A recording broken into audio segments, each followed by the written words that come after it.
Yo.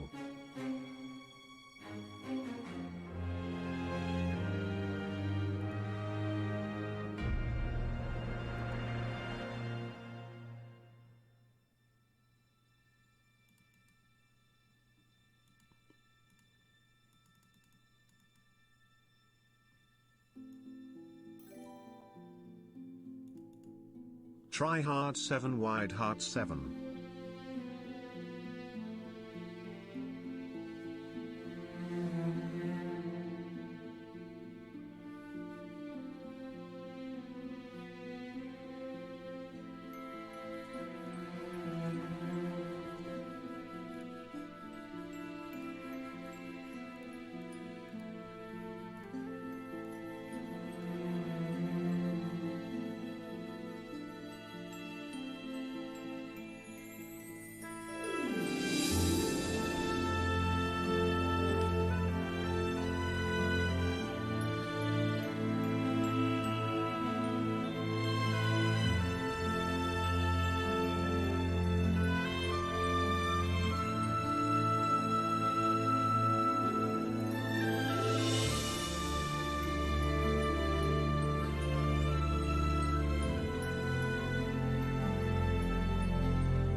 that people are going to carve the pumpkin for. Plus my monthly yo as an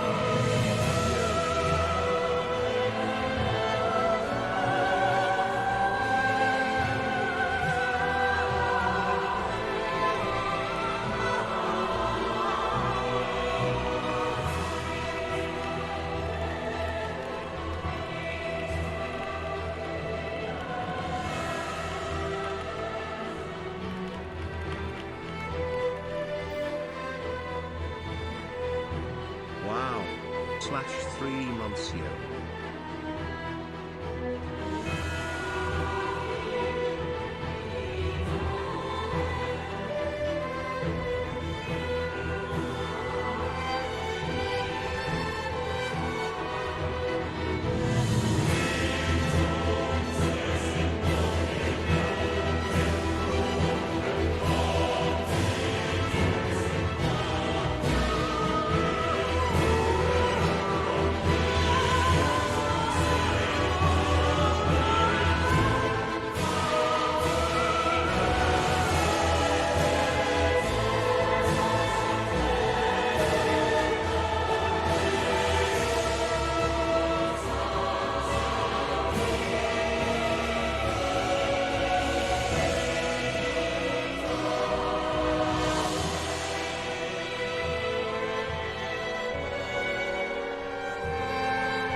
Yo chat any gifters for Maya's channel squad.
Party people.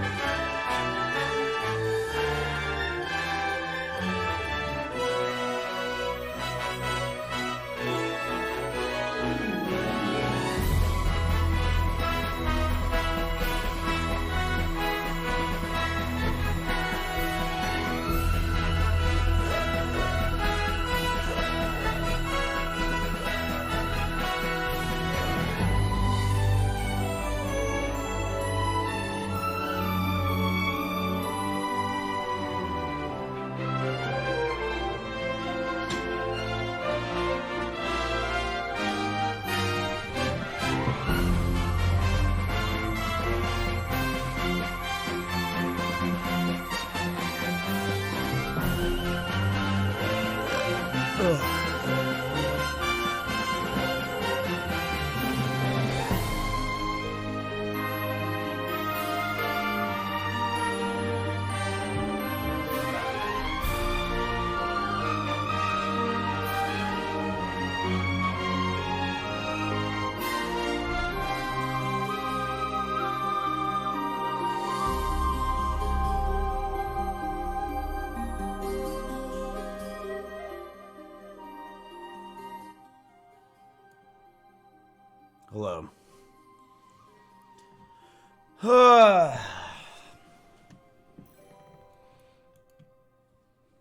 I have a huge pumpkin shit in my pants.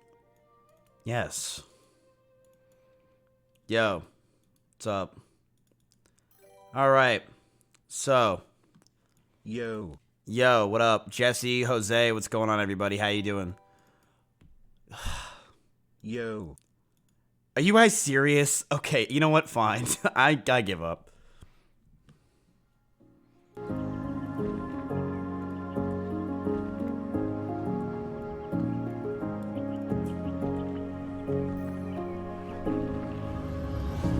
Yo, miss, give me a kiss.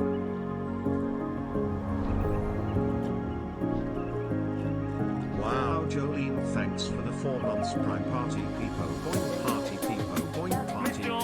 Boing party Peepo. Boing party Peepo. Boing party. You're looking very handsome today, chat. Miss, you're all nuts. Yo, happy birthday.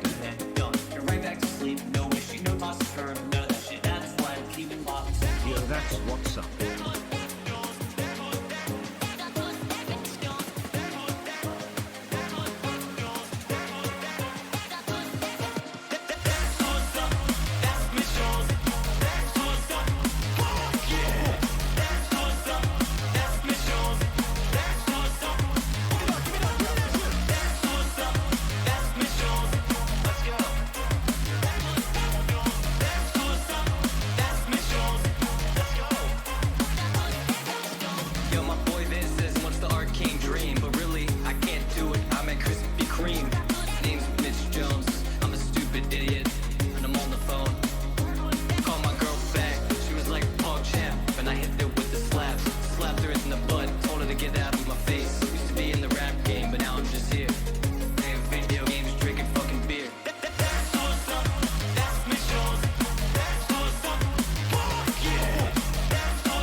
Listen, boys, let me tell you something.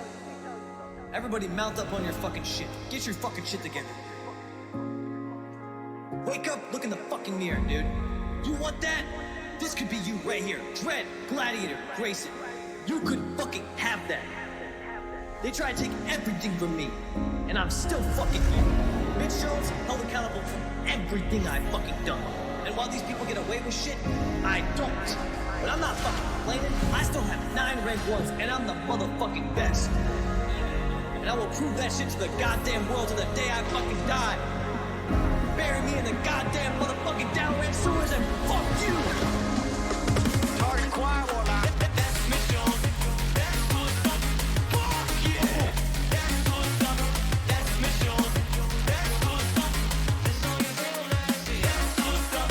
That's Mitch Jones. That's what's up. Fuck yeah! That's what's up. That's Mitch Jones. That's what's up.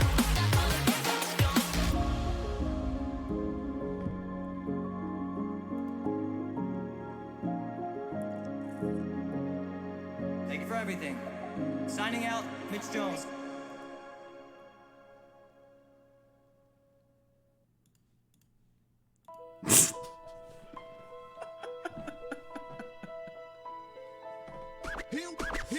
Here we go.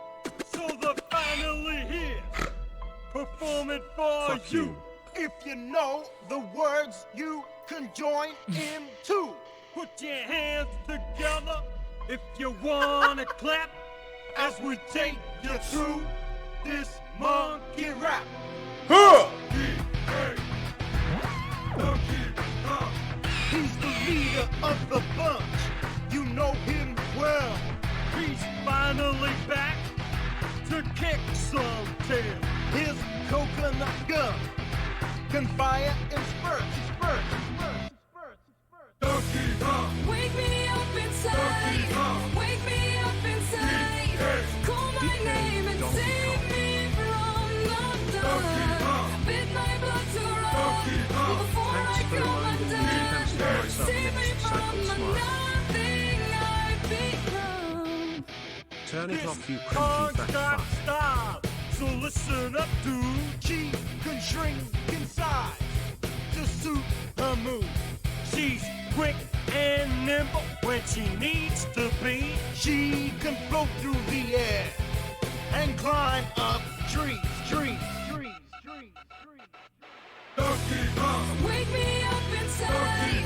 Wake me up inside. Call my name and save me from the dark. Bid my blood to run before I come undone. Save me from the nothing I've become. Walnuts, peanuts, pineapple smell.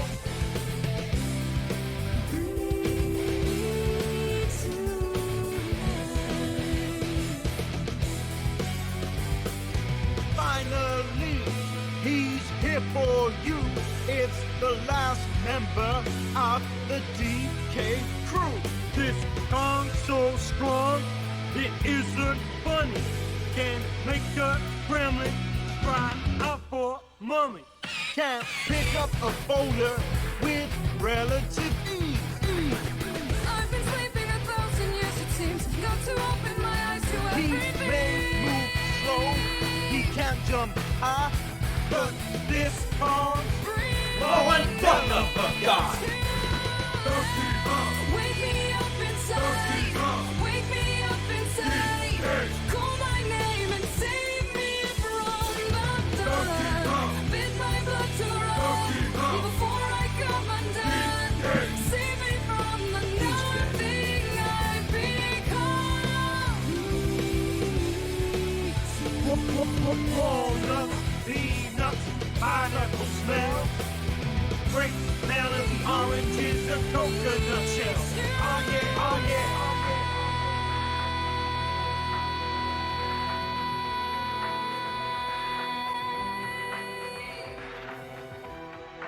Hello.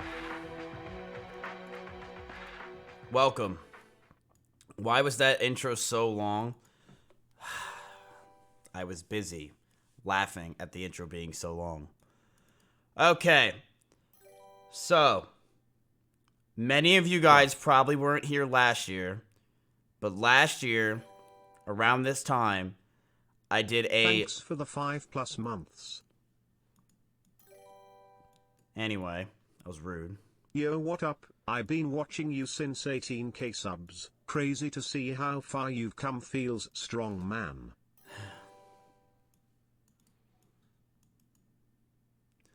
Okay. Hi, Miss Keefe. Can I be your boyfriend? I want to be your boyfriend, Miss Keefe. Sorry, I have to be honest with you. The answer is no. Alright, so, chat, I'm sorry you had to watch that fucking peepo try to carve a pumpkin for 20 minutes straight. Alright, I'm very sorry. So, with that being said, Drastic for the 6 months in a row. I appreciate it. Who asked? Ugh, this is terrible. This chat sucks.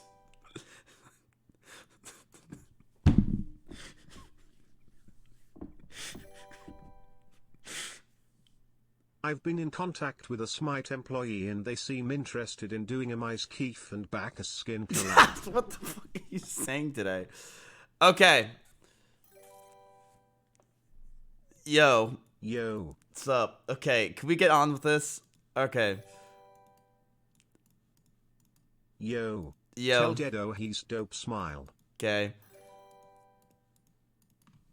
Wait, is Thank you Biden... for helping me through the last couple months, Ms. Mice Keefe hug. Chat, Biden didn't win yet. Did he? I feel like he didn't So win Ms. Fuck, tell us how much you weigh. a lot. Put a hashtag ask if you want to ask any questions. He's gonna? Cool. Alright, Yo. so many of you guys don't know me. Okay. I'm going to mute subs right now. It'll still pop up on screen, but yeah, I'm muting it.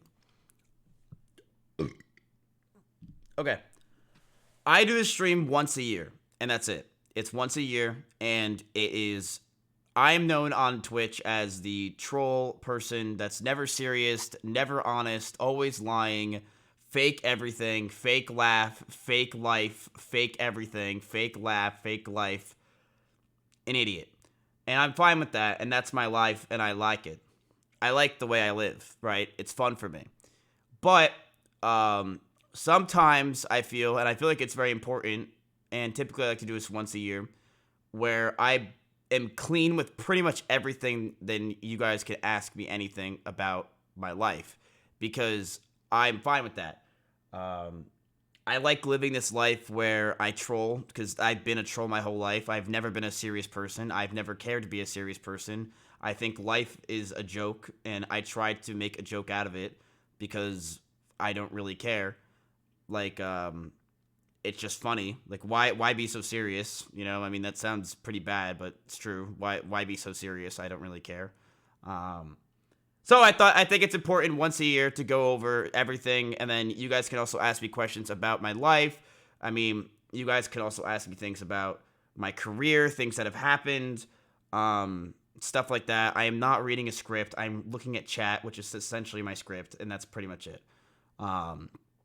So here's how this is going to work. On the bottom, somewhere around here, the question is going to pop up, and then I will go off that question and say whatever. So the question right now is yo. So that's pretty much how it works. And yeah, we will go from there. This is 100% honest. I am never honest with anything, okay? Ever. So I might as well be honest now. And I do this, like I said, I plan on doing this once a year, but I also wanted to do this at the end of this house, which was supposed to be today, but it got pushed back. So, yeah, I thought it'd be good to do it, especially right after the house is ending. This house is pretty much over. We've got a few more things left here, and then we're moving to the new house. So, yeah, that's pretty much it. All right, so I guess we can go with the first question.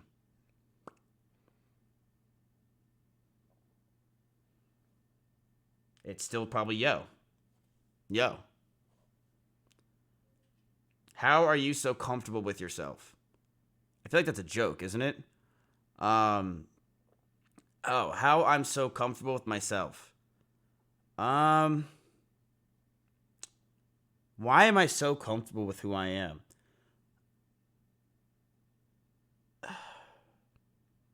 I might seem like that on the outside.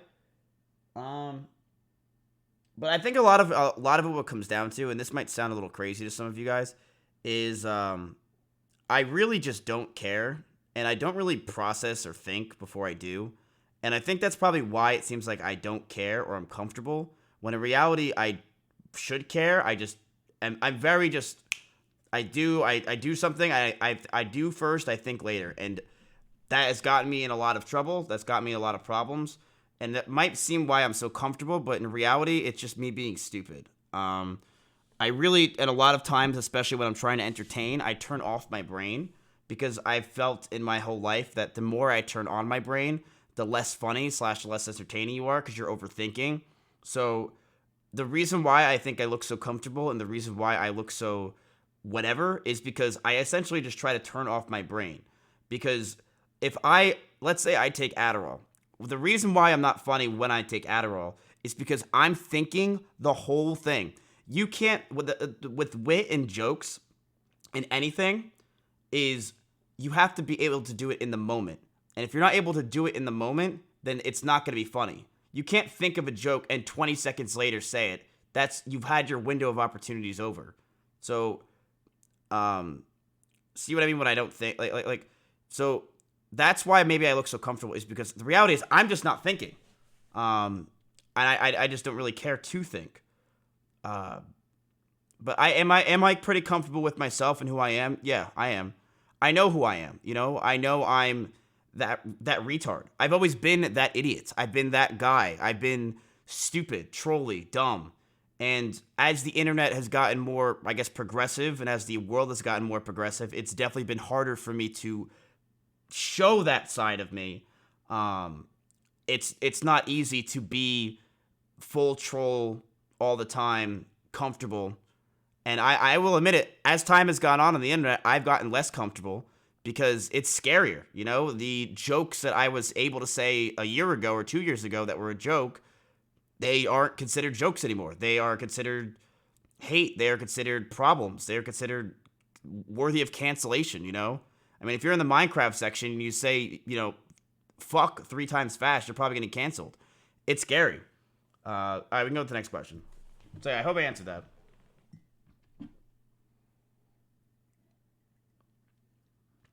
How's the game going? So when I went into making this game, I really didn't know how things were going to go.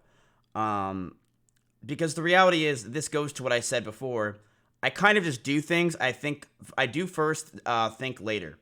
And when it comes to investing, it's definitely not the best thing to do. Fortunately, I have someone like Synack that is able to work with me and make sure that I'm not a total idiot. But to answer your question about the game, we are actually making it. So the reason why it took so long is I had some people on my team that weren't experienced the way that we thought they were. And we had some people that we didn't really know if we could trust in terms of getting the job done.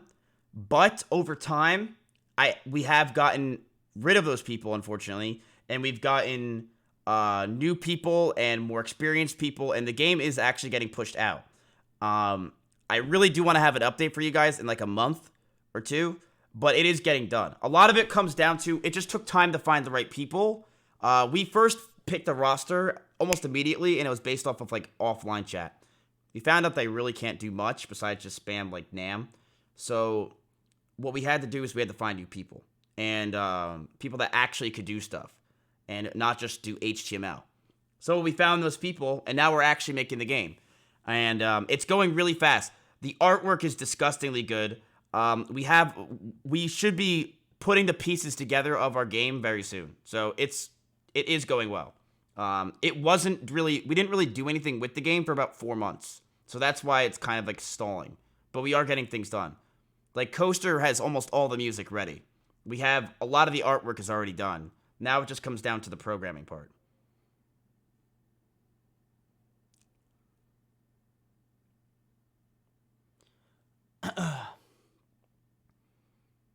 Why do you say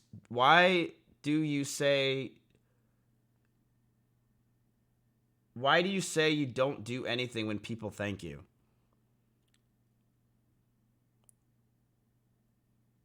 That's true. I don't know. I don't know. It's a good question. I've never said you're welcome, ever. I've always been one that never say you're welcome. I don't know why. I think you're welcome just sounds cliche. Or maybe it's because I don't feel like I deserve a thank you. I don't know. Saying you're welcome just sounds kind of boring to me. And a lot of times when I do something for someone, it's because I feel like they deserve it.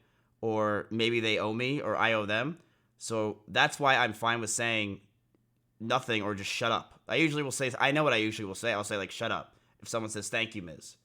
Or blah, blah, blah. I'll say, shut up. Because I feel like either A, you don't really need to thank me. I'm doing what I'm supposed to do. Or B, I owe you. Or C, it could be that you deserve it anyway and I don't really care to. But that's a good question. I really don't know why I never really thought about it, why I don't ever say thank you. It's kind of weird when you think about it. I really don't ever say you're welcome. I never say you're welcome to anybody. I really think it comes down to, it's kind of like, I think it sounds cliche. I think people are thinking that I deserve, or you're my brain. I don't know. That's really hard, man. He's talking about your XQCL donos. When it comes to donos that are like, oh, thank you for my, like, you helped me through suicide, or you helped me through this, or you helped me through that, or, you know, like, you're my favorite streamer, and obviously that person's lying. I guess the reason why I don't say you're welcome to those things is because it's like, it's my job, you know? Like, it's my job to be here to try to entertain you, to make you happy, and you pay me a fuck ton. And I don't really want I don't want to say you're welcome, because it's kind of weird. Like, I'm already getting paid a fucking metric ton of money to just sit here and play video games. I don't really deserve, like, oh, you helped me through suicide, like, you deserve this. Like, I didn't help you through shit. You know? If I wasn't here to help you, there would have been someone else. You would have found some other streamer. You would have done something else. You would have figured it out yourself. I really don't want to think that you're reliant on me through your suicide, because I just don't believe that's true. I think you would have found something, figured something out, and you would have continued. You wouldn't have relied on me as much as you think you really do.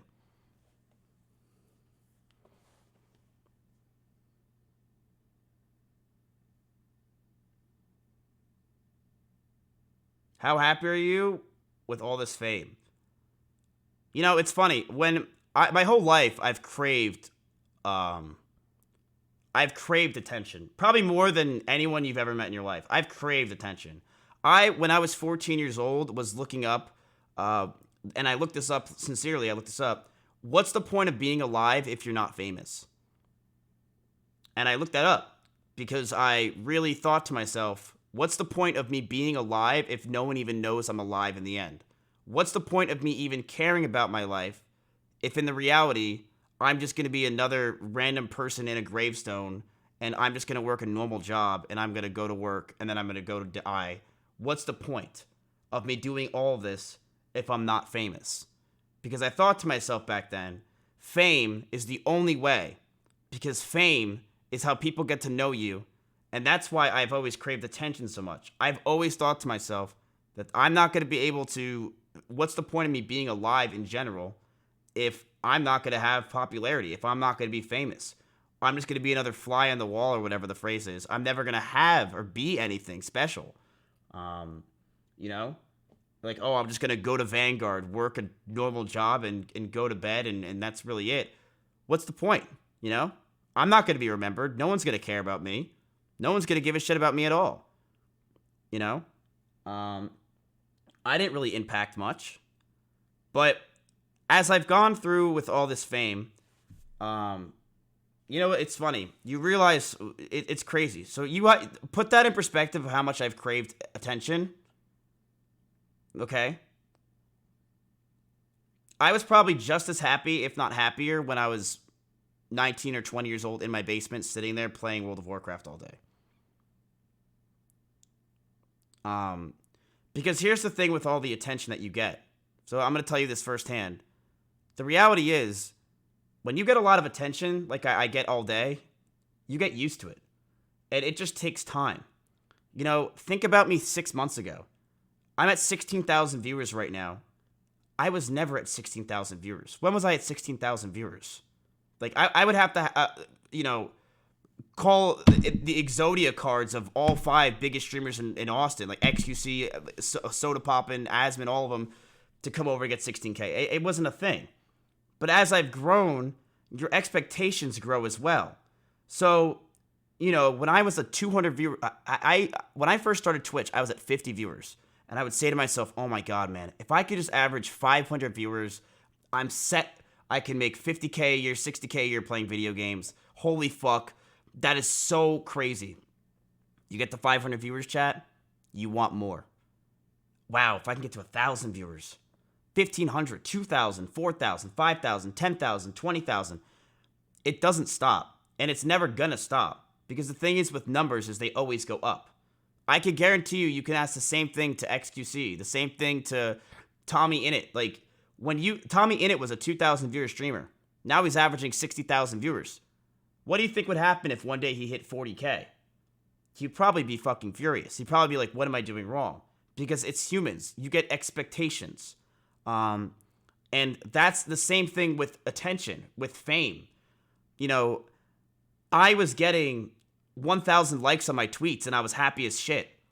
Now, if I don't get 10,000 likes on my tweets, I feel like they didn't do well. And this fame, essentially, how I would describe it is it never ends in terms of you desiring more, in terms of you wanting more of your growth. And so with that, that's why I would say fame is so less interesting than you really think, chat. It's not as great as you think. And that's coming from someone, like I said, who I used to look up what's the point of being alive if you're not famous. It really isn't as crazy as you think it is. Yeah, I used to be obsessed with Reckful. Obsessed. When I say obsessed, all I used to do is watch Reckful. All I used to do is look at him, and I used to, I just watched all of his streams. Him and Mitch were the two streamers I watched more than anybody besides probably Ice Poseidon. And when I would watch them, it was crazy to me to think that, you know,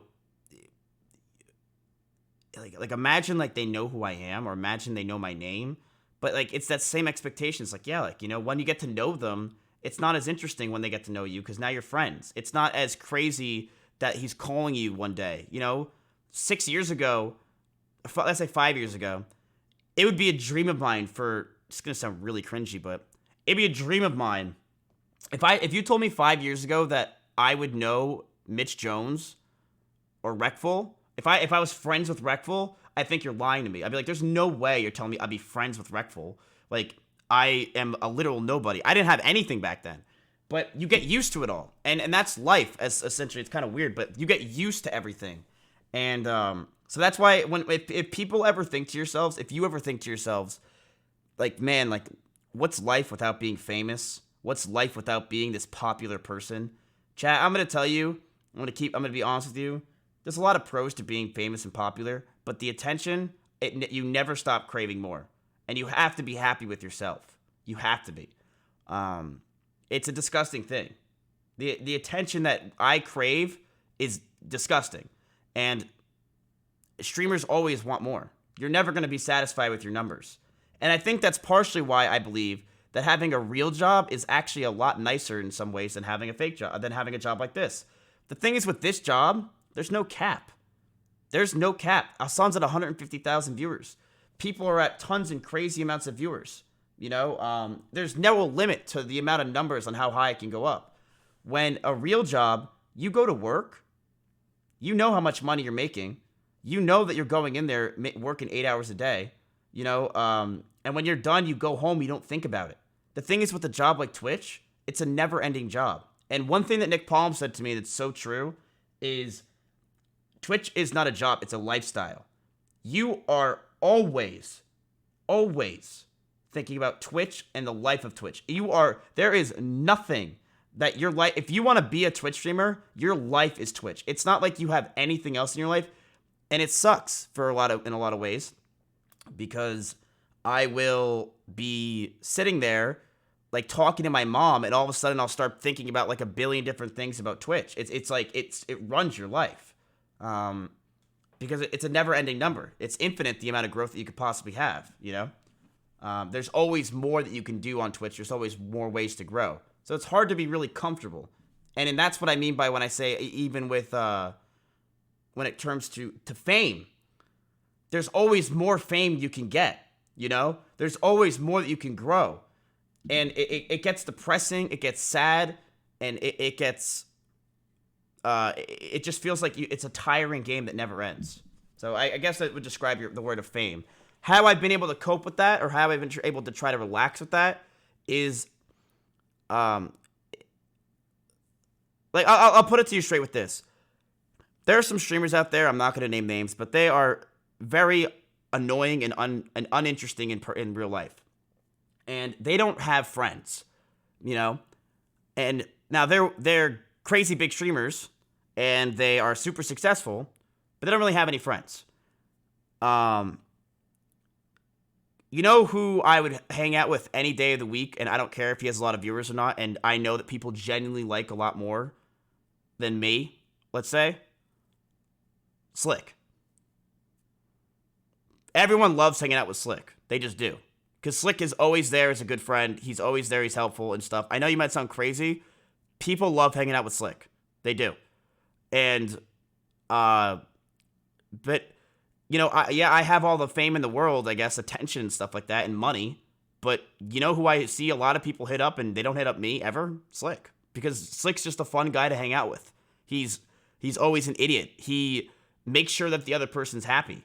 And yeah, so famous and everything. And that's coming from someone, like I said, I literally looked up, what's the point of being alive if you're not famous? And as I gotten fame, it's really not worth it. And as I've gotten to know these people, everything just becomes normal. It just becomes the norm. And I know you might say to yourself, hey, Miz, I'm different. I need this. I need to be popular. No, I literally thought to myself, what's the point of being alive? And as I've gotten that fame, just get used to it. So I guess that kind of, hopefully I answered your question.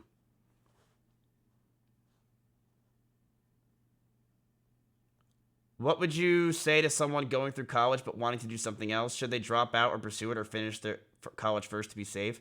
That's a hard question. That's always a hard question. But I would say this. If you are young and if you want to try something in life, do it. And I will always say that. I believe that you should try something, or you should always do something and try it in life. And don't just go the normal route. You know, that's what I was going, and I was going to regret it.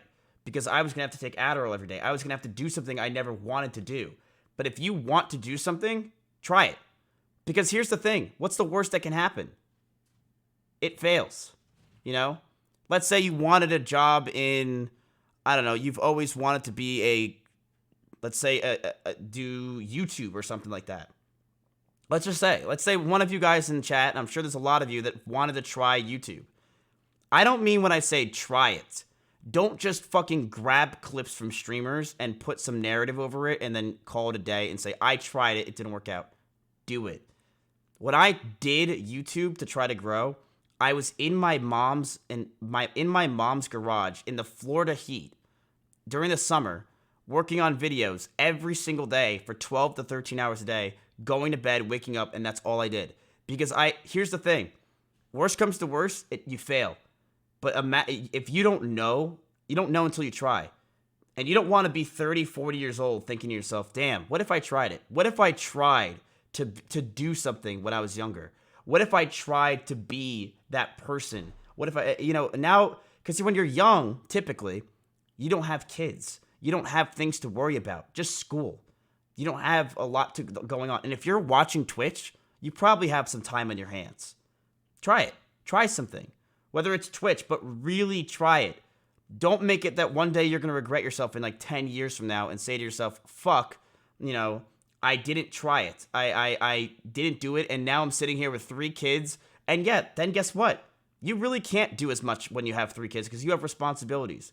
But when you're young, and a lot of you guys can watch Twitch, you should try something with your life. You should work for something. Grow. Don't just sit here watching streamers. Grow. Try something yourself. Learn something. I had to learn. You know how dumb I really am. I'm very dumb. And I learned how to do graphics design or graphics very easily. You know why? I had a passion for it. And I knew that I could try something and try to make something of myself. I wanted to try to be, I always knew what I was good at. And what I was good at was being funny and creative. But I was very lazy. Very, very lazy. But once you start getting a workflow going, and once you start getting it's a routine of working, it becomes a lot easier. It becomes way easier for a routine. And that's coming from an idiot. I'm really dumb, chat. I don't think you understand how little I really do and how much Synack really does. Because I really suck when it comes to anything besides talking out of my ass. So I would say, in regards to your question, man, try it. Go for it. Do I think you should quit school for something? Look, if you're young and you have the opportunity and you believe it's something you desperately want to do and you need the time, I don't think there's anything wrong with you taking off a semester to try to do something you've always wanted to do. I don't. Or how about this? Don't even take off a semester. Just don't. When it comes to summer, don't get the job that you need or a job. Instead, work on something if you want, or go for another job, or try something. You're young. When you're young, you need to try things. You don't want to regret it when you're older, and that's what you should just do it. But I've noticed something with my mom. She's an accountant, and I think she has a lot of regret over her years when she was younger, because she went the very normal route, right? She went the route of, she went to school, she went to accounting, she got her job, she made $70,000 a year, $50,000 to $70,000 here and there. She did her job. But I think there's a lot of regret in my mom, and that's partially why I wanted to become a streamer. It's because I saw in my parents that they're not happy. They don't feel fulfilled in their lives because they're just accountants, and anyone could be an accountant, and there's nothing wrong with being an accountant, but I think my parents just don't feel like they did what they all wanted to do. I know what my mom always wanted. My mom always wanted to own a flower shop, and I think my mom wasn't willing to take that risk ever when she was young, and it's a lot harder to take that risk when you're older.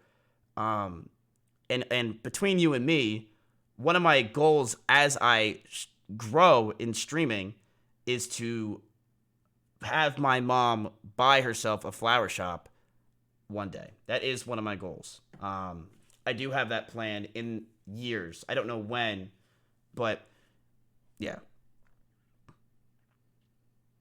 So try things when you're young. I think a lot of people are scared to, and I think a lot of people have crazy amounts of anxiety and stress, and they're depressed and all that stuff.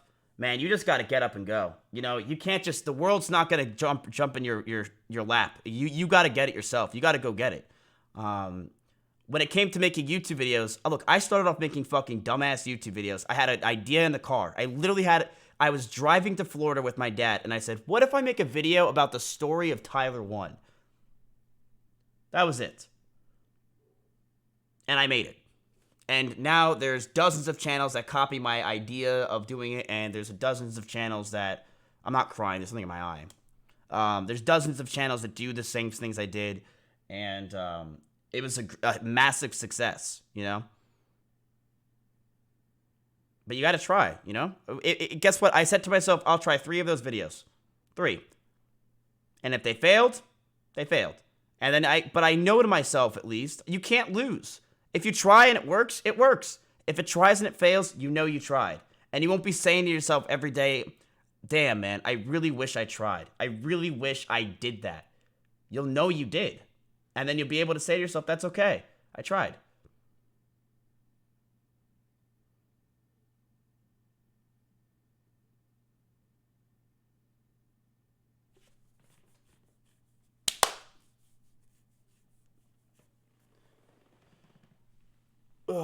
Was there a time you genuinely wanted to stop streaming? There was a time, yes. Yes. There was a time. I wanted to stop streaming about last year, August, September, and October, and November. But it's not necessarily that I wanted to stop streaming. It's more so that I wanted to keep going just to make my money and dip. I really didn't think to myself that I wanted to stream long term, because I thought to myself that, mentally I just wasn't happy with it. I was bored as shit with streaming.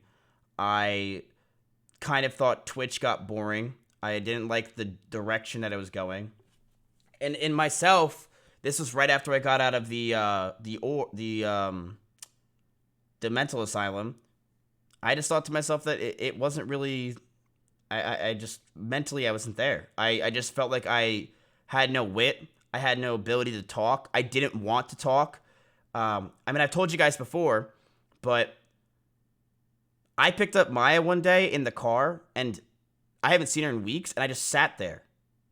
I didn't even try to talk to her. I didn't say a word for 45 minutes because I just didn't want to talk. When I was talking on stream, it was painful because I just wanted to sit there and just do nothing. Not a single word. I just didn't want to talk. So I didn't necessarily want to stop streaming. I mean, I guess I did, but I knew I couldn't. Because if I stopped streaming then, I didn't have enough money to just sit there and, I didn't have enough money to just sit there and milk for, I couldn't do it. I wasn't financially set yet to the point where I could just say, fuck it. But that was definitely a time in my career where I was very upset with streaming. And it wasn't necessarily because of my chat or anything, it was me.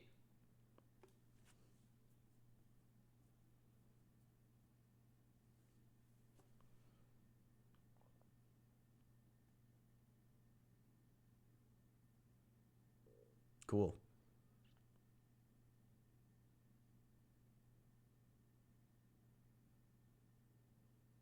Next.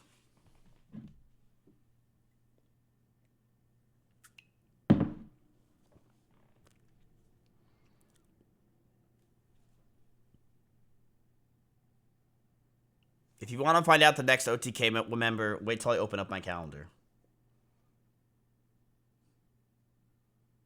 It's not Shroud.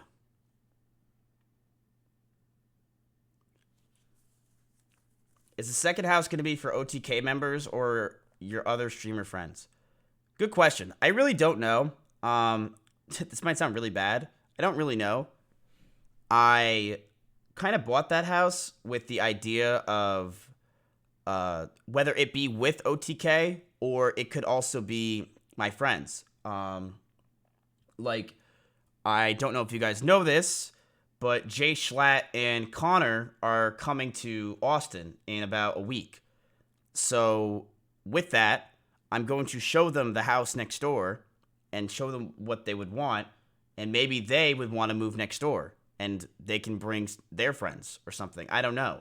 I really I want to have, and I've always wanted this with my life, is I want to have my friends around me. And I've said this to you guys, and I'm brutally honest. My favorite streams are when my friends are around and people I can get along with and people that can just be fun.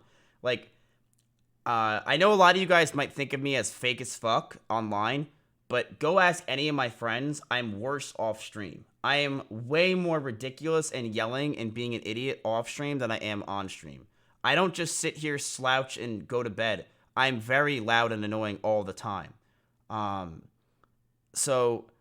I want friends around me, and I like having friends around me.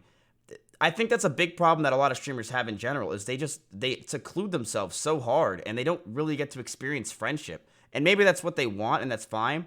But when it comes to me, I love having my friends around. And I think that's one thing that I do on Twitch that's different, is I have people around. And with me, S-Fan, and the crew all being together, man, I'm so excited. I really am. And I like Schlatt and Connor a lot. And I feel like they get along with them so much. I would love if they moved in next door. But I don't really know, as to answer your question. I'm kind of buying it because I just know that we'll be able to use it somehow, but I don't know what exactly it is. Probably will be friends, might be OTK members, who knows? I mean, I've also heard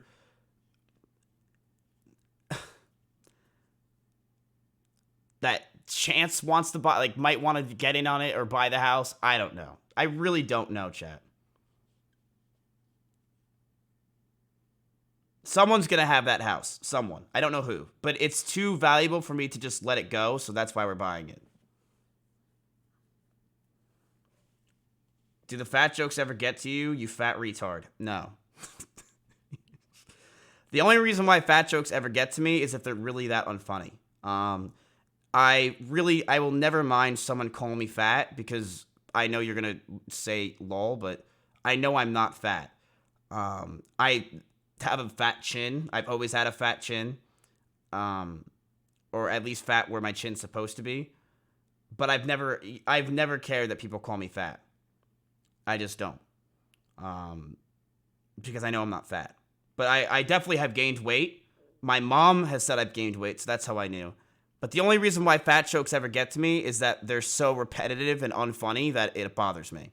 Sometimes I see jokes and I'm like, wow, this is so boring. Please, these jokes are so bad. And that's partially why I just was like, all right, I'm done with the fat phase. Because the jokes just sucked. What do I think of Call Me Carson? I feel like he should probably be in Maya's chat and not mine. Next question. Do you actually pretend in Minecraft? All right, I don't know like if this is like Michaela's alt that asked this, but do I actually pretend in Minecraft? No. I don't. I really don't. What happens is I have severe ADHD. And sometimes when I'm doing a run, sometimes when stuff happens, my brain just gets naturally bored. And when it gets naturally bored, I start doing more risky things in order to entertain myself.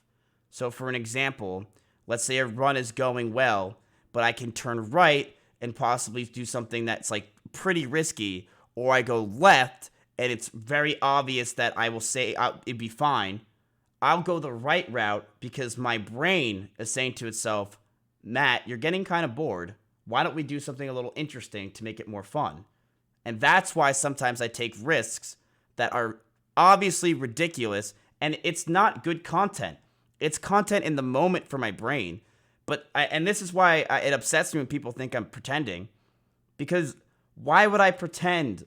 Why would I do that? Why would I just ruin a run and make it boring? It's not fun watching the same cutscenes over and over again.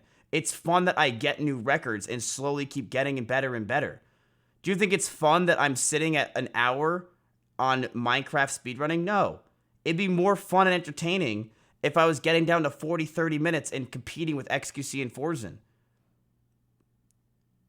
It's not fun that I just sit there and fall in lava. Why would I do that? It makes no sense. So no, I do not pretend in Minecraft. I don't. Have I fucked around? Of course, but when I'm running speedruns, I'm not pretending. I really do sometimes just fuck around and hurt myself.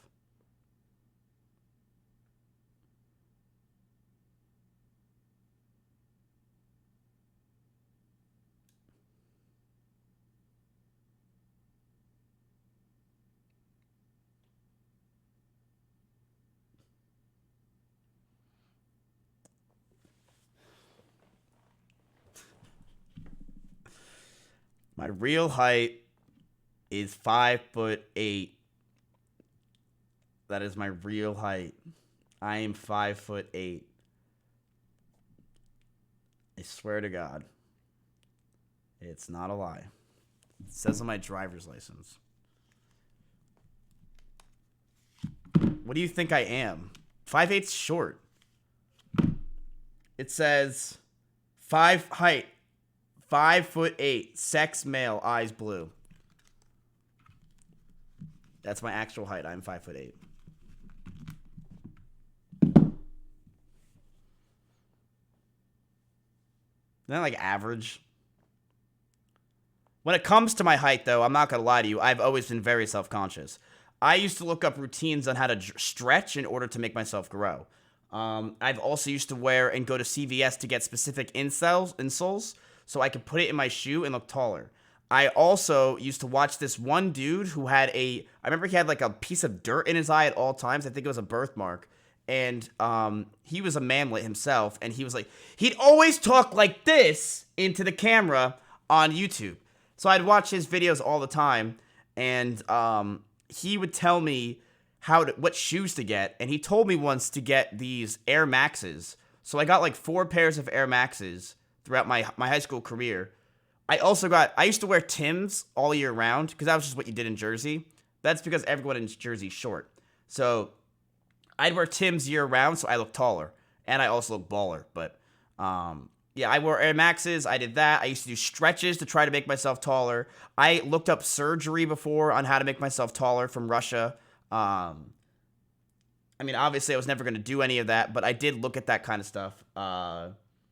What else did I used to look at? Like stretches. I used to look at like holding onto a bar and like pulling down would make you taller because I was very insecure. And I also used to do this with my penis. So,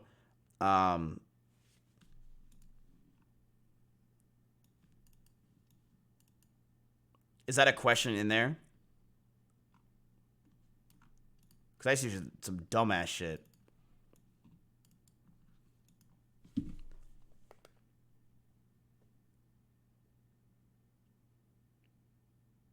What's your favorite memory before streaming?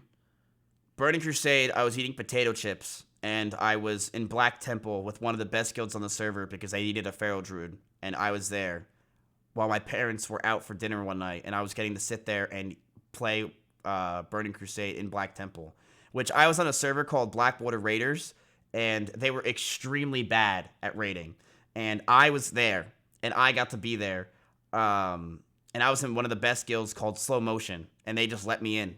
And I was 16. And I'm like, yeah, you know, my parents are you know, my kids are sleeping, so I can't talk right now. That was probably one of the best memories of my entire life. And that sounds pathetic, but it really was. What other memories do I have that were really just something that I can't believe happened? Not many. When it comes to memories and stuff like that, I don't remember a lot of things, especially when I was young. And I don't know if that's just me personally, but in life, I don't remember a lot of things. Friends will constantly bring up stories that happened in college. I will have no idea what they're talking about. Friends will constantly talk about high school memories, and I'll be like, how do you remember any of this? I have no idea what you're talking about. I don't remember high school in the slightest. I don't. I don't remember stories on Xbox Live. I don't remember stories while playing video games with people. I don't remember specific events. I don't remember days. I don't remember anything. Don't remember any of it at all. Middle school, I barely even knew existed. I just don't remember any of it. As well as elementary school. Just don't know at all. And it kind of makes me sad thinking about that kind of stuff because I feel like that I am really bad with memory. But the only thing you could do in life is move forward, right? And one thing I'm grateful for now is that I am constantly live and I'm able to record this stuff and hopefully someone records it nowadays and puts it on YouTube. But I'm glad that this stuff is live and I get to see it, and one day I'll be able to look back and be like, oh yeah, I remember that. One of my biggest regrets in my life is actually, and if you're young, listen to me, because I really do think you need to do this, is I didn't take any pictures when I was young. I never took pictures. I never did videos. I had a lot of pictures on for World of Warcraft. I just deleted them because I said to myself, who cares? But me now, I would pay, the money I have, I would pay $10,000 for a picture of what I had in World of Warcraft. I don't have anything. I don't have any memories. I don't have anything about my life that I know. And it makes me sad that a lot of the times and things that I enjoyed in life, I never just sat there and took a picture. And I'm not saying you need to take pictures for Instagram, but at least a picture to remember yourself. Because the thing is, our memories do go. But if you look at a picture, I'll be like, oh, I remember this. And then more memories come back, you know? You'll say, oh, and then this happened. When I don't have that. And I didn't take pictures up until probably, honestly, I didn't take pictures until I started streaming. Because I always thought that I had really bad angles. And I always thought that I didn't want people to see my acne because I had very bad acne. I used to have really bad acne here and here. On my cheeks. So because of that, I never wanted to take pictures. But I do regret it entirely. Because even if I didn't take pictures and put them on Facebook or anything, I just wish I took a picture in general just to save of myself, you know? I wish I did, but I never did. And I regret that a lot. I would get a new phone, I would delete all the pictures. I just didn't care. But I wish I did because I never get to see what I once was, and it kind of sucks.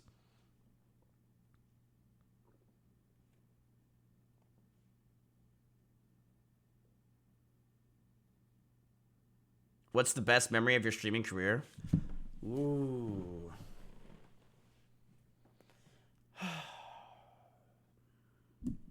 I don't know, man. There's been so many good memories.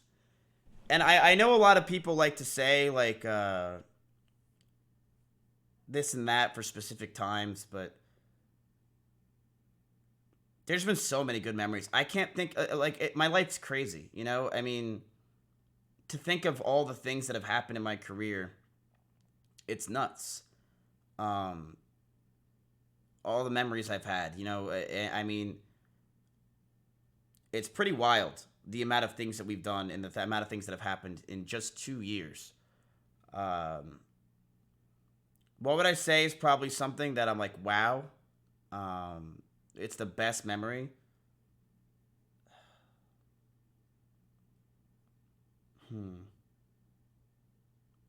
Beating Jump King. The first person to beat Jump King out of all the people. Definitely one of my most favorite times. When I beat, what was it? It was like almost it was like a year ago. It was like December of last year when I beat Jump King before Forzen and XQC and everybody else.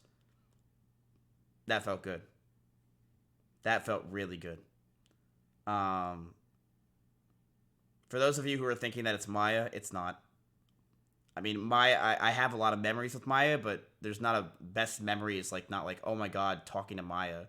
Because I'm going to be real with you. When I first met Maya, I specifically didn't care for her in the slightest, and I thought she was just another girl I was going to invite over and use for content.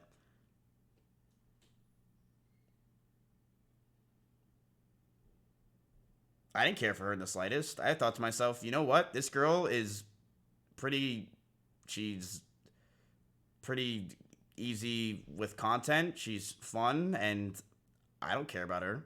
I'm just going to use it for content. And I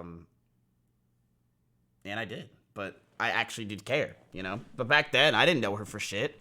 You don't know people until you meet them in person. You know what I mean? I didn't know this girl. She was just some random chick from Florida, from California that needed help with a computer. Why would I be like, oh my god? I didn't care. But she came over, and I'm like, wait a minute, you're more than just Scuff Pokemon to me. And I actually liked her. So, but I would say probably Jump King. It was my favorite. One of my favorite times ever is probably Jump King when I beat it. I love Jump King, man. I loved it.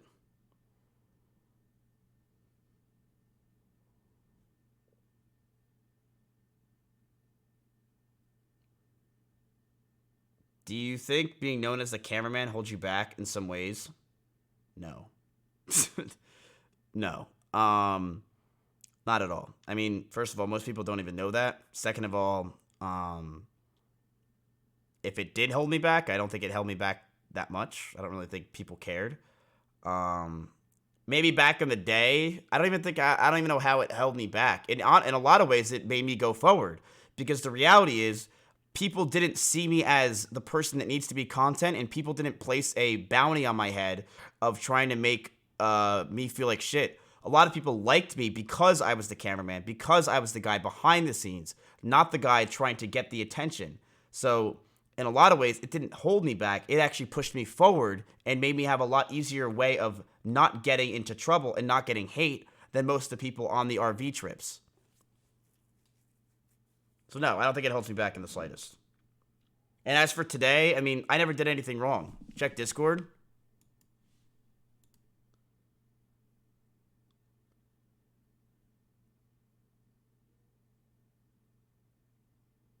Train. Cool. You got it? How are we gonna do this?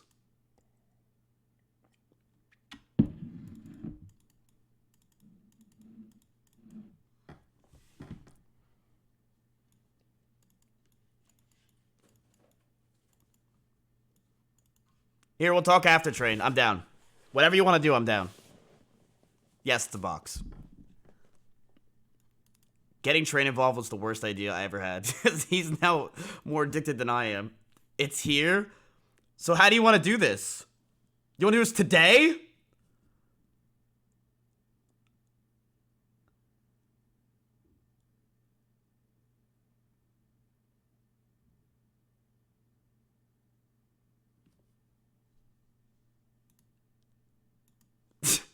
Is it sick?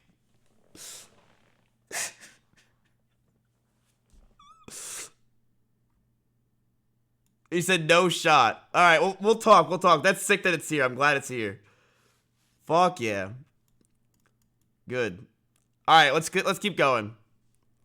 We'll plan it for Friday or Saturday. All right, done. Chat, Friday or Saturday, we're going to have a lot to do. Try and get your 16K subs. Hurry up. By the way, if you want to ask a question, chat, it's hashtag ask. I'll send you a video you can show. Yeah, do that, please. What's your life goal? Ooh, and what do you want to achieve? My life goal changed in a lot of ways. So this is actually going to start being a lot of things where you guys are going to start learning a little bit over the past year.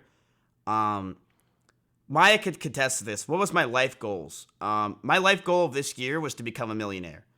And I could tell you that as of right now, I am a millionaire. So, yes, I am a millionaire. Am I a multimillionaire? No. If you want to know exactly how much money I have $1,148,000 currently in my bank. And that is split between two banks. And that is as of right now. Like literally right before stream, that's exactly how much money I have. I have that much money, but you also have to remember that I also did invest. So the amount of money that I just said, subtract $300,000 from that, because that's exactly how much I have invested. I also have $25,000 in a Robinhood account. So now when you want me to ask me questions, just know that I am giving it to you honestly. I have also not paid taxes on a good amount of that money. So know that especially if Biden's president now, I'm going to have to pay taxes. It's going to be a decent amount. But yes, I am a millionaire.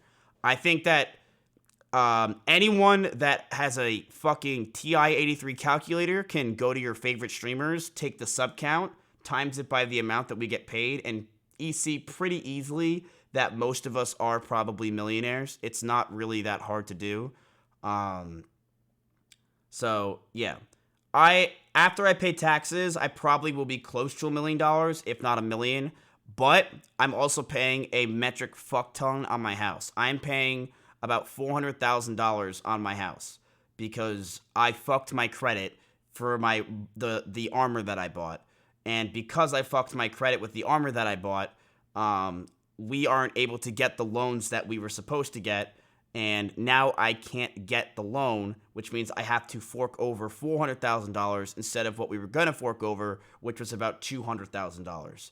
Yes, it was very serious. We weren't trolling with the armor. I really did fuck up my entire credit and both houses buying it, and it's been way harder of a process because I got that armor.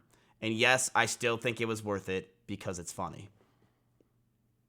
So, in answering to what you're saying is, what's your life goal? My life goal was making $1 million. But as I've said to you before, when it comes to, when I've said to you before, when it comes to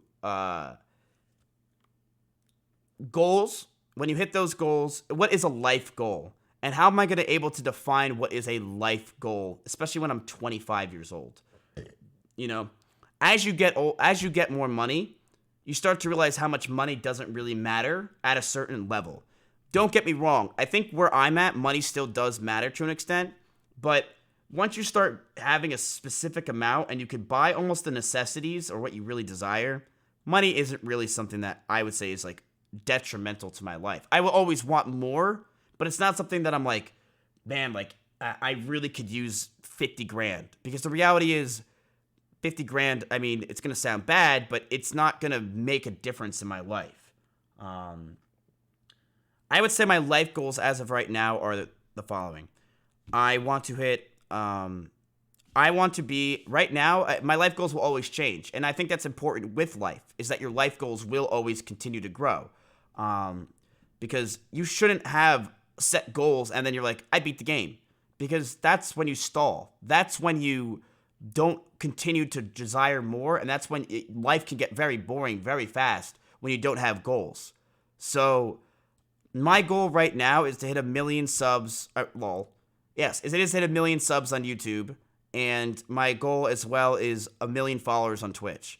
And then another goal that I have is I want to buy my mom a flower shop and make sure she has it, and she doesn't have to worry about it. I also want to buy my parents a house in Wildwood one day, and they can do family vacations there. And that's really it. And other than that, I don't really have any life goals. I mean, because a lot of my goals, I mean, like, I'm 25, you know, to think that I have these things now, I never thought I would have these things, you know? I never thought I'd be an org owner with Asmon, Esfand, Rich, Tips. You know, I never thought this. I never thought I would have 2 houses that are in close to $1 million in worth. I never thought I'd have these things. But I do. And I want to make sure a lot of my goals have shifted to make you understand. My goals used to be money.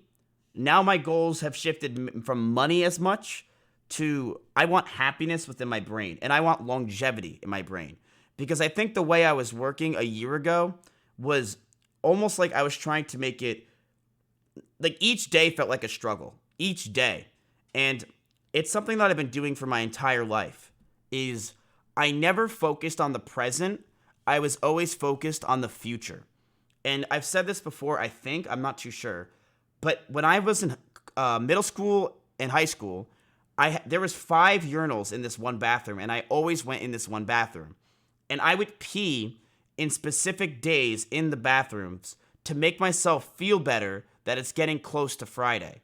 So on Monday, I would pee in the first stall, Tuesday the 2nd, Wednesday the 3rd, Thursday the 4th, Friday the 5th. Just so I can tell myself, okay, Matt, if you just wait 4 more days, then it's the weekend and you finally can play video games. But then the weekend gets there, and guess what? It goes by so fast that you're all of a sudden back into school.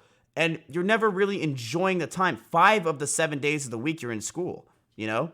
It just flies by. And then you're like, oh, like then summer comes. Then summer comes, and then you're bored and you want school. I was never someone that lived in the present. I was always someone that focused on the future. And I still do that today. You know, I say to myself, oh, you know, in a year from now, I'll be set for life. And I'm like, and I try to tell myself this all the time. It's what really makes a difference between being set a year from now, 2 years from now, or fucking even 5 years from now. I'm 25 years old. Does it really matter? Why can't I just stop and just start trying to enjoy my life, you know? When does that happen? When I'm 40 years old? Isn't that the whole point of being successful when you're young? Is to not have to do that? And I've been doing that my whole life, and it's very, very toxic to do, is to not enjoy the moments. It's to look for the future. You know, I say to myself, oh, only 20 more days until I move into my house, and then I get to, you know, all this cool stuff, and then in a year from now, it's this. I'm never enjoying the moments. I'm just thinking about the future. And it's really bad to do. And, you know, I don't want to do it at all. I try not to do it as much as possible. Like, I'll be in an OTK meeting, and I'll be like, oh, like, you know, like 5 more hours until this is over, and then I get to do something else. But, like, you should just sit there and enjoy the moments.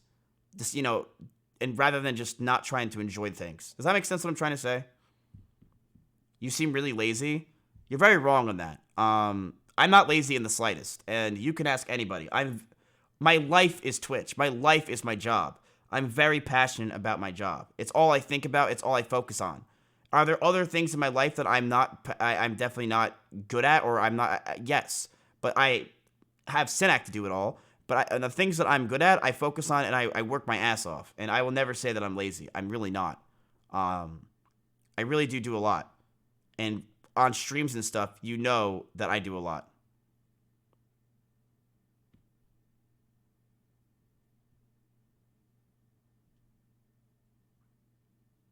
No.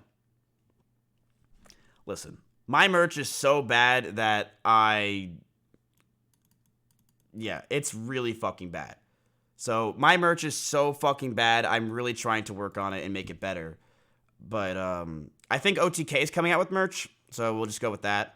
I'm not really good with merch. I've never been good with merch. It's so fucking bad. The Dito merch was okay, but yeah.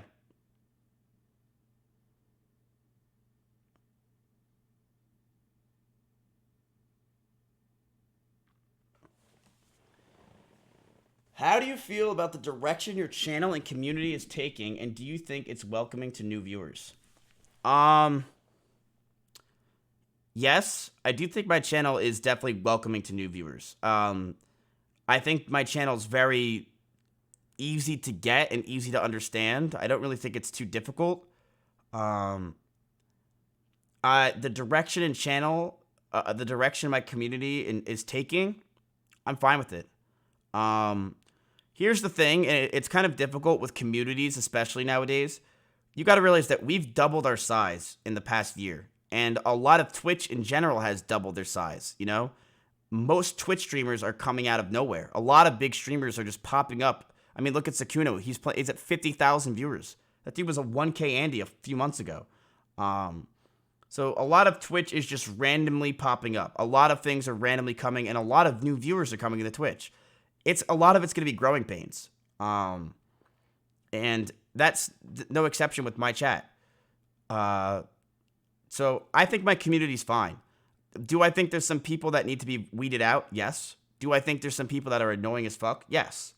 But I'm fine with my community. And if you want to know a time where I wasn't okay with my community, it was May of last year. I thought they were horrible. I thought my channel was bad. I hated it. I hated the Maya Frogs got so old so fast, telling me what to do every day with her. And I hated it. So, I definitely wanted to get away from that, and I think I did. And I'm a lot happier with my community now because I could play games. I mean, a lot of you weren't even here. I didn't play games a year ago, a year and a half ago. I was sitting in the Just Chatting section 24/7. But now I play games and I have fun and I enjoy myself.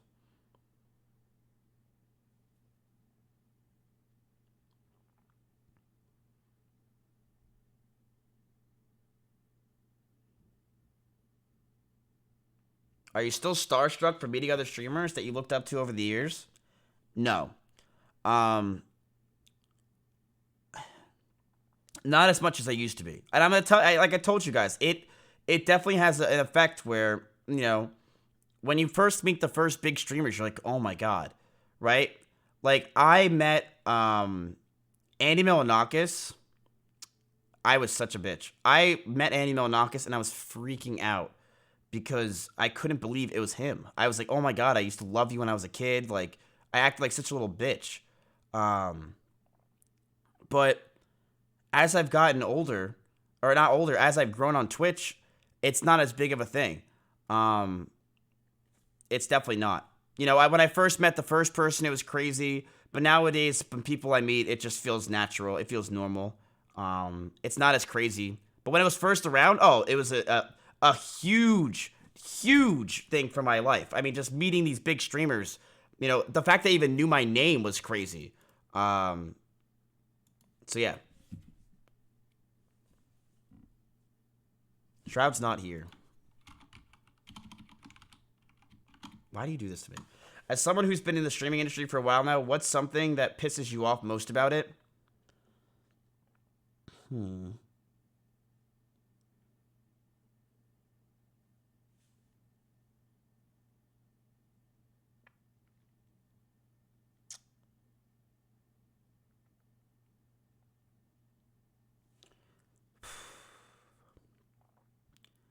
What I would say probably pisses me off most about the streaming industry, one, it's DMCA is not even a question. It's number one. The fact that DMCA is happening is really just sad on the Twitch community and on the community in general. It just feels so constricted. And that's where I would say it probably makes me feel the streaming community more and more as we get more and more politically correct. It feels like the community on Twitch has just gotten so pussy-like. And it just feels like here's the thing. It doesn't feel like a community like it used to. And every year it feels more and more not like a community. The chatters get so obvious. It's so boring with what they say. Like, I say, fuck me. They start spamming Craigasm. Yeah, I will. It's like, come on, man. Like, it's just not interesting the way they say stuff anymore. A lot of the things, like, that I feel like are done are just kind of boring. It feels almost robotic, and I don't like that. I wish it was different, and I felt like back then that I feel like a few years ago it wasn't like that, where it was more creative, and it's not even the emote spam and stuff like that. It's just also like the Twitch community in general. Like, I feel like there's not as much. Here's what happens. Back in the day, it was like this, right? Where anything was allowed. Anything. You could be a moron. You could do stupid shit. Even streamers were allowed to do such more crazy stuff, say more crazy stuff. Chatters were able to make crazy videos and do crazy things. But as time has gone on, more and more, that we've slowly become this, like, this river of content has been slowly smaller and smaller. Where nowadays, a lot of the things we said a year ago, we can't say. A lot of the things that content we were going to make 2 years ago, we can't do. A lot of the songs we were listening to a month ago, we can't listen to anymore. And it just feels the constraint of being a streamer definitely pisses me off. I miss the days where I didn't feel constraint. I didn't feel like streamers had to worry so much about literally everything. And I think that gives a lot of anxiety to streamers and people who want to become streamers. You know, it's definitely bad. It's not good. And I don't know if it'll ever stop, because the thing is they need advertisers. But so yeah.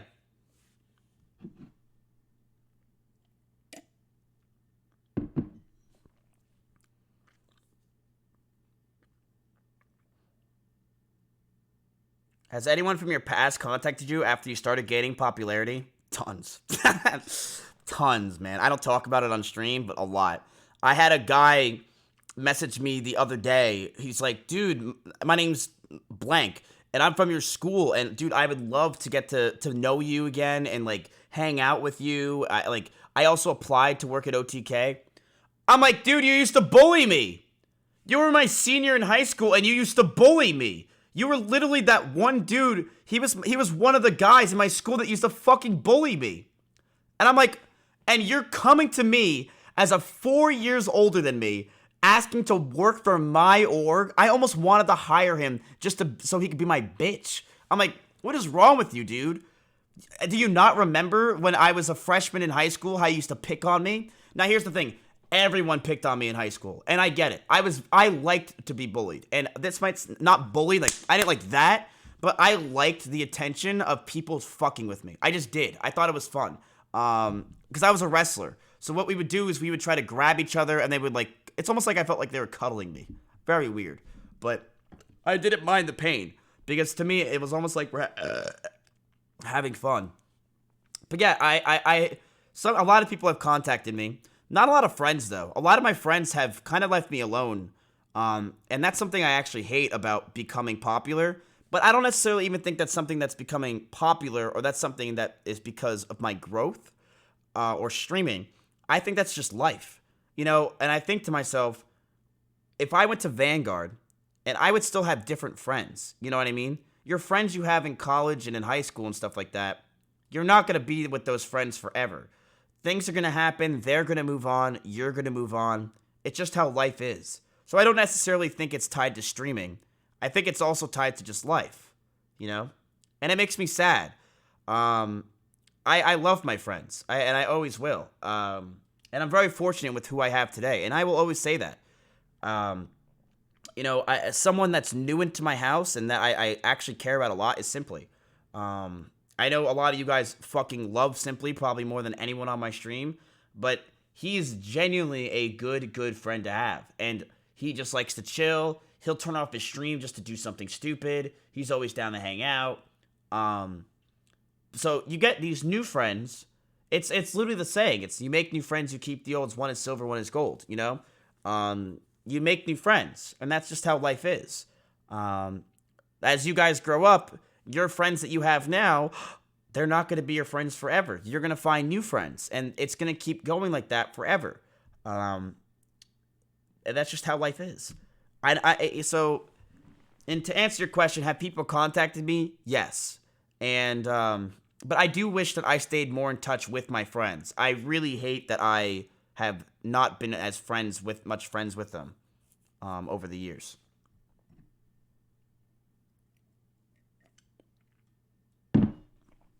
And I think one reason for that is when I'm on stream, I'm playing video games. So I don't really play video games as like a off stream. And when they play video games, it's kind of to like escape. So it's kind of hard for me to do both. I don't know. It's hard to explain. What's your favorite game of all time? World of Warcraft. World of Warcraft. Just is. I mean, I played it for 10 years. I love that game. It was so good.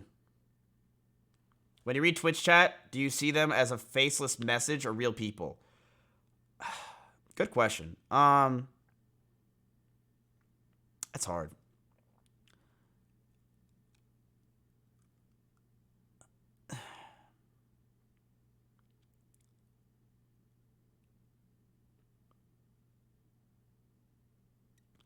I think of some of you guys as faces when I think of some of you guys as... It's hard to grasp that there's 22,000 people watching me right now. You know? It's as bigger than a football stadium of people watching me talk about my life. It's impossible for me to really sit there and say to myself, hey, all these guys are watching me. This is real. It's not possible. No streamer thinks that. Do I know some of your faces? Yes. Do I know some of you are real? Yes. But is it really hard for me to say to myself that when I say smile, that everyone that types smile is a real person behind the scenes typing smile while looking at their computer? It's really hard to look at all those smiles and say that's each a person saying smile right now. But it is. And so to answer your question, I do see some of you guys as robots, but I do see some of you guys as real faces because I've seen some of your faces. And it also comes with personalities of chatters. I don't know what Titterman looks like in the slightest, but Titterman has such a way of acting and his donations of $3 that are trash that I've gained a notoriety and I know he's a real person, so I could think of him as a real person. When, let's say I say Pog, trying to imagine those thousands of people that say Pog, it's really hard for me to really go, oh, wow, that's all people. But someone who's a chatter that I know, like Wampy, like I just think of Wampy as a sad peepo. I just do. That's just it. Because I know I've seen his personality firsthand. So yeah, if that makes sense. Like Tina. Whenever I hear the word Tina now, it's Tina Tryhard. Because ever since I was a 50 viewer streamer, she would just come in my chat and spam Tryhard. And with that, I've gained like a face for her. So I think of her as a real person. It's like there's a bunch of side characters in my show of Twitch. That's where I think of it.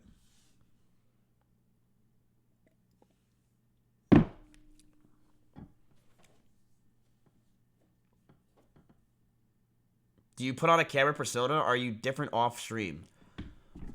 I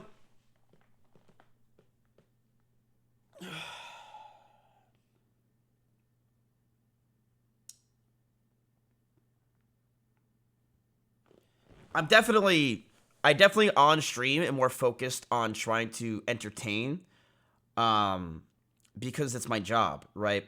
When I'm off camera, there will be times where I'm super energetic and going crazy for about 20 minutes, and then I'll fall asleep, and then I'll wake up, and then I'll be an idiot again.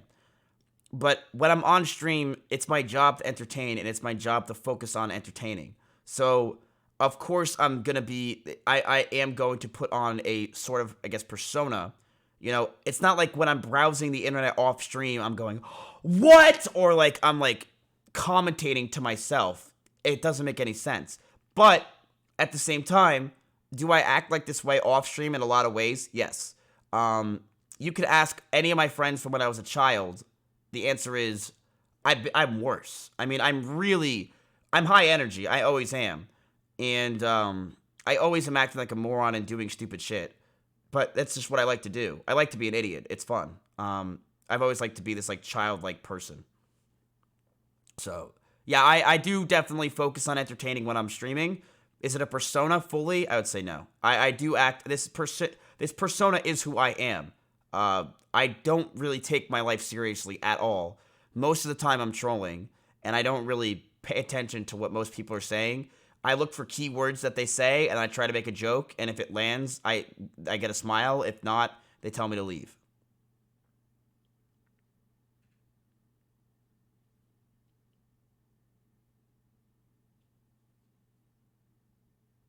Do you ever actually get mad on stream, or is it just for content? Every streamer gets mad, okay? Every streamer gets mad. I was actually mad yesterday with that live stream fail comments because it was wrong. It was false information. It was annoying. I get mad sometimes when people say that I'm pretending nonstop, and they legitimately think I'm pretending to the point where they're like, Miz, I'm leaving. Your pretending is bothering me. I'm not pretending. So for someone to think I'm pretending actually hurts.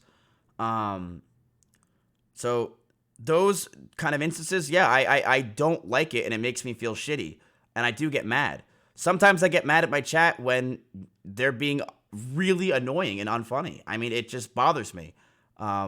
Sometimes I got one time, the most time, I've never been more mad on my stream, to answer this question. I've never been more mad, though, was when Trainwrecks beat me in Mario Party.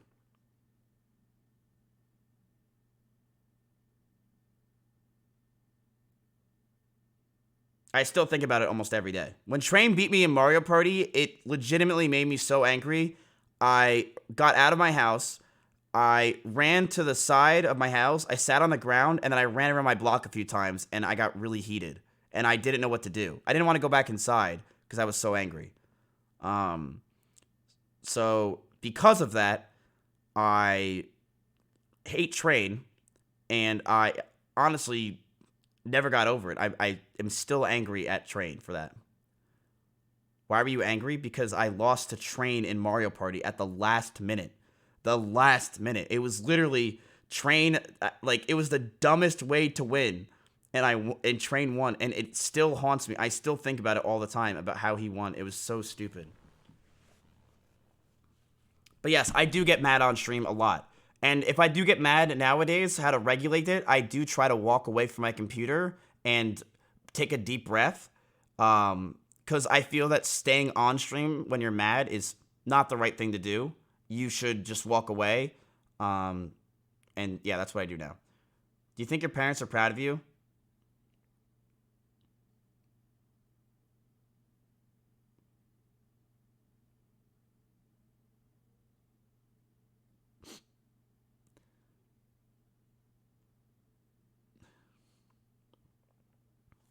No fake crying today.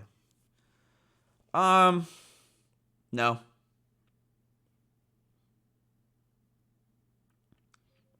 I don't think so.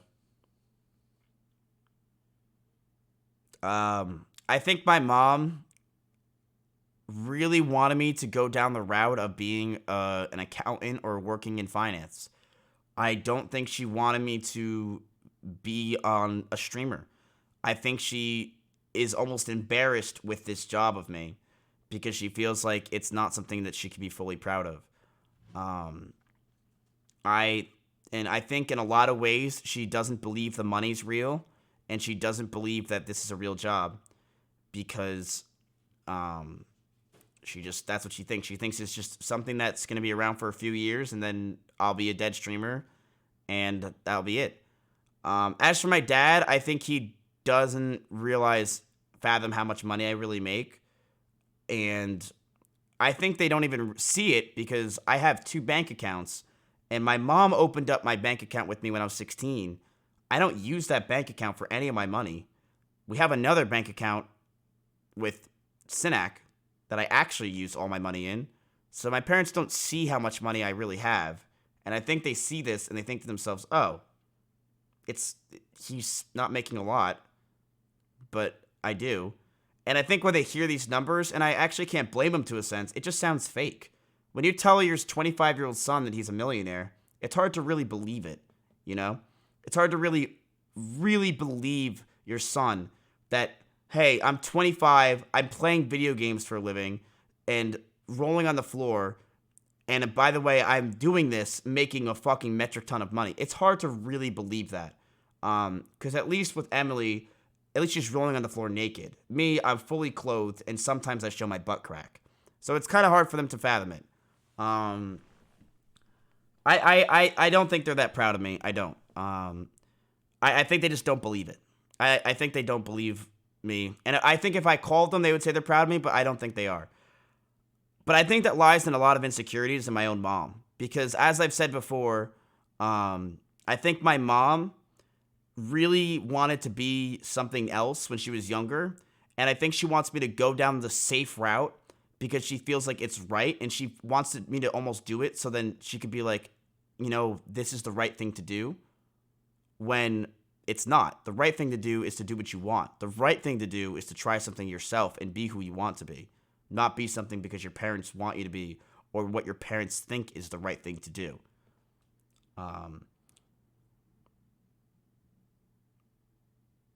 So.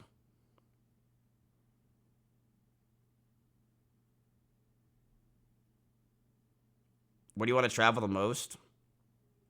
Vietnam. Actually. Vietnam. I think it would be really cool. I do want to travel a lot. I know S-Fan wants to go traveling with me like crazy. And I fucking love S-Fan. I wish E-Rob can come, but I think he's going to be busy. But I know S-Fan wants to go travel with me places, and I'm down to do whatever. I think Jenny wants to go. So maybe me, Jenny, and S-Fan, and I'll be third wheeling. Sure. I'm down for whatever. I mean, I don't want to be, and I never wanted to be this streamer that just plays video games all day and just does the do and goes to bed. I want to live my life, you know? And I think that there is, in specific ways, you know, an interesting like the streamer I've always wanted to be was a streamer that people can really experience stuff from or learn from or grow with. I don't want to be a streamer necessarily that you just watch and go to bed. I want to be a streamer that you feel an impact with, because that's what I felt with someone like Reckful. When Reckful was I watched, I really learned a lot from him and from his experiences. And it's almost like when things would happen with him in real life, I would psychoanalyze that myself and figure out if what I would have done in that situation or different scenarios. It made things very interesting. So I always wanted to be that for other people. So yeah.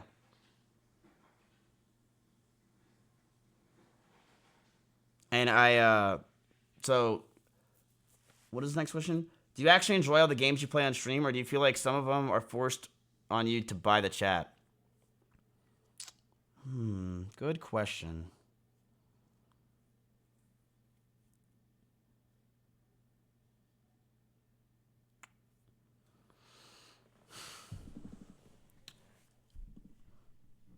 I used to feel that way. So when back in October of last year, September, October, November, I really didn't know what I was going to do with my stream. And the way I would describe it is I felt like I was in a jungle and I was swinging from vine to vine every day, and I never knew which one was going to snap and I'd fall and be a streamer. And when I would do that, I didn't really have a very definitive community like I do now. And it was scary. I didn't like playing a lot of those games that were variety streaming. I've never liked those kind of games.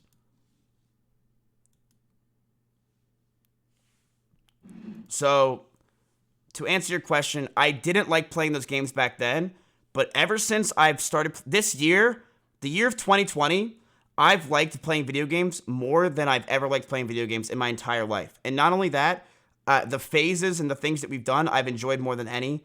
I've had more fun playing video games. I've liked my stream with video games a lot more. And yeah, I've just overall felt a lot more confident and better. When I play games, I don't think to myself like, oh, am I going to go down to 4,000 viewers? Like, I don't think about that anymore. I just play the game. And I think I've also learned what my chat likes. My chat likes progression games, just like me. You know, the streamer is a lot like the chat. I like they like seeing progression. They don't want to see me play some one-off game. Sometimes maybe, but a lot of times they like to see progression. You know, oh my God, he's getting better and better and better and better. Or he's learning. Or something on the lines of that. So, and that's what I like too. And I've learned that this year. And when I started doing those kind of streams, guess what? I've grown, you know? I grew when I was playing all my games. So, and I like that. And that's the kind of games I like, is I like getting better and better at things. So, yeah, I'm definitely enjoying the games I play a lot more nowadays. I don't feel like my chat forces me to play anything. Last year, yes. All right, let's take a look.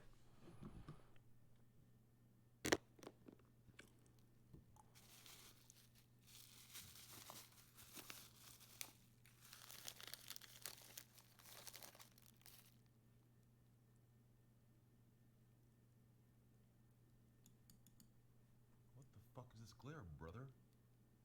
Look at that. Holy shit. Where's the fucking first edition thing? Where's the first edition thing? Oh my God, Train, that scared the shit out of me. Dude, what is this fucking glare, dickhead? The fuck is that? Holy shit, I'm pissed. Look at, oh, I'm gonna cover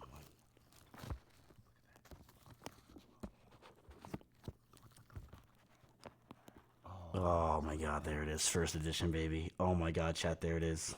First edition, dude. Oh my god. Ooh. With that glitter, baby. Let's go. So yeah, chat, we got that. Me and Train. We'll figure it out this weekend. It's sick. Train last minute just messaged me and I'm like, let's do it. Fine, fuck it. So the money that since I can't buy anything, I had Lud, the money that Lud owed me, I had him give it to Train instead of giving it to me so I could buy another box. Because I can't afford it myself right now. So I just was like, first I messaged Critical and he said he can't pay me for 3 days. So then I was like, all right, Lud, can you do it for me? And he did it. So thanks, Lud. I appreciate it. It worked. Okay, what was your next question?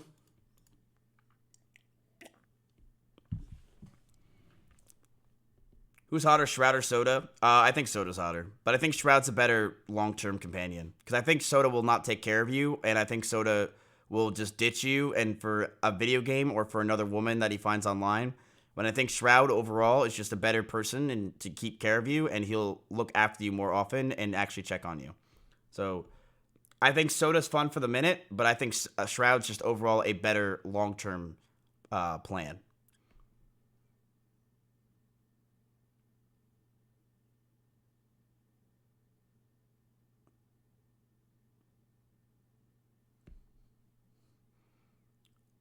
Good question. I don't know. I don't know when the next podcast is. I've been kind of busy with OTK, so I haven't really been focusing on it. But maybe I'll ask Shroud. I don't know. I should ask someone.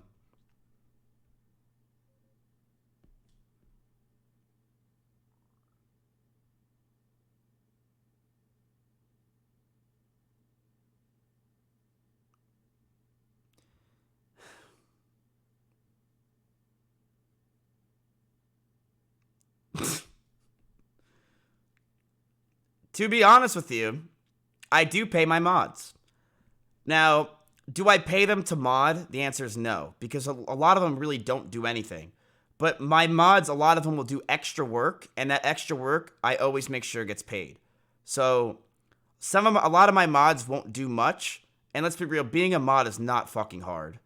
But I do pay some of my mods to do specific stuff, and I will always pay them extra.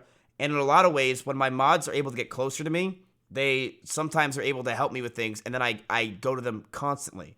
Like, someone that I pay a lot nowadays is Space Voyage. He does a lot of the programming you see on stream all day. And because of that, I give him extra money. Wajito, I pay. Camping Troll, I pay. I paid a lot of these people that... Rosie has now become my TikTok guy. So I do pay people. Not to be mods, but for other stuff that they do on top of being mods. And the person that makes sure that stuff always gets paid is Sinek. Because he talks to a lot of these people, and sees what they do, and then because Synac's the one that really signs them all this stuff, and then does that make sense?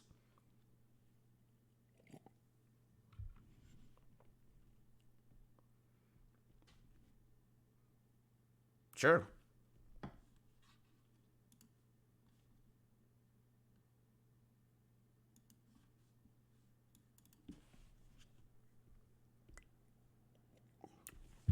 I feel fine. I feel like we can do a ton more. I feel like this is nothing. It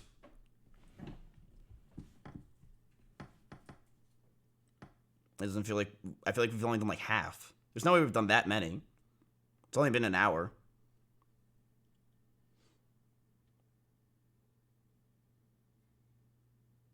Now I want to see the box though. Wait, Train, can you come over? Do you want to do like 6 feet of separation at my house?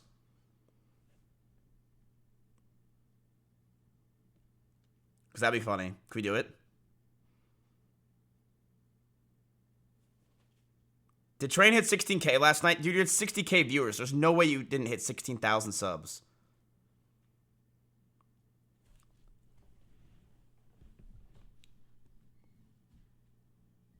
He was at 80K? That's nuts. Are you going to play Shadowlands and or Classic TBC?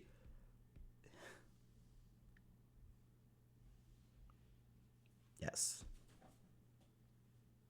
So I'm not playing Shadowlands. And so a lot of you guys may not know this, but OTK, which is my org. Dude, I just want to say, what's up, man? I love you. Haven't said a word to you all day. Just want to say hey. All right, well, now that I'm being honest with the stream, I should probably be honest with you about you coming in my room. I like when you're here, and I'm glad that you're here. I didn't expect that. I'll be honest. That was a good one. Why are you looking at me like that? What's going on? Because now I'm expecting you to leave. I am leaving. So I'll see you later. Bye.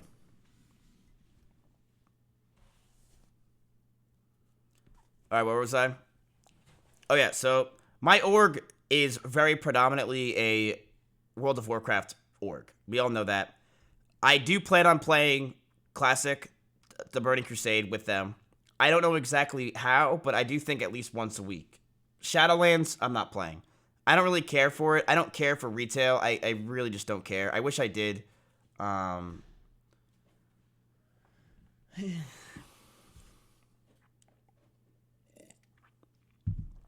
What streamers made you?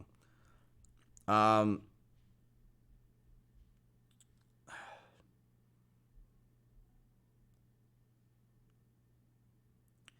would say the reality with someone saying a streamer made you is kind of difficult. Because the reality is, did these streamers make me? No. I made myself, right? Like, I fully made myself. It's not like one person hosted me a lot and I grew. But would I say that these streamers helped me grow to a massive extent? There's a plethora. I mean, I couldn't name all of them. The number one that sticks out in my head is E-Rob. And then after that, I would say is Ice. I mean, E-Rob posted me every day. He watched my videos. He was the first person to watch my videos. Ice flying me out and doing all that stuff and working with him. And then, you know, everybody. McConnell, Greek, ST Peach for getting me my 5 viewers. Then Synac came in the chat, and then that's how I met him. There's a lot of streamers that definitely helped me. But would I say that any of them made me? No. I would say a streamer to make somebody, it's almost like you wouldn't be able to be here if it wasn't for them.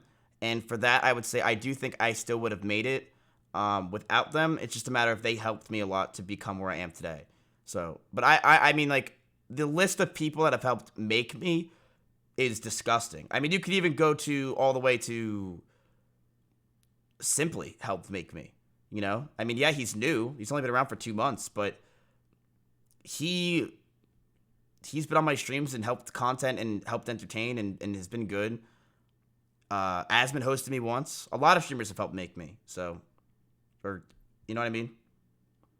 And I'll never have a problem admitting that. I don't care.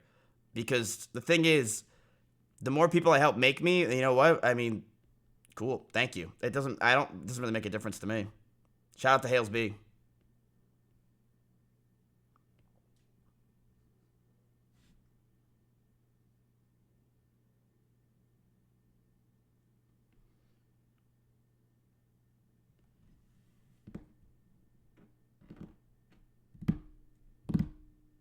It's the idea of always wanting more. The box that I always wanted is Super Smash Brothers.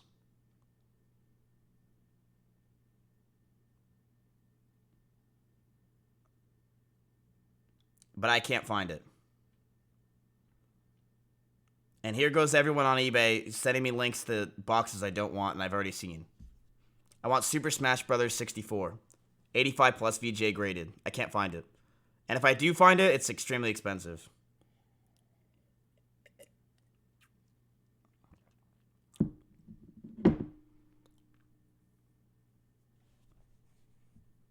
Do you ever miss Axion? Honestly, yes, I do. I liked Axion in small bursts. I don't like Axion in anything more than a few times. Like, he's fun to hang out with, though, for like an hour.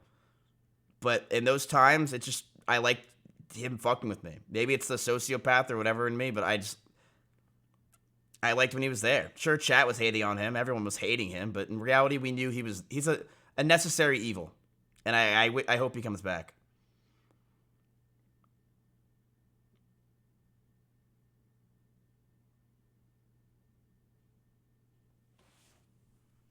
How'd you meet S-Fan? Actually, interesting question. So, I met S-Fan on the RV trip 3 years ago. And that's how I met him in person. But how I met S-Fan was I actually was streaming to about 17 viewers.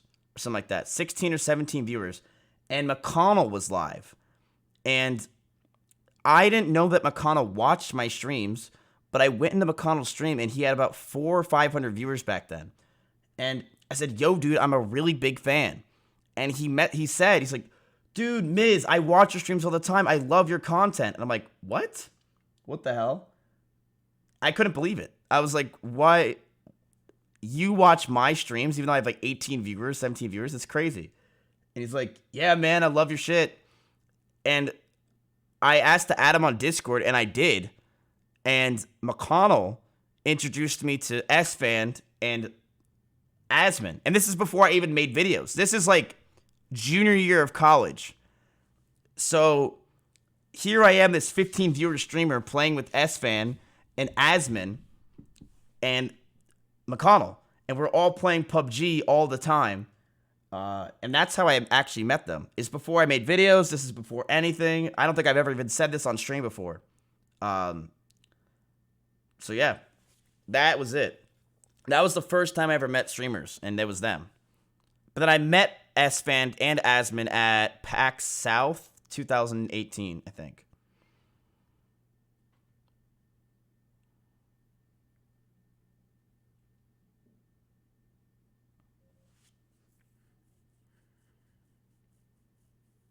What is your weirdest fan interaction? Probably Russell. I don't know. I don't really have many weird fan interactions. And I'm going to be honest with you. It's whenever I go out, people just pretend they don't know me. And it happens every time I've ever been to a convention. Every time I've ever dealt with any sort of people that know who I am, they really just try to ignore me. And they go talk to everyone else but me. It's kind of annoying. Like, we went to conventions, and I'm with streamers I'm 5 times their size in terms of viewers, and they're getting attention and noticed, and my fans who I know watch me are having me hold the camera and take a picture because they want to just fuck with me, and they make me feel like shit. So I've never had a weird fan interaction where I'm like, wow, this guy's making me super uncomfortable. I've never had that, and maybe I'm fortunate to not have that, but I think a lot of those weird fan interactions come from girls, and almost every girl I know has had a weird fan interaction where it's like creepers, or they're stalking them, or they're, stuff like that. It's really common on Twitch, and one thing I wish Twitch would do a better job of is keeping care of those streamers, because there's a lot of these streamers that have stalkers that just have to deal with it, and I think it's kind of ridiculous. They should probably have some kind of help, and they feel very lost. And it's mostly women. Most of the guys on Twitch don't have these problems as much. Most women do. And I wish that they did more about it, because it's not really fair for these streamers to, have to deal with this alone. But I haven't really had many weird ones, despite the fact that I have a very, the vibe I give off on my streams is I'm like your friend, right? I give off that vibe a lot to a lot of people. So you would think that a lot more people would be more willing to do that with me, but it's quite the opposite. For some reason, no one cares about me, and I don't have weird interactions ever. Like yesterday, some guy noticed me when I was out in the middle of the road, and he said, he's told me to drive away. So it's like, he's like, all right, the light's green. I'm like, and I drove away.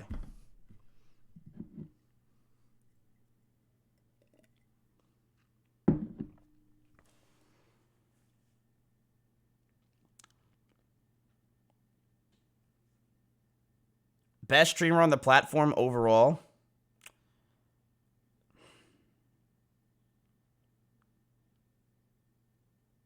I don't know.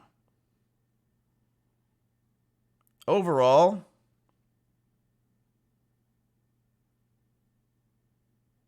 ever?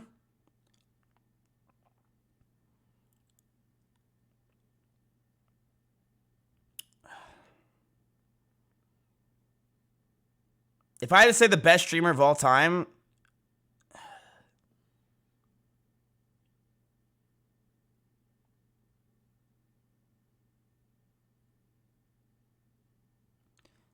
that's hard.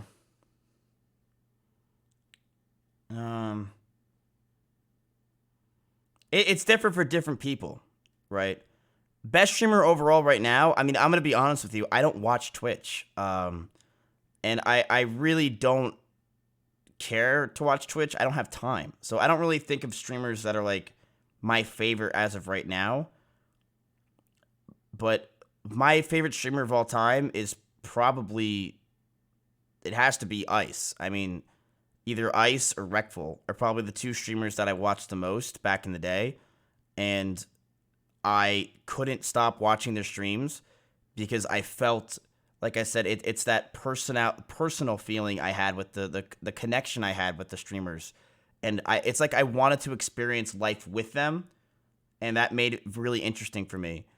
And I feel like I don't really see that in a lot of streamers nowadays.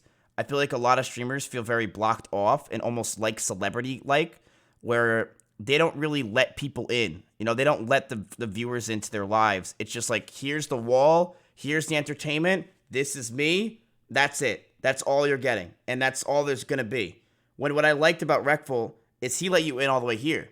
Wreckful let you in, he didn't want a wall. He didn't have this wall. It was here. He let you see this, and that's what I loved. And I try to bring that to an extent with my channel, is I like that people are able to see that inside, because I think anyone could do this. I think it really takes a lot for someone to show this side of their life, because yes, it's more vulnerable, and yes, it's more, personal. But I think as a viewer, when I was back in the day, it really makes me feel better. Because the thing is, I see all these streamers, and I'm like, are these guys even humans at this point? Or maybe I have jealousy. I had a lot of jealousy against a lot of streamers back in the day. I was very jealous that they were making so much money, and they were super successful. Yet for some reason, maybe it's envy. And I'm like, God, wow, I could just sit there and make all that fucking money. Like, you're telling me that you're sitting there talking out of your ass, you're getting paid tons of money, and you're just, fuck you. But one person that made me not feel that way as much is someone like Byron, where Byron made me feel like, yeah, he's making all this money, yeah, he's this successful, but there's a lot more to it than just turning on the camera and going live. There's a lot more qualms to being a streamer. There's a lot more issues with being a streamer. And even Ice showed that side of him, and I loved that side of him. I loved seeing that in a streamer. I loved seeing that personal side. It really made me happy, because it made me feel like that not only am I not alone, but it made me feel like that it's not all the world. It's not all this like beautiful world of Twitch that, oh, you go live, make tons of money, and fuck all these bitches. There's a lot of Twitch that people don't know, like how, how any of it works. You don't really know it until you move into and see it yourself.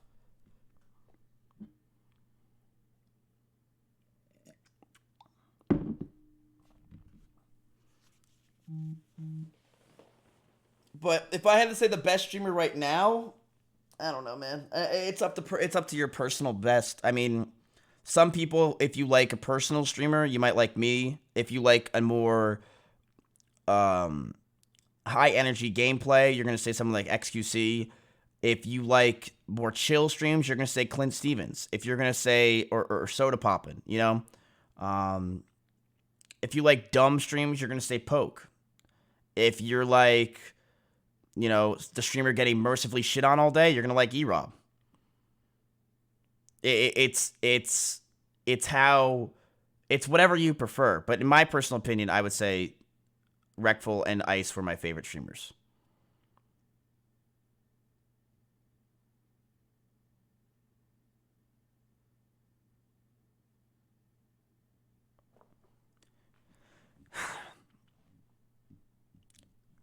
Never.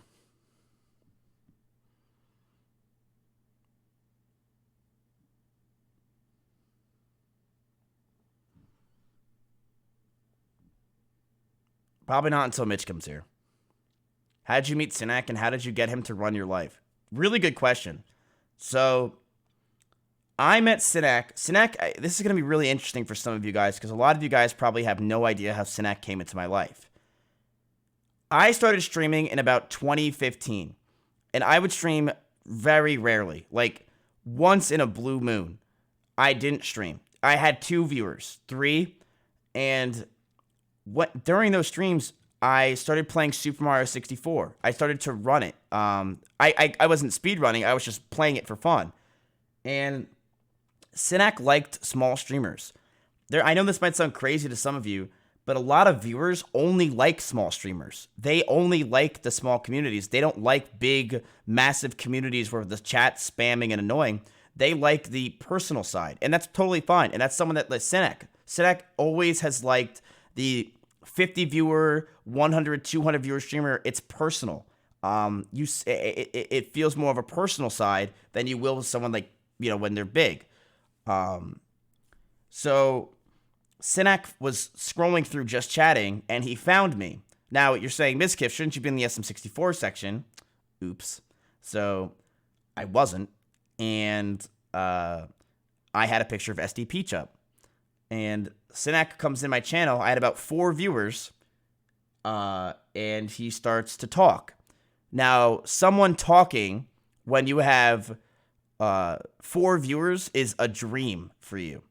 Your chat is moving. Hooray. Things are going well. Your chat is moving. It's such a good feeling to see your chat fucking move and you're not talking to yourself finally. Now, here's the thing, though. It feels really good for you, but the viewer is probably like, fuck, if I leave, he's going to feel like shit. So that was Sinek, and he's too nice to leave, so he never left. Now, I stopped streaming. Sinek really didn't do anything for me back then at all. Why would I need anything? And he saw me on the RV trip, and he's like, what the fuck is going on? Why are you randomly on an RV in the middle of Texas? Like, what are you doing? And then I started talking to him again, which then I started streaming, and then I found out he actually lived in Texas. And I'm like, oh, whoa. So, we started doing more and more stuff. His job became remote, and he moved up close to me. So now he lives, 5 minutes from me, and he runs my life. And it's good. He invested not only early, he invested first. So yeah.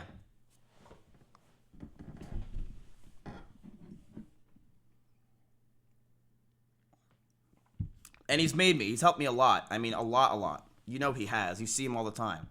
So he was actually one of my first viewers. And it's kind of crazy to think how far he's come with this. But yeah, he was one of my first viewers. So chat, hey, if you want to be a next Sinek, start scrolling through the just chatting section and find yourself a 3-viewer streamer. And maybe it'll happen. Who knows? Can you start doing real questions, please?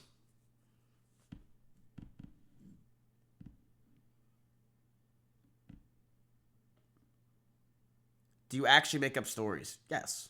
Of course I do. All the time. Most of the stories that are pretty elaborate, the answer is no. But sometimes I sprinkle in a couple lies here and there to make it seem more interesting. But a lot of my stories are not lies. They're actually real. Like, if you want to say one in chat that you think is fake, I will tell you if it's real or not. The chances are it's probably real. The carrot thing is 100% real. I really did stick a warm carrot in my ass after I stuck it in the microwave. Like, I really did do that. Why? Because I was extremely horny and I wanted to try it. I used to have like, it's not a lie. I don't care to admit it because I was young. You know, I was like 16 years old trying things. I once went in my mom's room, took all of her makeup and put her clothes on so I could feel more feminine because I thought I was girly. I liked the feeling of being a girl. It's just what I was back in the day. It's just who I was. The dubstep parking lot thing.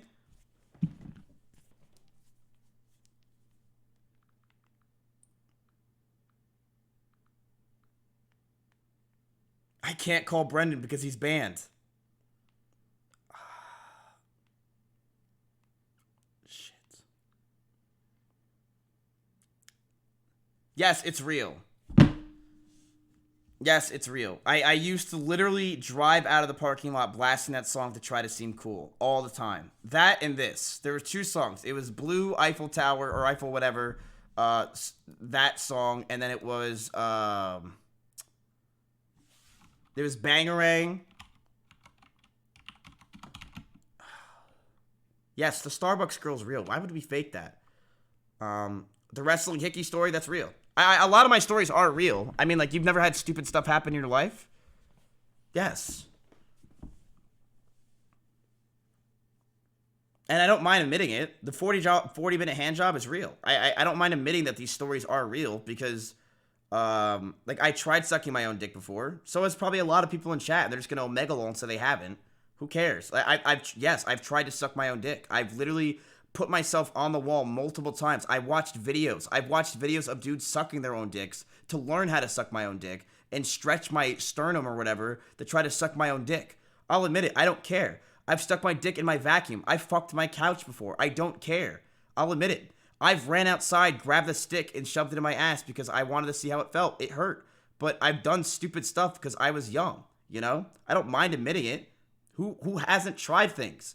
I'm sure some of you have some weird-ass stories. You know, my friend really did take a Nintendo DS stick and shove it in his pee hole and had to go to the hospital. That is a real story. E-Rob, the content's gone downhill since you left. Can you come back, please?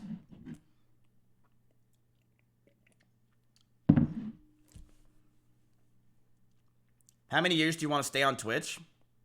I don't think I have a limit, you know? I don't want to limit myself to something that it doesn't need it. Whenever I want to stop is when I stop. If I feel like at one day I'm miserably unhappy and I want to quit, I'll quit. But I'm going to be real with you. I love streaming and I've always loved doing this kind of stuff. And it's very interesting to me. And I don't know if anyone else thinks about it, but it's interesting to think, when will streamers quit? When will this time end of streamers, you know, doing this stuff? Like, when will be the last stream? Who knows? You know? When will the final time where you hear my voice? I don't know. I don't know. It's very interesting. When will I finally stop doing the bounties? But as of right now, I'm very happy. And I am happier than I've been. And I like streaming a lot. You know, it makes me happy. It's something where I can do, where I make a lot of money and I'm happy and I get to screw around and be a fucking moron. I mean, I couldn't ask for a better job. I get to be an idiot and make a ton of money and buy boxes. I literally am buying back my childhood. And then maybe my time will change, you know, with OTK. Some great thing about OTK is, one day, I plan on running that shit with Asmon and S-Fan, you know, where we are just fucking running it. And we're looking back on our balcony and be like, yeah, that's ours. And we did it. And we have a bunch of other streamers stream for us and we sip wine. You know, that's the plan. That's the goal. We want to grow it and then we want to help others grow and pass it down. So yeah, and who knows? Maybe then I'll want to work on the business side of more. I don't really know. I don't know what I want to do in the next few years, but I know right now I love streaming and I love hanging out with Twitch. I love my friends on Twitch. It's my life. You know, it goes back to what I said. Twitch is my lifestyle now. There's nothing else. It's my lifestyle. These guys are really my friends. You know, I might sound crazy, but they're really my friends. Like, Nick Paulum is really my friend. I love Nick. I love, Chance. I wish I hung out with him more, but I don't. I love S-Fan. I love Asmon. I love these guys. They're my legit friends. So it's, Mitch. I wouldn't have these people live in my house if they weren't my friends. That's not who I am. That sounds very uncomfortable, to live with someone that you don't like, especially when you don't need to. Why would I do that? I don't need to live with someone. I like these people, So, of course, they're, I'm very happy right now. And, I mean, things like, Fireball Friday, even though I'm not even sponsored anymore. To do those things, I don't know when I would ever want to stop, To make other people happy by me acting like a moron drinking with my friends, I don't even feel like I'm live. Like, we've talked about it before. We're just like, we go live. I would be doing the same thing off stream. I might as well make other people happy and, continue my job because it's easy. Like, I just go live, play Mario Party or some stupid ass game, and that's it. So yeah. I don't think I'm going to stop anytime soon. I think I've got a solid 4 or 5 more years easily left. We'll see. But I'm going to guess. Who knows? It could be 10. I mean, I've only started 2 years ago. It's not like I've been in this game for a long time. Some viewers and some streamers have been in this, like, even if they haven't been streaming, they've been in the social media game industry for years. But I've been in it for 2. I jumped into this 2 years ago. I started making videos. I have no idea what the hell I'm doing. So, with that being said, I don't know how long I'll be in this. Soda's been in it for 10 years,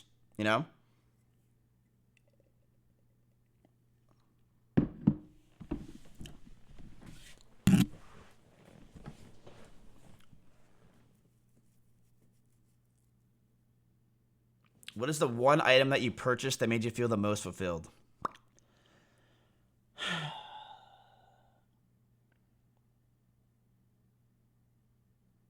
My armor. No. Probably my WoW server. The reason being is it just, like, to think that that's a whole server is kind of crazy. Of a game that I played for literally over a decade. It's kind of cool to think that's an entire server. It's kind of nuts.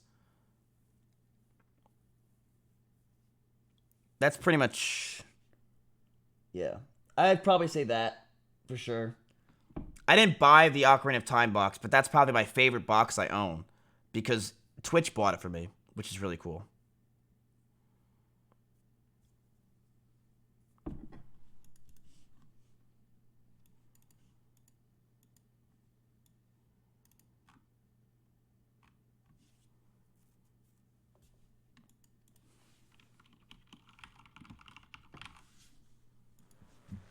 Do you ever worry about fake friends or people being nice to just benefit?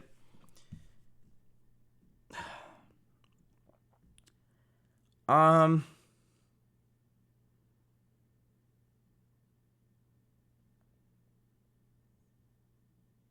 feel like it's not hard to see through it. I feel like it's a lot easier to see through it than people perceive. That when someone's really just trying to use you and doesn't care for you in the slightest. Now, here's the thing. Does someone have a benefit? Does Slick have more of a benefit to being my friend than I have a benefit to being his? In terms of economic success, the answer is, of course, he has a way bigger benefit. But, unless the only way I would ever be able to be friends with with someone is if they're bigger than me, which that's fine with me. But you're not gonna find that being friend. I don't really think of a lot of my friends as fake, and I feel like it's really easy to see through people because I did it for years. Like, I was a fake friend in a lot of ways for years to people in general. I was a really bad friend in high school. I just was. I was a very, very bad friend. I wasn't really loyal to a lot of people besides about 5 people. Everyone else I gave 2 fucks about. I gave literally 2 fucks about anybody else besides 5 of my friends because I just didn't care. They weren't my real friends. They were people that I didn't give a fuck about. They were pawns in a game that I was playing. And the only people I cared about are like Brendan and them because they're my real friends. They were the people that I cared a lot for. And I've always been like that. I've always been people that I've always been a person where I have a very small friend group. And then other than that, anyone else is just to me someone that you're whatever. Like you're not my friend. You're someone that I'm going to use to get something out of. But it's not like I'm using you to get something out of you and you're losing. It's mutual benefits. So, for example, someone is a fake friend of mine is, I don't know. I don't really think there's anyone in my life that I could think of right now that are really fake friends that I just don't want around me at all times, and they're just pretending to be nice. I think it's pretty obvious, and I think even when it's pretty obvious, I think my chat even knows. You know? Greek? No. Greek's an actual friend. I think old Greek was a fake fucking friend. Just like in a lot of ways, fake Miskif was a fake fucking friend. But the thing is, I think Greek matured, and I think Greek realized what's important, and people grow differently, and they change. And I think he realized what's important, and now he's not a fake friend. I don't think Greek's a fake friend in the slightest. I think old Greek was a horrible friend, just as I think in a lot of ways old Miskif was a horrible friend. Growing on Twitch, I think I was a terrible friend because I just wanted to grow. I just wanted to be a big streamer, you know? And I was willing to ditch anybody or do whatever just to make it. I was willing to be friends with people just to make it. But the thing is, now that I've made it, I don't care anymore. I am willing to, I want friends. I want people around me. And I didn't realize that as I was growing. But if you notice that a lot of the people that were around me as I grew, I still keep around me to this day. And either they live with me, I host them all the time, I care about them. Because I always make sure that people that have helped me in the past, I try to make sure that they are always getting help. And there's a lot of people that have helped me in the past, but I always try to host them, help them, care about them. It's just who I am. And I make sure that happens. I don't want people to not do well, you know? Like Lakari, for example, I mean, I host him all the fucking time, and I care about him a lot because he is a friend that's been with me for so long, and he believed in me from the beginning. Or someone like E-Rob, I would host if his chat didn't spit on me repulsively, but these people I care about, you know?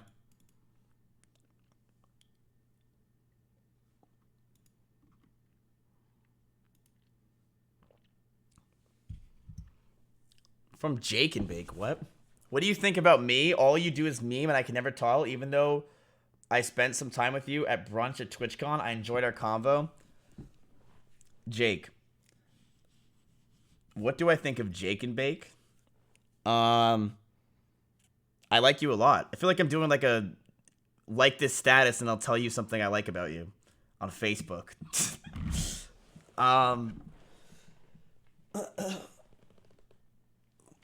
Jake, like for a TBH. I feel like that's what I'm doing. Do I like Jake and Bake? Yeah, Jake, I like you a lot. What do you mean? I think that, I mean, I'm not as close to you as I was close to, like, a lot of other people. But, I think that you've gone through a lot of problems and difficulties on Twitch that I think a lot of people don't know or would never understand. And I respect that you're still pushing every single day. I think it's really hard and sometimes because you've had this thing with IRL streaming and then Corona, something you never thought would be possible happens, and now it's like fuck. So I give you a lot of respect on that because it's definitely hard to just completely change your entire career overnight, essentially. So I give you a lot of props for that. But I do like you a lot. The thing is with a lot of people on Twitch, I like everybody. I have zero problems with almost. I really can't think of one person on Twitch where I'm like, I hate you or I dislike you. I like everybody. And that's because if someone's willing to tolerate me because I'm so fucking annoying, I do like you. Like, who do I ever really talk bad about? I like everybody. Because if you're able to deal with me and you're able to think I'm an okay person, then I like you.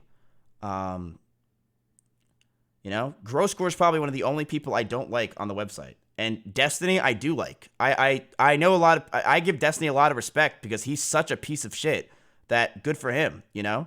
But I like almost anyone else on the website. There's really not many people where I'm like, oh my god, wow, you're a horrible person. But Groscore is just an absolute dipshit. Yabe, I don't dislike Yabe. I give two shits about what happened. I still don't care.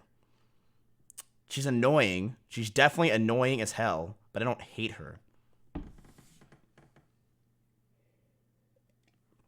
But no, Jake, I like you. I think you're a very sincere person. I think that there's very few people on the platform that are sincere like you. And I think that you're someone that I think you got into this Twitch world and you did it for the right reasons and you didn't do it to be a piece of shit. You're like a...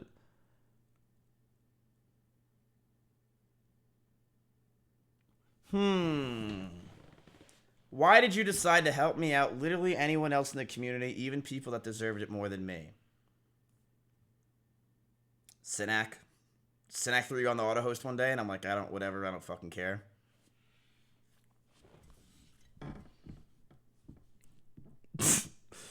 No, why did I help you? Well, I mean, I'm gonna be real with you. It's because people in the community like you, and that's pretty much it. I'm not gonna host someone that people don't like, and people like to chill in my offline chat a lot, and they were watching you anyway, right? So I said to myself, why not just host him and help him out? And I also know about a lot of your problems that you had off stream with your family and stuff like that.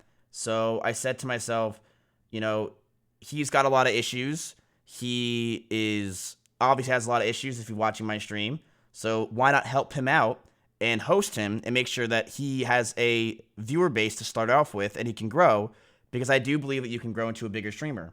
So that's why I hosted you. I thought you had potential, and I also thought that why not give you a push to start in general, because I know that you have family issues and that you can use the extra help. And my chat was watching you anyway, so why not just have them watch you from my offline chat? It doesn't make a difference, you know? So that's why I did it. Same thing with Tavian. I thought he was really all about the content because I thought he did a I'll shave my eyebrows off for 5 viewers. Little did I know that they were just gone. And once I realized that, I took him off the auto host.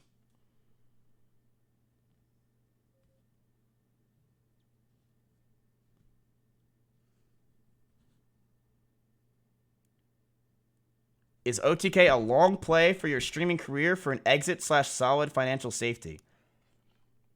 I don't really necessarily think of it as financial safety. More so because the reality is, financial safety-wise, I'll be set in a year. I mean, in 1 year from now, if I'm doing the same exact conversation with you, I'll be financially set. I really won't need much more money. I will be perfectly fine. If I just continue doing my bounties, my subs, my bullshit, I'd probably be financially set in a year to the point where I can live a decent life for the life with what money I have. So is it for my financial safety? No, it's more so for something that I can do after I'm done streaming. Let's say if I want to be more involved while still being involved in the streaming world. Let's say if I want to be more involved in the business side of streaming. Let's say if I want to be more involved in teams or things like that. With the knowledge that I've gained from being a streamer and with the knowledge I've gained, I could be a good asset to that. So in 5 to 6 years from now, let's say I'm 30, 32, and I want to do something else, I have that outlet. So that's why OTK, in my personal opinion, is really good. And I also like OTK in general because I got a lot of offers from a lot of orgs. And the thing is that OTK stood out is they're my friends. And I don't want to just join an org run ads, make money. And I'll tell you how much I got offered. I got offered $600,000 to be in an org for 2 years. And I turned it down. And the reason why I turned it down is because I'd rather not get paid $600,000 at all. I'm not getting paid to be in this org in the slightest. The reason why I'm in this org is because I like my friends and I want to grow with my friends and I like to do stuff with them rather than just go in an org, run ads for them, make money, and go to bed. You know, that's not fun for me. I don't get an experience with that. My chat doesn't grow with that. My channel's not going to grow with that. You know? My channel grows with Asmon hosts. My channel's going to grow with doing collabs with my friends, with growing with my friends. So yeah, I got offered $600,000 and I turned it down because I thought it was not worth it. Am I getting any payment from OTK right now? I get $0. It's a long-term play. Now, obviously, I'm going to make money on it. It's not like I'm making zero, but we want to do stuff. It's to grow something by yourself. It makes me so much more passionate about streaming because I'm in this together with my friends now, you know? And if I could create like an org village and we can all constantly come over and hang out and do streams together like we've been doing, it's what streaming is all about, you know? When I could have just joined an org, yeah, I could run ads, make money, but is that really what I want? When if I want to make $600,000, I mean, I'll make $600,000. I'll figure something else out. Now that's a lot of money for me. I told you how much I'm worth.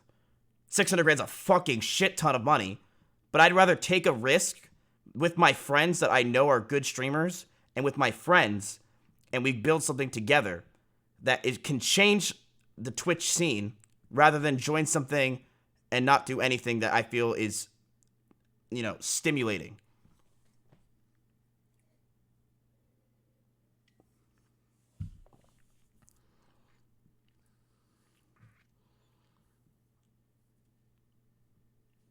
I swiped left. Please. I'm swiping left.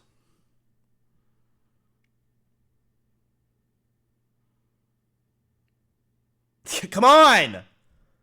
Is One Tap running this fucking podcast shit? Get this out of here. Why is it still here? Get it off. Yo, okay, I'll answer. Yo, I got bounties. I don't want to. Okay. Kings, I don't. Okay, come on. This is a stupid ass question.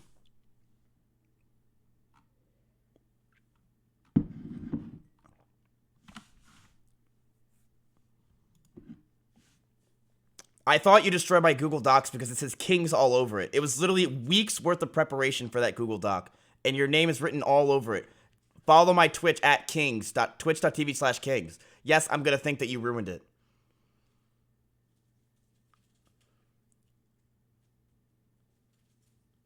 I remember the day Jessica Blevins was in chat and asked if Ninja knew who you were. At what point do you feel like you made it and had recognition in the community of Twitch? I'm going to be honest with you. My recognition feeling definitely went away last year. I feel like I had more feeling of like, oh my God, this person knows me when I was much smaller. And as you grow, it just becomes numb. You know, like, it doesn't really make me feel any different. Like, if I found out PewDiePie knew me, now that's cool, because he's PewDiePie, but the feeling becomes numb over time when people start to know you, because it's like, it happens all the time. Of course they're going to know you, you know? It becomes the norm, and that's just how life is. And that's why I'm telling you guys, when you guys think streamers have this crazy lifestyle, yes, but when crazy is every single day, it becomes normal. And when, just like if everything's considered good, then it's not considered good, it's considered normal. Because that's what it becomes to the human brain. We just I don't see it that 21,000 people are here asking me this. I see that I'm live and that I have a decent amount of viewers today, you know? And the same thing goes for this. One of my first interactions where I was like, oh my God, I made it was when I first met Mitch Jones, you know? And now the dude's begging to live with me. So things change, you know?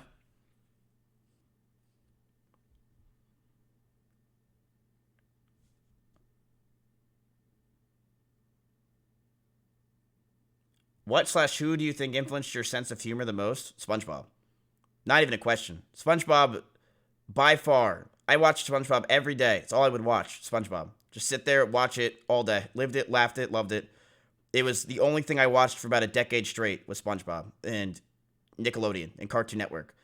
My favorite shows of all time. And that's where my life became, was SpongeBob's sense of humor. Just the wittiness, the funniness, it's that good. You go back and watch it, and you're like, how did you think of that? And just acting like a total idiot. And I think I get a lot of my sense of humor and sense of life from SpongeBob. It's the feeling of, what's the point? Like, who cares? Just be an idiot and have fun.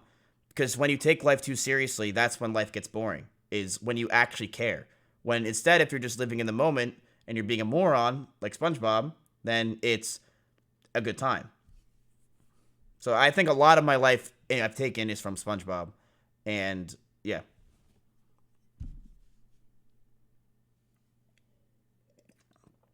What do you want your legacy to be after retiring? I don't know. I mean, that's so far away, right? I don't want to think of retirement when I'm 25, but my legacy after I retire is just people say, oh, I don't know, that a retard. Like, that's my retard. That's the idiot. Yo. I want people to say yo a lot. Sometimes spam eggs. I don't know. I don't really have a legacy that I want to leave behind. I just want, I feel like have I left a legacy? No, not in the slightest. I feel like I'm, but I do want people to just be happy, I want people to be able to laugh more at themselves and not take life so seriously. If I could do that, for a bunch of people and make people. The thing is that a lot of society and people in general have today is anxiety, and it's only getting worse. It's only gotten worse. People are more afraid to do things nowadays and more afraid to take risks than ever before. People nowadays are more afraid to do anything than they've ever done before. They just want to stay inside and have anxiety, and they're just stressed. They're scared. That's what we've become to.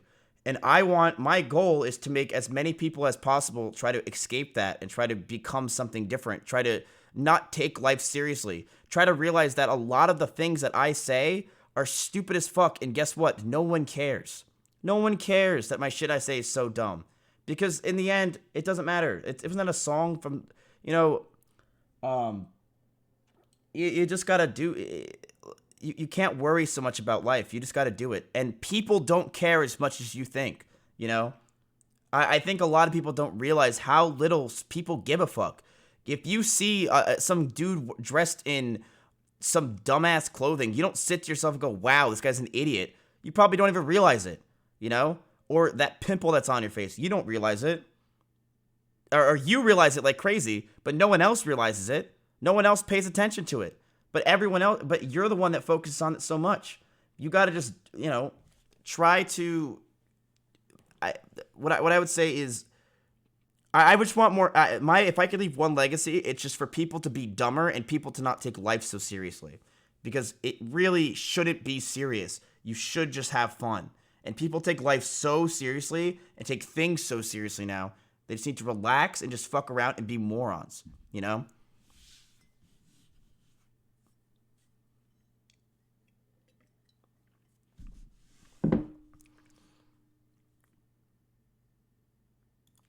Why do you always say you're going to do something when you reach a certain sub goal and you actually never do it? I'm a pussy. I mean, just straight up, like, it depends on the certain sub goal, but I think a lot of times I say I'm going to do something and then I forget to do it, or I'm too lazy to set it up. When, like, I know the biggest one of them all is obviously the camping stream. Yeah, I know the camping stream is big. But I'll do it one day. I should do it. I should do it.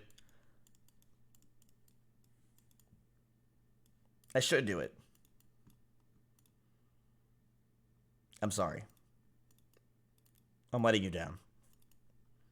But it's wintertime, so I can't do it, but I will do it. Do you wish you could hang out with Lamont more? Yeah, I mean,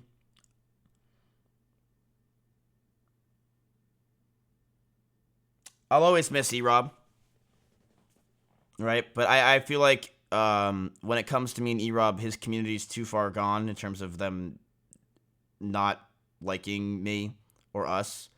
And because of that, I think that it's like they're just very sheltered. And to be honest with you, a lot of them are banned from my channel forever because a lot of them were old toxic viewers that I got rid of because I didn't want them around. Like one of them yesterday in the offline chat was talking about me, and my mods looked at what he said, and it was just straight CX stuff, and I'm like, this is why I banned you.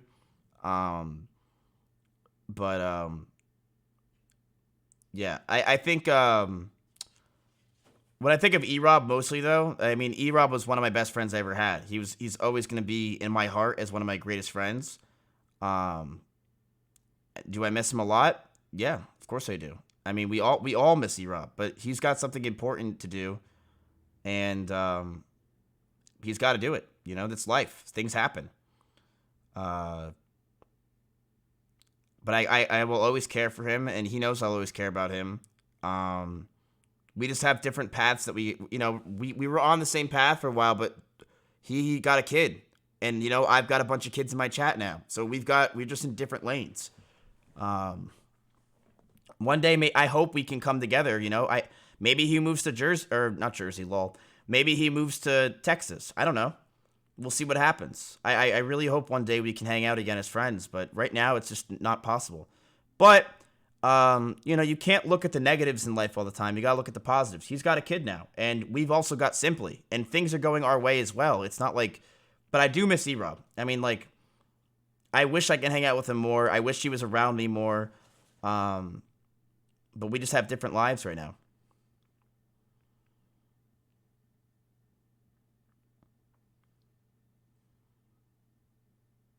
Would you trade your Twitch fame for a YouTube channel with 10 million subs? I don't. There's so many variables with that. I mean, like, can I just shout out my 10 million subs? I'm live on Twitch. Like, is my channel dead? Am I still using Maya as thumbnails? I don't know. That's a very hard question. I'd probably say, in my personal opinion, I really don't think YouTube is that great if you're talking. I think YouTube is more creatively fulfilling, but I think that YouTube is also very stressful compared to Twitch. Because I think Twitch is way less stressful because we just chill and play video games and fuck around. When YouTube, I mean, making a video requires so much creativity and stress. Not only making a video requires that, but then you have to worry if the video is going to do well. You also have to worry if the video is going to get copy striked or something like that. There's so many variables that happen when on Twitch, I know what I'm going to get. I'm going to get between 10 and 20,000 viewers whenever I go live. I know that I'm going to pretty much just sit here and do whatever I want. And the only thing that's scary now is DMCA. But it's way easier of a job for sure, I would say, than being a full-time YouTuber. As someone who's done both, YouTube's definitely more difficult and not nearly as much pay. So I would say I wouldn't trade my Twitch fame for 10 million subs. I just wouldn't.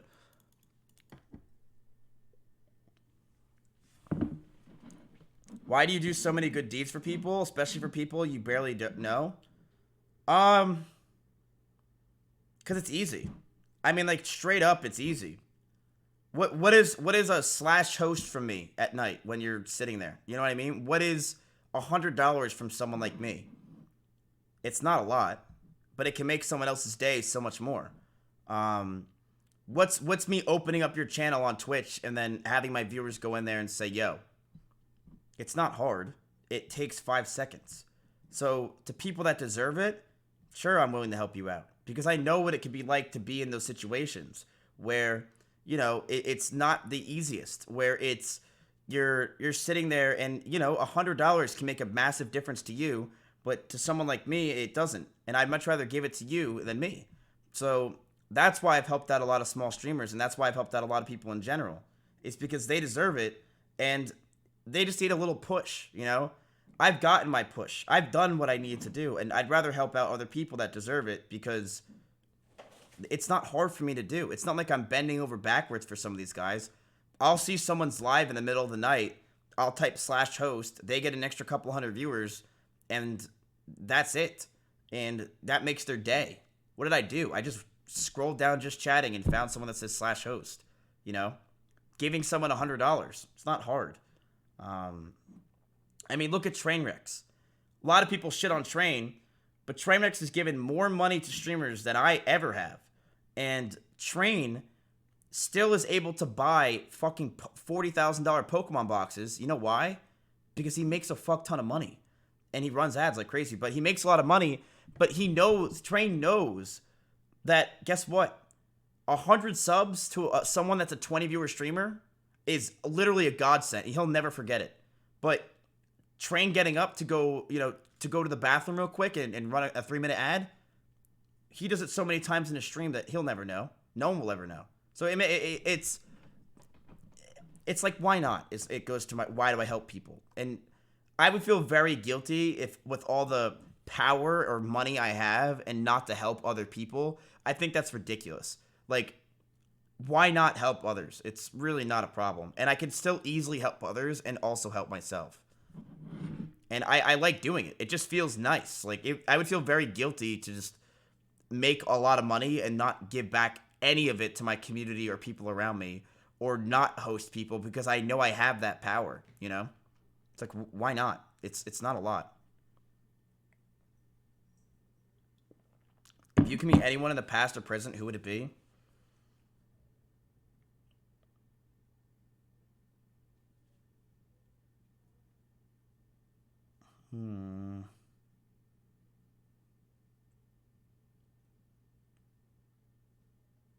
I don't know. If I can meet anyone, I don't really care to meet anybody.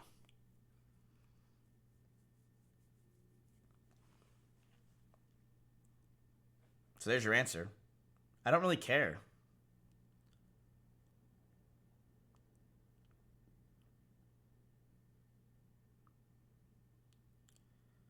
Fuck, marry, bad, E-Rob, Slick, Simply. Alright, I'd probably fuck Slick because he is the biggest dick of them all.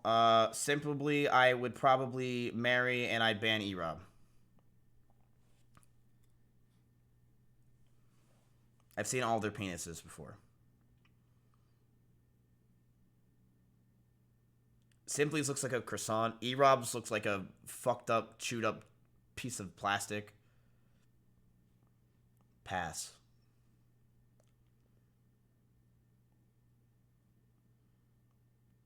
Do you wish at times you had a new chat and community? No. I like my community. They're very easygoing. They don't care. And that's the kind of mentality that I want with my community, is a community that doesn't give a shit. Like I said, is there growing pains? Yes. And I think the reality is that almost all chats, and I will say this, all chats have changed entirely on Twitch.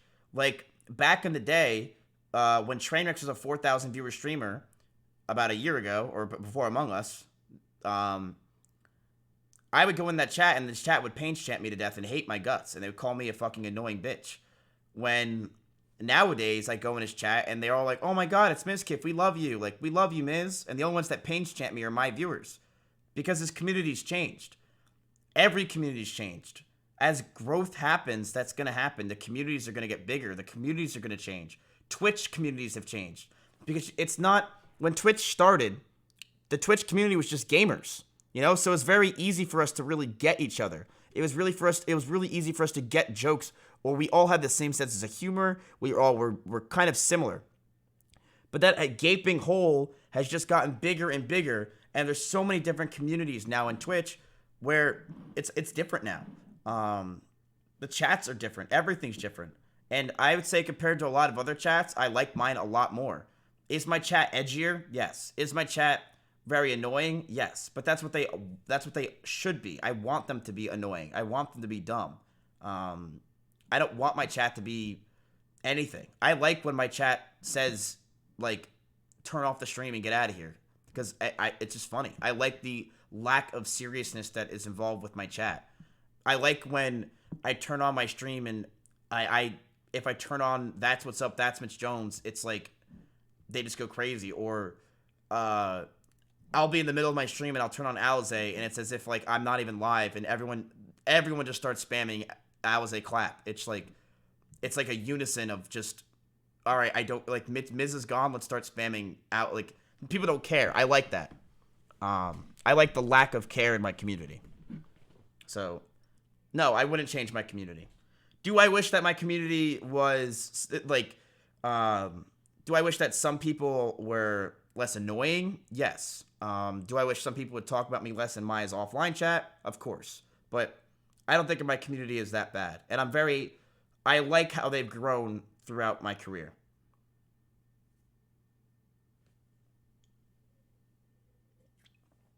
What soft skills added the maximum value to your career? Lack of care. I think if people don't understand that if they don't care a lot, especially if you're a streamer or YouTuber, that's the hardest thing is caring what people think.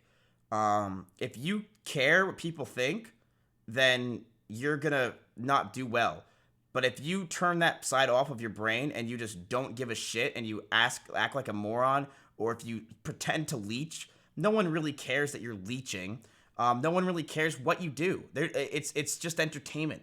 And if you could turn that side off of your brain and actually focus on the entertainment rather than, oh, what are people thinking about me as of right now, you'll be successful. And I think that's a big problem that a lot of streamers and even big streamers have, is they're afraid of what people really do care about them. When I don't give a shit. If you think I'm cringe, I don't want to see it, but it's like, I know there's some people that think this is funny, and I'm catering to those people, not trying to cater to you. If that makes sense. So, if you could turn that side off of your brain, the lack of care, you're going to do really well. Dream, get out of here. If he's actually here, please stay. What big lessons have you learned this year?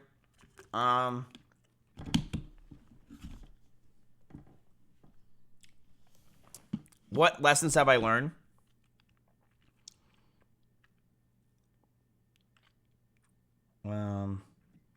Probably don't take live stream fails so seriously, because I did, and I regret it a lot, because I really liked being on live stream fails for the first year of my life, yeah, I was 1 year old.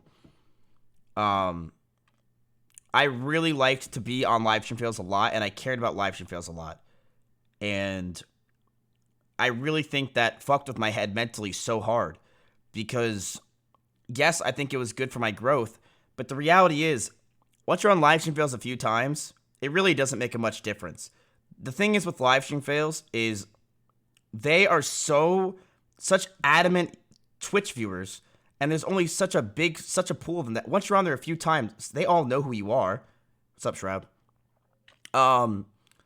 And I cared about their opinions so much, and I cared about getting on that website so much that I think it destroyed my mental. Like, if I didn't get on that Reddit for one day, I thought I was a dead streamer. And it was so false, you know? You see a streamer like Daff. Everyone knows who Daff is, but it's not like Daff gets on there every single day.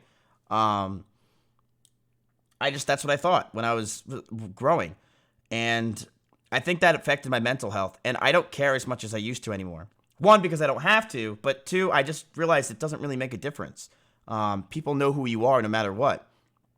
And what other lessons have I learned this year is life's not about, like, what I have learned specifically is the less I care, the better entertainer I am. And I cared a lot, and I've been trying to care a lot less. Like, the less I care, the more fun I am. And I've realized that I've been caring a lot lately, and I want to stop doing that. So, yeah, pretty much that's it. I've learned not to care as much. Because for a while, I was really starting to care again, and you can't do that when you're trying to entertain. What's your favorite thing to do off stream? Okay, you're not going to believe me. Some of you will, based on the fact that you know who I am. Do I jerk off? No, it's not jerking off. I don't jerk off often, maybe once a week, if that. I really don't do it. I have no passion to do it. I don't really care to do it. And I think in a lot of ways that's actually benefited me like crazy. Because I think when you jerk off a lot, I think it's almost like that's all you're thinking about and you don't care to do anything else. When if you jerk off less, what I think it does is I think it you start to focus on other things. When I was jerking off like crazy in college, I knew that that's all I wanted to do. I was so horny, I couldn't focus on making a career or doing anything. I just wanted to jerk off. But as I've lost my tea, while I miss the days of being extremely horny, because those definitely were fun days, I've also realized that when I was super horny, I really didn't focus on anything. But when I lost my tea, I became more focused on my career and job and stuff like that. And maybe that's to try to like balance myself. Like, oh, like I have to do well in a career so that way I feel more manly and more dominant. Maybe there's like something in the back of my head like that. I don't really know, but I don't really know how it works. But my favorite thing to do off stream is probably hang out with my friends, I don't really care what, just to hang out with them. And I'm dead serious on this though. If I'm ever in a business meeting, you know.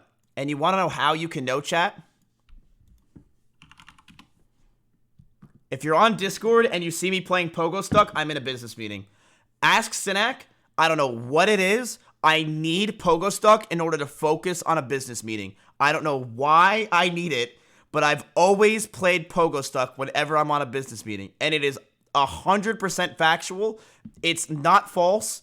You can ask Maya. I literally just do this while I'm talking. Because it's almost like my little ball of like my stress ball while I'm talking to someone. And I just sit here and just do this while I'm talking to them. Every meeting. I had a business meeting today. I was on Pogo Stuck. I just need it. It's really weird, but I do that every single time. It's like a reaction. I just instantly go to Pogo. I swear, ask Maya. It's not false. It is true. She will confirm that it's real. It's Maya. Did Maya in her stream or something? Oh, she did. I don't know why. It's weird, but I just like hanging out with friends. You know, I really think that as you get older, you just care about hanging out with your friends more, and I really just like my friends. I like being with them, whether we're watching TV, playing Smash, doing whatever. It's nice to have your friends and do stuff with them. But I also like focusing and caring about stream. So while I'm off stream, I also, one of my favorite things to do is think about stream and try to think about fun stuff to do on stream. Because even on my days off, like Thursdays, I really do like to focus on making good content for you guys or doing stuff that's fun. Because I like doing different things and trying creative things. And one thing I like about my chat is that they don't care and they'll allow me to do that, you know? Like the Pokemon thing, where I was like, I'm going to leave for 2 weeks and turn on Pokemon. You guys are like, fuck yeah, go do it. What's your favorite chatter besides me? Chitterman, you're definitely up there. I don't know. Who's my favorite chatter? I don't have one, but I have a lot of people in my chat that I like. But I don't have Tomo, I like you. I don't have a lot of chatters that I dislike. Otherwise, you're permanently banned. I don't fuck around. If my mods ban you, you're banned for 10 minutes. If I ban you, you're permabanned. I don't even see the other times. I permaban you. It's just what I do. So if you're talking right now, either I haven't seen your shit talk or I like you. And I really don't have a problem with any of my chatters at all. Like, who's one of my favorite chatters? Titterman, you're definitely up there. I don't know. I really don't know. I do like Donuts. See, I also like specific viewers because they do stupid things. This guy named Donuts, who's one of my mods, has literally been asking me every day since I started streaming, yo, what's your credit score? I like that. Or this guy named Kevbot, who says, good luck, everybody, whenever we play a game of marbles. You gotta look for these things, chat. It's why I say good luck, everybody, every time I play marbles. It's not because I'm just saying it. It's because every time I've started marbles, Kevbot says, wide people happy, good luck, everybody. And that's why I say good luck. So there's a lot of small intricate things that I'll have like a one-on joke with the viewer that you guys don't even realize it. And you think I'm just talking, but I'm actually having a joke with some guy in the chat. See, he's here right now. He just said it. He said, why people happy? Good luck, everybody. Look at his logs. It's literally just about marbles or saying good luck, everybody. So, that's how it's been for a while. But there's a lot of chatters I like that have stupid jokes. My least favorite chatter of all time is probably the Panda. I genuinely hate him. I think he's annoying as hell. I hate his no Uber in Kansas jokes. I find them miserable. He really did ruin my chat for a long period of time, and he knows he did. And I fucking despise him for it.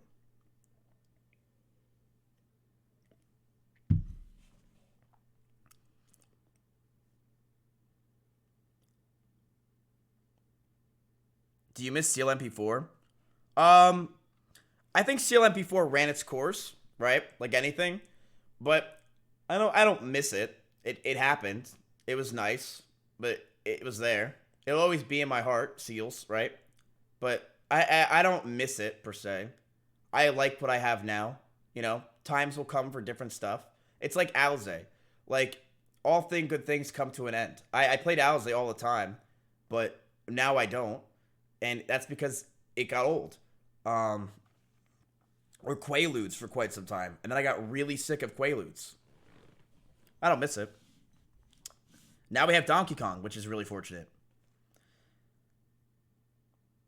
How do you feel about exposing yourself to people and being vulnerable? Is it refreshing or cleansing? I think it's just what I want to be on the internet. I like people coming to me and really thinking and seeing what it really is to be like a streamer or who I am, rather than who they think I am. I guess cleansing's the word, but what I really do like about doing this kind of stuff is I like people really understanding what it's like to be a streamer, because I don't feel like a lot of people really let people into their lives anymore as content creators.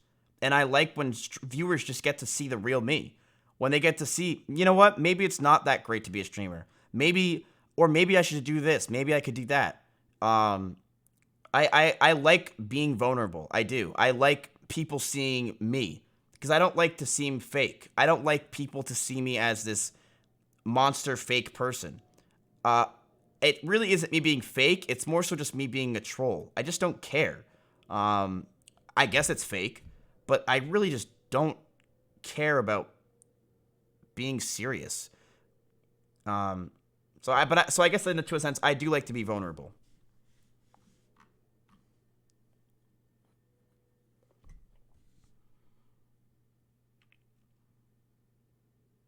Do you truly like Shroud's chair? Yes. This is absolutely amazing. This chair, here's why Shroud's chair is nice. It's not only is it comfortable, which it is, and I would fully tell you guys if I'm not sponsored, so I don't have to care. I mean, it's a $1,500 fucking chair. But it's also just sick because Shroud gave it to me. Like, to say that Shroud sent you a chair is really fucking cool. And I'm truly grateful for that. That's badass. It's a good memory.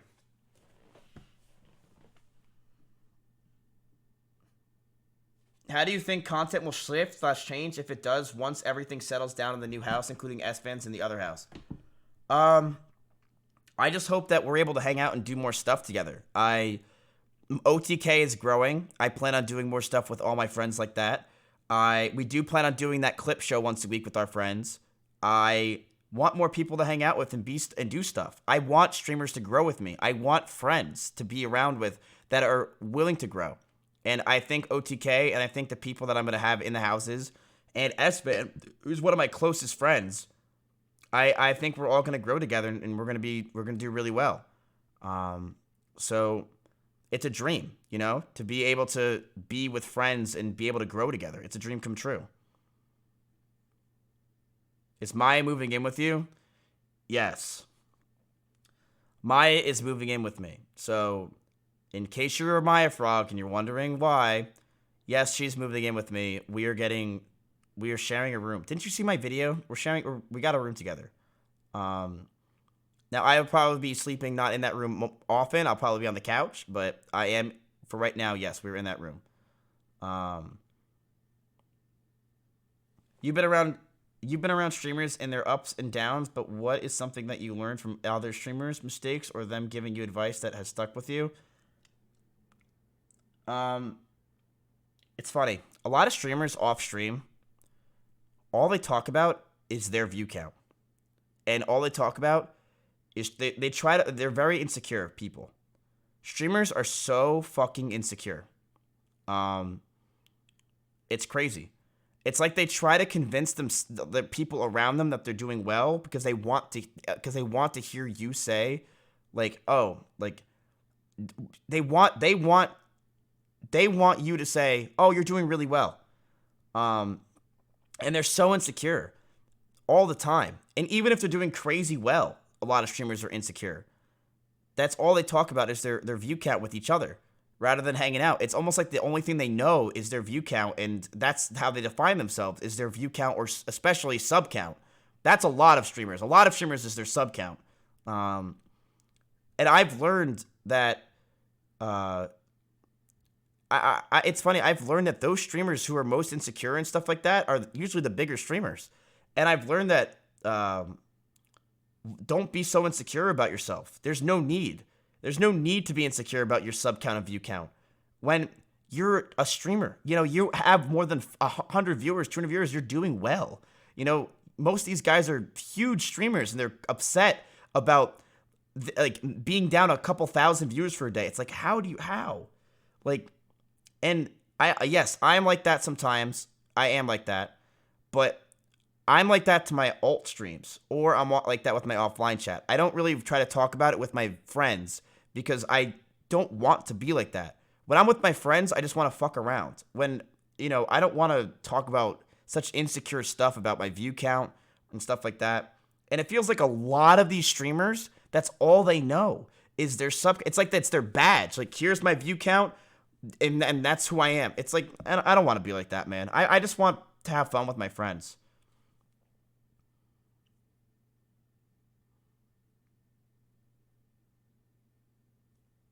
What is the favorite stream phase or the one you enjoyed the most?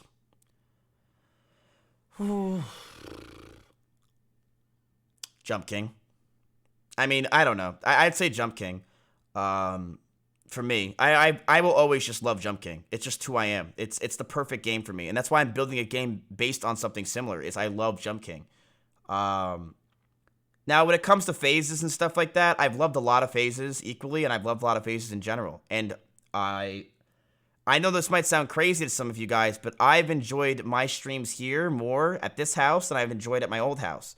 Do I think that there were some streams that were specifically really good back then? Yes, I do. But I think the houses here, or I think the streams here in general, were just all around better and more fun. We had a lot of good times in this house, and they were really good times, and they were fun.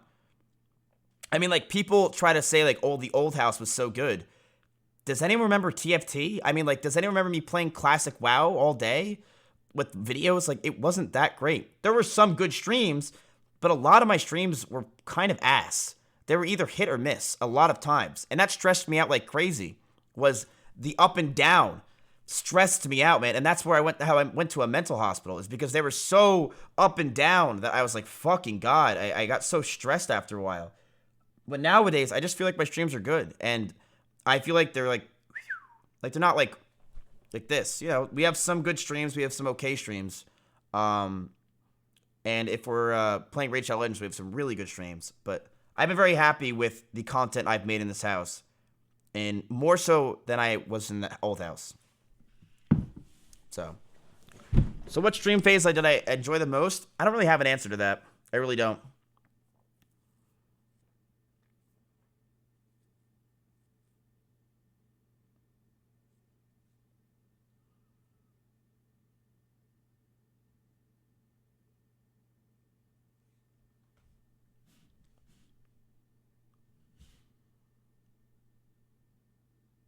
Why does Blex need an auto host when he's already doing fantastic? All right, he's got like 20 viewers. He doesn't need it.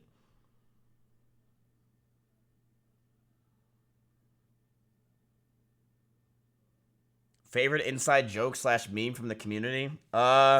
Honestly, one of my favorite things is when a new frog comes in the chat, in my offline chat, and then Flack tells them that he's not going to be live today because he's getting ready for Friendsgiving on Thursday.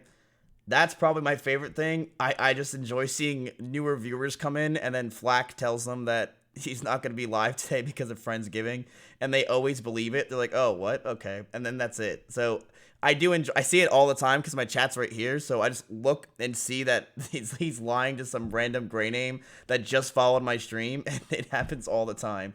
So I do like that one a lot. Other than that, they're all miserable, and I hate all of them.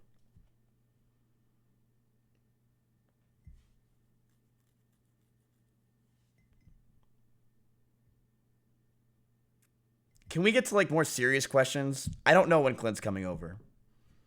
I would love for him to come over. You know I would.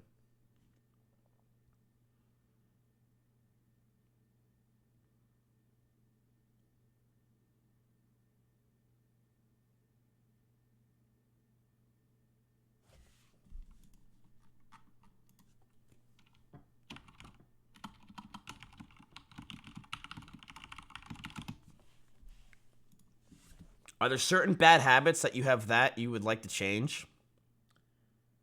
Yeah, and I think as a person in general, you're always trying to grow, right? As a person in general, you're always trying to make yourself better, and it's very important to have goals and things.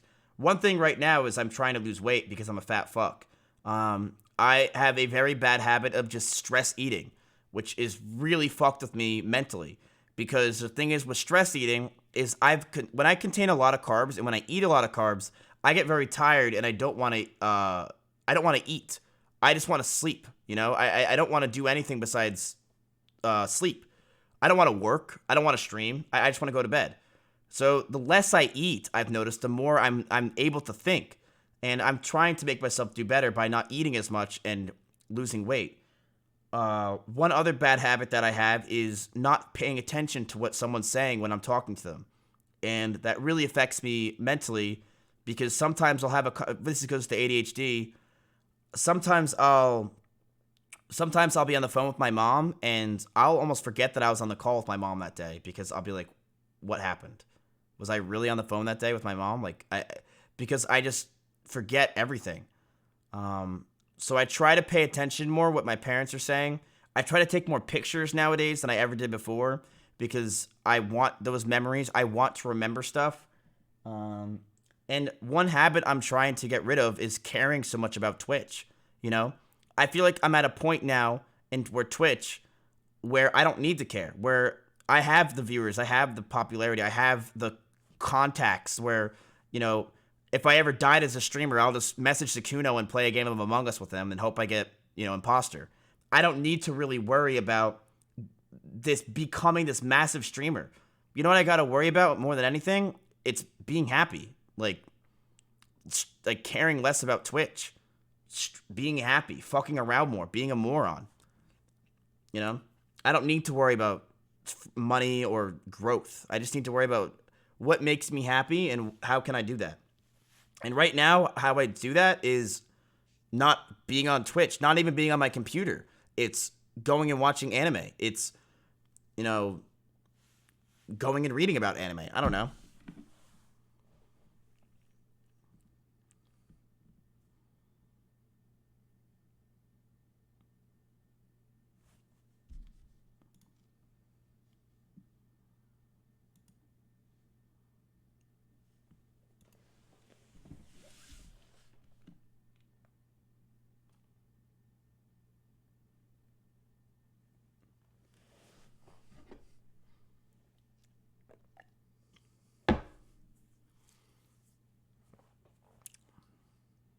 No.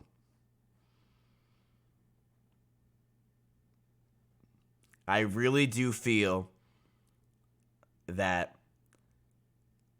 Twitch has given me my Ocarina of Time box to almost make me forget about the fact that there's Twitch contracts now going around, so I don't get it. Because I didn't get a contract.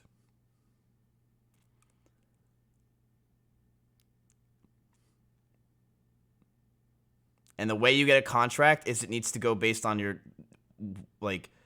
it's like yearly based on your when you signed with Twitch, and that already passed. So, will I get a contract with Twitch? I don't know, but do I have one as of right now? The answer is no, I do not. So, to Facebook we go.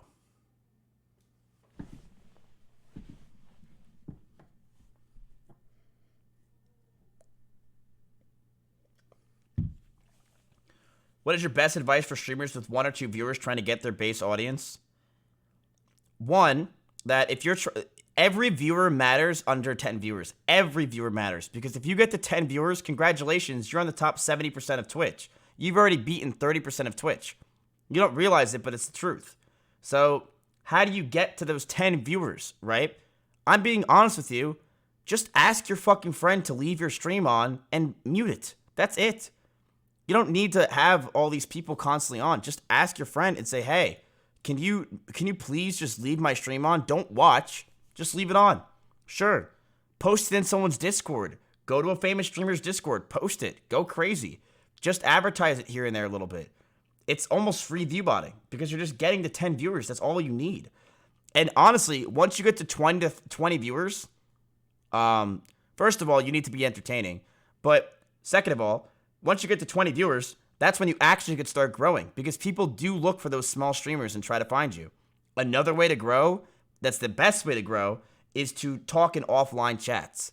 Now, I'm not saying for mine, but in general, offline chats are a great way, or getting roles in the chat, such as VIP or mod, to get yourself known out in the community can definitely help you grow. And when you get these roles or you get known in the community, you're going to be able to be found more. And a great way to be found is through the Twitch thing, which is this. So this live channels you would like, this is where you're going to get as a small streamer, right? Boom, these places right here. Live channels you think you'll like. Since you watch a lot of me, what's going to happen is your small streamers could possibly pop up right there, right? So you have them pop up right there, and you have them start talk. If you start talking in offline chats, you start getting mods, you start getting VIP. Since you share so many viewers with me, you're gonna pop up right there, and then people can possibly find you, and you can grow your channel. So that is what I would do. I would also make YouTube videos. I think that is a great way. That's what I did. Where you make YouTube videos, people watch it, you shout out your channel, and if they're good. But the thing is, they have to be so fucking good. And I think a lot of people think they have what it takes to be a streamer, and they have no idea how hard it is to be a streamer. And I mean, they have no idea that they really can do it. It's a lot of work, especially to make it. Once you make it, it's a lot easier than you think. It's a lot easier than you think. Once you make it to like the levels that I'm at, it ain't hard, right? But to get to where I am is an uphill battle while pushing a boulder, and it's not easy in the slightest. You know, streaming now is way easier than streaming for me than streaming 2 years ago. One is because of knowledge, but two in general is because I've already made that success. In order to get there, though, it's a crazy battle that you're fighting millions of people, and it's the entertainment industry, which is the hardest industry in the world, you know? So, that's pretty much it. Now, if you're a girl, smack the go live button and call it yourself a day, you know? Try to talk to some Discord guys, say, hey, I'm live, get yourself to 20 viewers pretty easily. You're a girl, go full cam till you're 100 viewers, and then do whatever the fuck you want. But if you're a guy, it's way harder. And I mean, that's just a fact. For a guy, it's not easy to make it on Twitch. It's actually very hard. But for a girl, it's definitely way easier. I mean, it's just, you literally could just go live and you'll start getting some viewers. Now, don't ever say you have a boyfriend, but if you do, hide him. Do what Train does. I mean, just leave your boyfriend in the bathroom and take ad breaks. I don't know.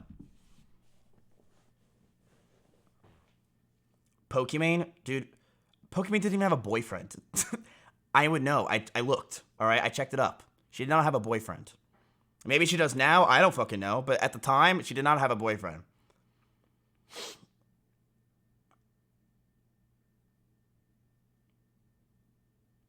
Favorite E-Rob moment? Probably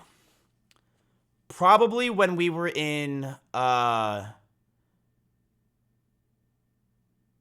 probably my favorite E-Rob moment I've ever had with him was Amsterdam, and it's a clip, and we were going to somewhere to get clothes, and E-Rob was walking, and we were doing like some dumbass bit, and then E-Rob said like, "You're just Tyler One's brother" or something. I don't remember what it was. And then some guy turned around and was like, "That's Tyler One's brother." That was probably one of my favorite moments.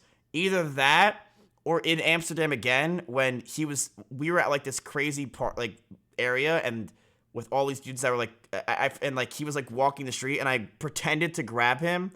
I was like, "Dude," and because there was like a bike coming, and he's like, "You saved my life." That's what I miss about E-Rob. He always just went with everything. Amsterdam was definitely some of my most favorite streams I ever did in my life. But that also has to go with S-Band a lot too. So I miss that shit a lot. But the thing is, like I said, is I know S-Band wants to travel. Oh, here it is. Your stream sniper? Are you being serious? Dude, why are you following us, man? Is TwitchCon? No. You call us as TwitchCon. I watch all your streams. I watch all your streams. Okay, let's prove it. What's his name? Tyler's brother. Get the fuck out of here, man. Why are you laughing? See, like that was so good. I love that. That was probably one of my favorite times on streaming, was with E-Rob and them in Amsterdam. Because the thing is with that, and it goes back to what I said about why I love streaming with all my friends, is it just like it feels like we're just experiencing life, and you're there for the ride. And that's just, there's nothing better when it comes to Twitch. Is I love experiencing life, and then you guys are there, you know, and that to me is the most fun, where you guys are laughing and enjoying yourselves while we're trying to entertain you guys and just experience life and do stupid shit. You know, that's what I've always wanted to be as a streamer, and I think that's my strong points, is to be that kind of person. I like that a lot, and I miss it.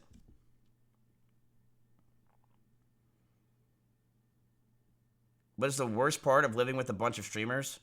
Amazon boxes. It's not even comparable. The amount of Amazon boxes and food delivered to the house, the amount of plastic that gets through that door, and I'm not just talking about some of the girls, is disgusting.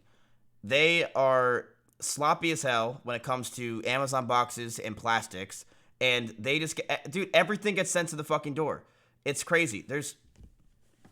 Why is my pants wet? There's so many boxes just around the house. Dude, I went to Offline TV's house, and it was literally a giant maze of Amazon boxes because their house was just filled to the brim with them because they order everything online, and that's just how it is. So, yeah, that's probably the worst thing, but the reality is it's not so bad because you just get maids, and it's fixed. That's pretty much it. Other than that, I like living with friends. I know a lot of streamers don't like to live with other streamers, but I really do like living with other streamers. Why are you all in caps? You realize that's not funny? Would you ever leave for another streaming platform if you could?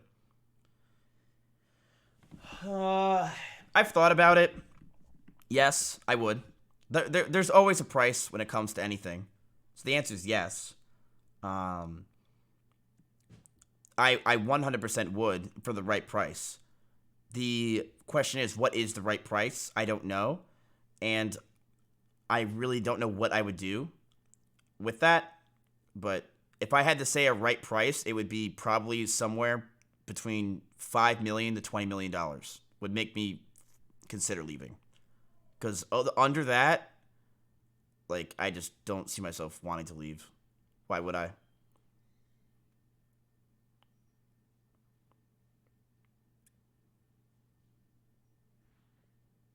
Check DMs.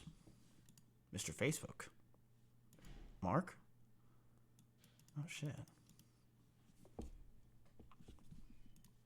Well, I have to click the see more tab just to see those zeros. But no, it'd have to be a couple $1 million at least. I mean, like, it'd have to be a lot, chat. It'd have to be a lot.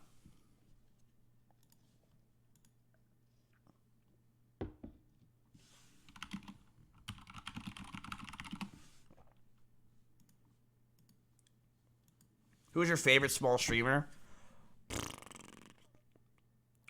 In terms of a streamer that I think has a lot of potential to grow that hasn't fully grown yet, it's probably this might come out of left field and you don't believe me. I've been saying it since he was a 1,000 viewer streamer. I think Masayoshi is a really good streamer, has a really good community, and I think that he is going to be a 20,000 viewer streamer really, really soon. I think just between who he knows, and he's also entertaining, which is really rare in the offline TV area, I think he's going to be a big streamer. I knew he was going to be a bigger streamer when I saw him at 1,000 viewers when he was playing Jump King. I was like, all right, that guy's going to do well. I also think Connor Eats Pants is a really good streamer. I think Connor's biggest problem is he doesn't have a camera, but I think it's also his strong suit. And I think Connor is a fucking leech and a half, and that is his benefit to the max. That dude knows how to network. I mean, he's in all the communities, and he is a leech, and he's a good fucking leech, though, and I'm proud of him. Connor knows his shit when it comes to the networking. And I think Connor has a lot of potential on Twitch. I do. If you're talking about under 1,000 viewers, who do I think has potential? Who do I think has a potential under 1,000 viewers? Good question. I don't really watch a lot of streamers under 1,000 viewers, to be honest with you. But I do think OneTep, and I think a lot of the people I've said before, such as Senny, OneTep, I do think that they can grow over time, as long as they just keep doing what they're doing. Look at Vaticus. I mean, he found his niche, and boom. Vaticus is killing it right now with like 1.5 to 2K viewers at all times. So I do think these guys got potential. You know, like E-Rob when he plays Rocket League, I think his potential is just don't play Rocket League. What do you think your favorite part is about streaming? It's gonna sound bad or cliche, but it's doing what I love. I don't think people realize how much I care about making others laugh and making others happy. It is my life. It's why I knew I needed to make videos and do something, because it's what I've always wanted to do. It's all I ever thought about. When I was in school, when I was in high school, middle school, it doesn't matter. When I'm hanging out with friends, I never really focused on the moment. I was focusing on what can I say next that will make them laugh. And it's how I've been since I was a child. It's always been, what can I do to make people laugh, rather than what can I do that will be fun. Because the thing is, that is my fun, is to make people laugh. And it's what almost makes me feel like it's my value in life, is to make people laugh and have fun. And that value of making people laugh, and the value of being an entertainer, and for people to see me as their outlet, is what is my favorite part about streaming. My favorite part about streaming is being that outlet of entertainment, to be that person of humor. And sometimes it gets very, very stressful, you know? When you're sitting there trying to be entertaining or be funny, and you're like, wait a minute, I'm not funny, fuck. Like, I snorted too much G Fuel or something. Like, something's bad. And you're like, crap, fuck, like, what do I do?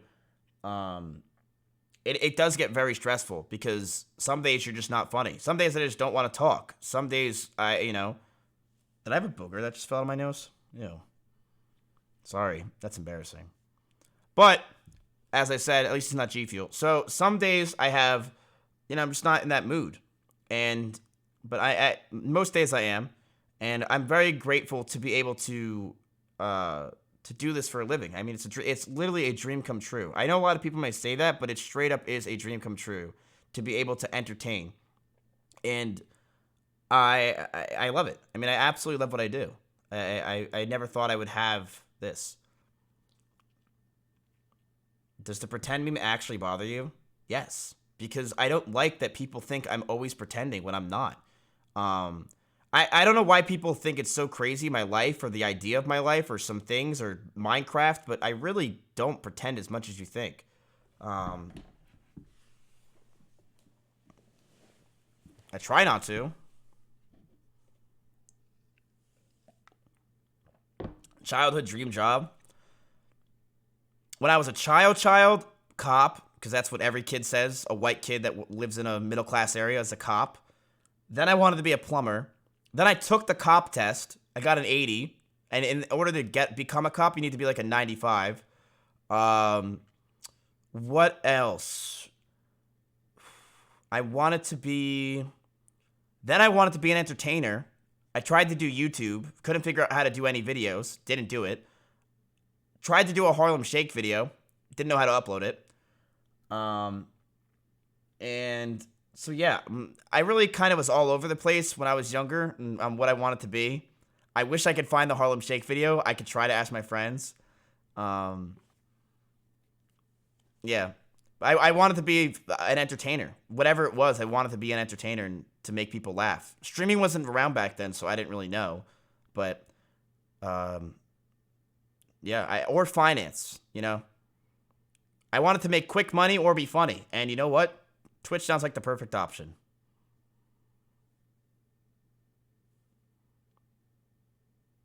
Are you happier now? Happier now than when?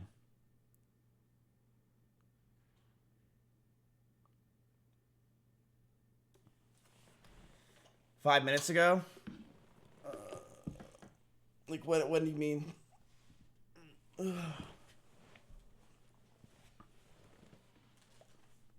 Then last year? Yes. Since the last time I did this conversation and since the last time I talked with you guys, I am way happier this year than last year. It's not even a comparison. Last year, I was miserable. I really was stressed. You can ask Maya. I would call her every night, like some nights crying as I'm wandering the streets aimlessly because I just didn't know what I wanted in life. I felt so out of reality that sometimes me and Maya would go on walks. She would literally walk me around my neighborhood and have me touch leaves in the ground. So I felt like I wasn't completely depersonalized and I had some sense of reality because I just felt so out of it. I didn't feel like a person. I felt like I was just stuck and that nothing around me was real and I wasn't living life. I felt like a vessel that was just sitting there and that everything else around me, coffee, and that everything else around me was fake. And it happens sometimes with ADHD and it got really, really bad and it was terrifying. But she helped me and a lot of things helped me in the end. My SSRIs definitely helped me. But I became a lot happier this year. And I think that comes with being more confident in myself, less stressed. I'm definitely less stressed than I was last year. And it also comes with time. You know, last year I said to myself, if I can make it to this year with 6,000 viewers, I'll have enough money where I don't need to care as much. And, you know, I made it. And I'm double that now. I'm averaging more viewers now in the month of November and October than I ever had before. And it's just growing. So I've been really happy. Things have been going really well, and I feel like I'm just enjoying myself. So, it's been good. You know, the only thing that hasn't really been going up or down is the sub count, but we'll talk about that later. But, yeah, I've definitely been happier, and my life has been a lot happier. A lot of bad things have happened this year, you know. Reckful's death, my grandma dying, Corona in general has been pretty bad. But,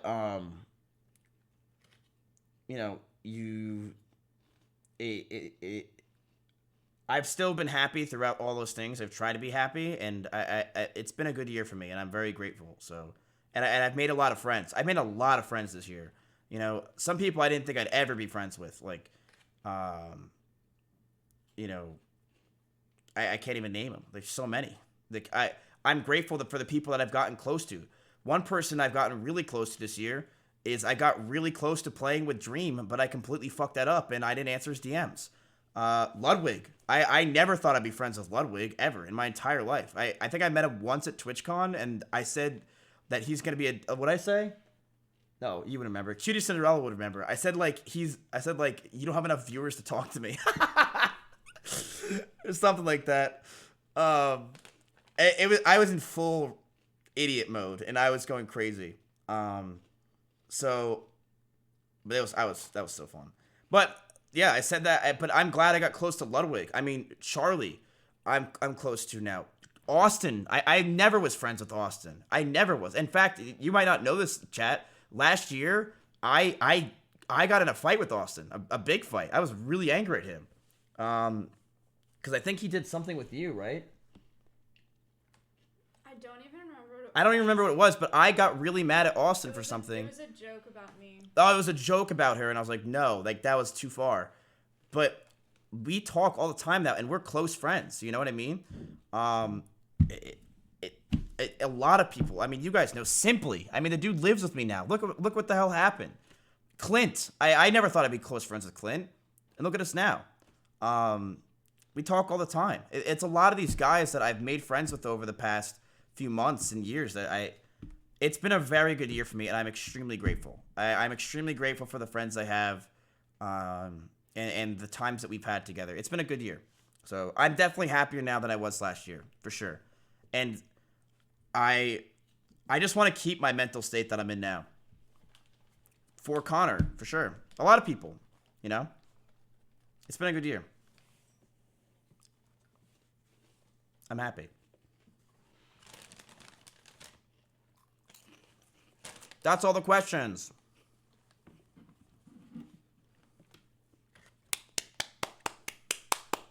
Hooray! We did a lot. We did all. Why did someone just get timed out for 1,000,000 seconds, Iljix? What the hell just happened? Did he ask a bad question? I hope you guys enjoyed that. I like doing that once a year because I feel like it's important to talk to you guys about stuff, and really you get to learn more about me. I do think it's important for you guys to really understand how I really am on stream and not just listen to the fake stuff. By the way, did I vote Trump? No, he didn't vote. No, I really didn't vote. Do I regret not voting? Yes. Okay? Really? Yes. Nice. The only reason why I regret not voting is so everyone can stop shitting on me to vote. But, I did not vote Trump, okay? And if I were to vote, who would I vote for?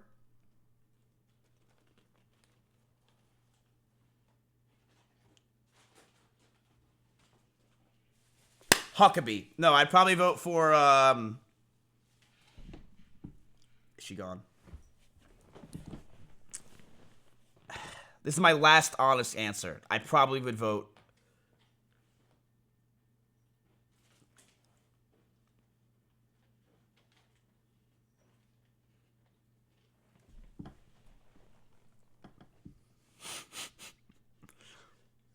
What?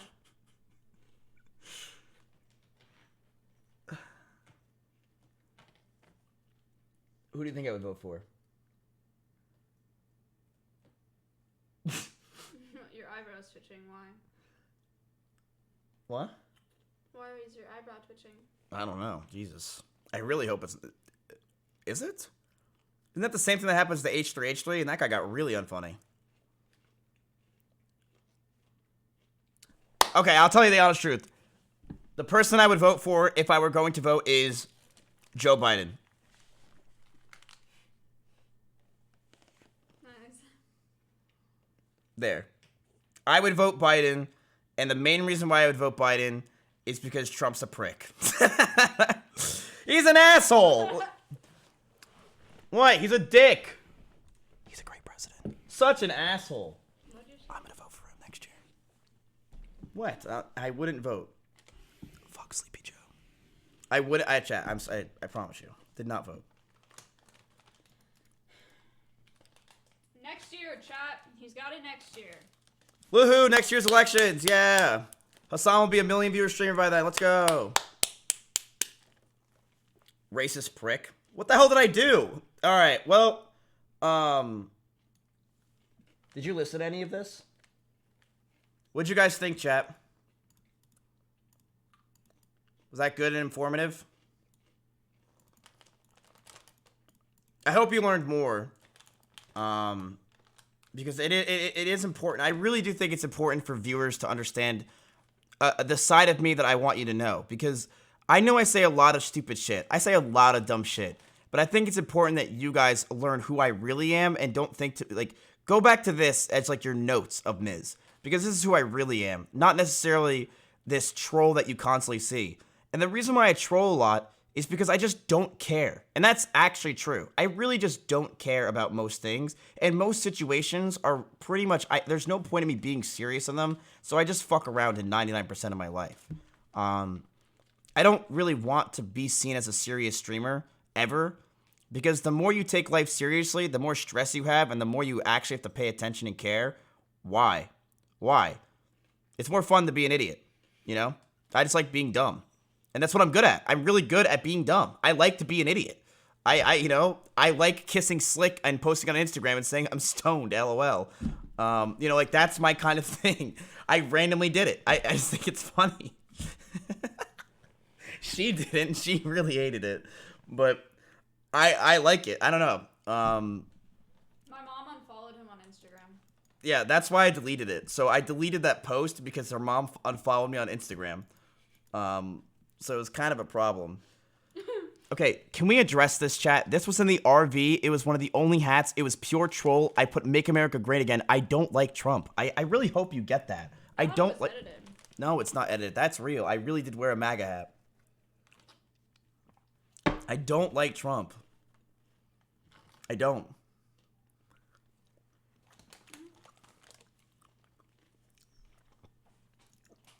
All right. So, with that being said, if you're new here, follow the stream.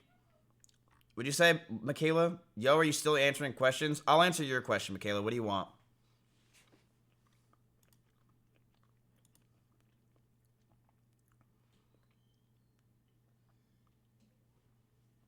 I'll wait.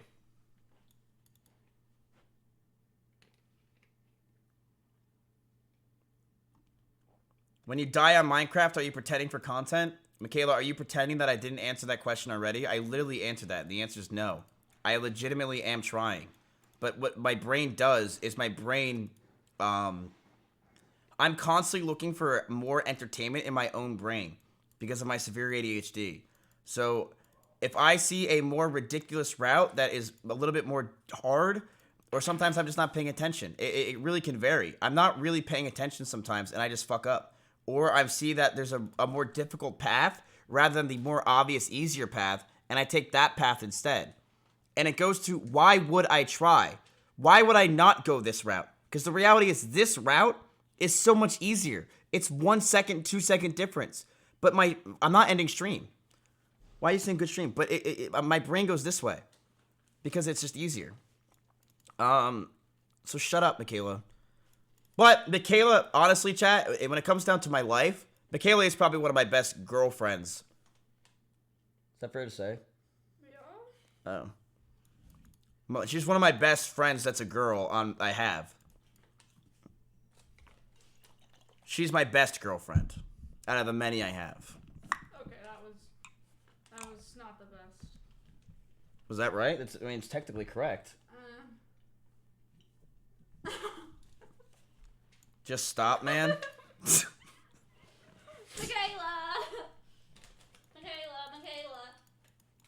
Michaela, she does not like you. Is that true? Alright, so chat. That's the end of that portion of the stream, okay? I just wanted to do that for everybody else, okay? So if you enjoyed it, if you want to go back, listen to it. Now starts the real fun of the stream, which is Ghost of Tsushima. I love this game. I just played it. Hooray! So chat, we're going to play Ghost of Tsushima today. It's an actual fun, good game, and you know it is. You ready? Oh. So today, chat, we're playing Ghost of Tsushima. It's an expanding on Ghost of Tsushima's single-player campaign. We love it. We live it. Story missions are designed for 2 players. There's patches. There's all good stuff. It's actually a good game. People play it all the time. I'm playing it right now. It's a fun time, and it's on PlayStation. Did I do good? Mm-hmm. Okay, so we're gonna play Ghost of Tsushima live. Oh, I got you a drink. No way. You got that for yourself, right? Yeah, but I didn't drink it, and so it's now yours. I'm being honest today. So I did get it for myself, but you can have it. You gotta And I'm stop gonna doing make it. that. What? You gotta stop doing that. Right, but I'm making it seem like I got it for you. I know, but you gotta stop doing that. Sorry. Why is Maya shaking her tail over Ghost of Tsushima? I don't have a tail. She does not have a tail, man. She just told you. It made no sense.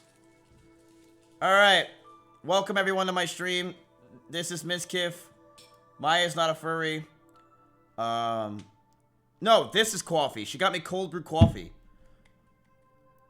Do you want... What? No, you can stay, please. Oh, wrong scene. Hooray! Chat, have you, by the way, have any of you noticed that donations have been off for the past 2 days? I don't think anyone's realized it, but donations have been off for 2 days. I just haven't had them on. Here, you can sub now. I've left it off because I just didn't feel like having it on for, especially yesterday. I did not want donations on, but if you want to sub and say yo, now is your chance. I did not want it on. You don't like it? It's warm.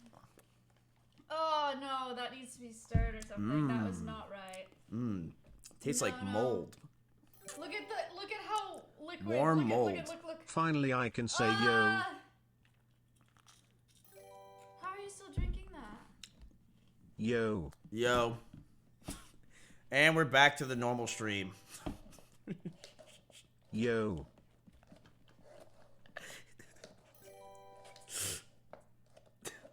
Finally, I can use my 17th month. Yo. Yo.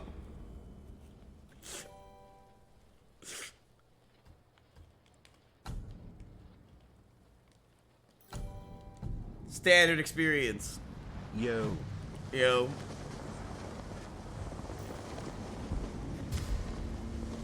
Yo. Tsushima, Japan.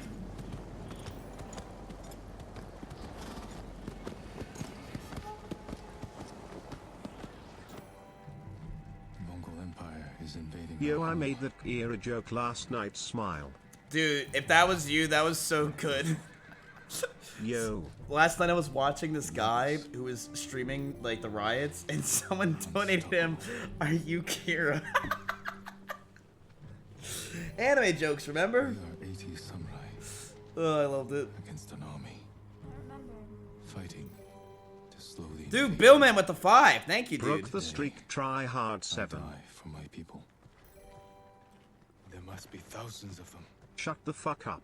We will face death and defend our home. Poggy woggy mizzy wizzy. Tradition. Courage. Yo. Honor. They are what make us. We. Tell me are about warriors Ghost of Tsushima. I've heard it's one of the most amazing games of all time. It is the most amazing game of all time. Nodadachi. Go break their spirits. Hey! Yo. Yo. What'd you think at the end of Death Note? That'll take me longer than an hour, man.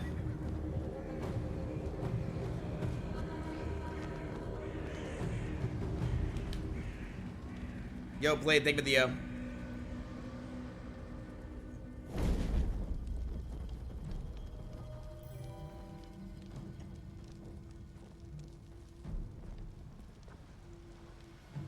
Outsiders! Send your finest warrior to face me! Nada, Jinnida. Yo. Dude, all these subs. Camel, thank you, gifting. Yeah, I'll raise the brightness soon.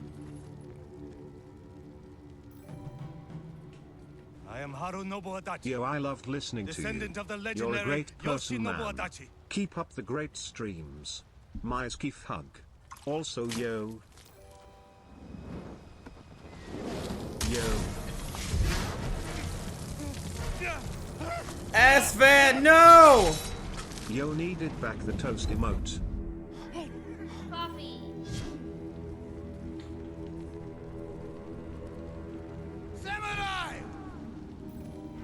Do you surrender? No honor. Cowards without honor deserve no mercy. No mercy! Open fire! Full Tsushima! That's right, baby. Let's go!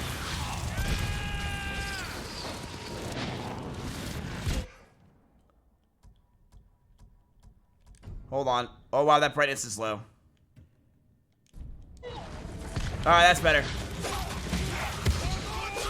Let's go, baby! Their leader retreated! Hunt him down!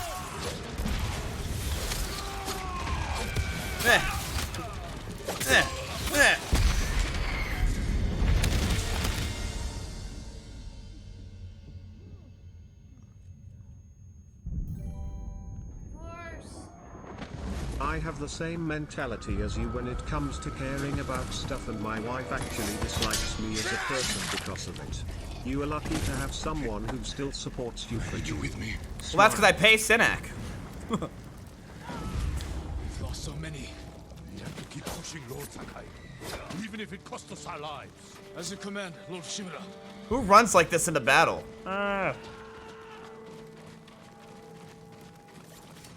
Men, we must hunt down the Mongol leader. Everyone, with me.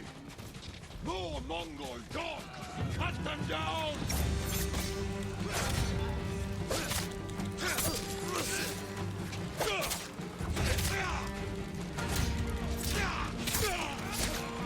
More.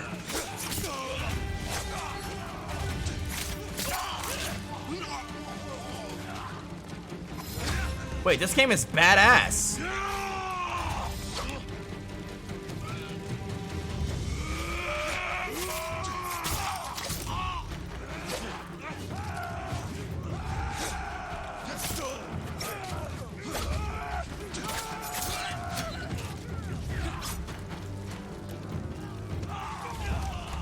Mongol reinforcements.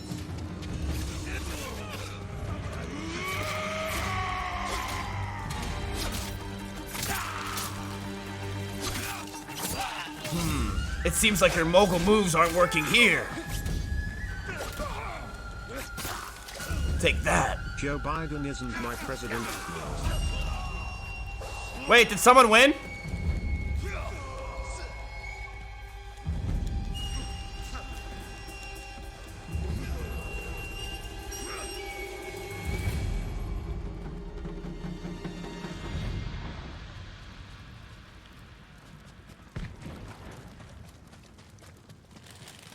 We're all that's left. There is only one path for us. Find the Mongol leader and end him here. I'll fight beside you to the end. I know. Good friend. This game is scary. It's okay. It's okay. Just shield your eyes and leave the tab open. I'm ready, Uncle. Exclamation mark TTS Toyo. Yo, the mic. Thank you, man. Yo. Change it to the Japanese. Okay.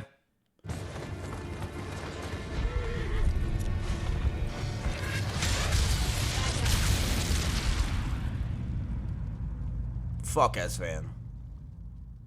Piece of shit.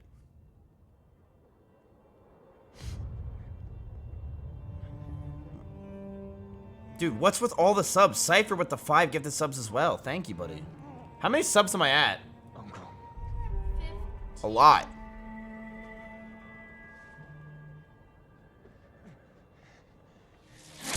Ugh.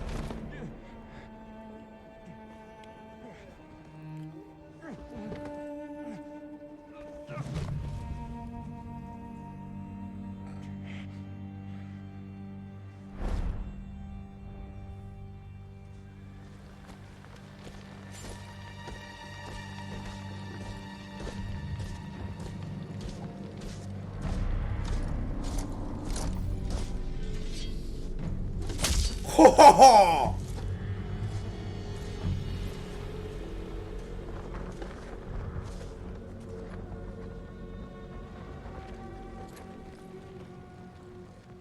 Khotan, cousin of Kublai, grandson of Genghis.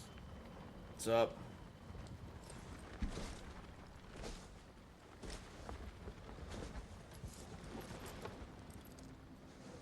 Brother, you are a warrior. I can see that. You trained your whole life for this. And you have won battles that lesser men have called unwinnable, yes? Sure.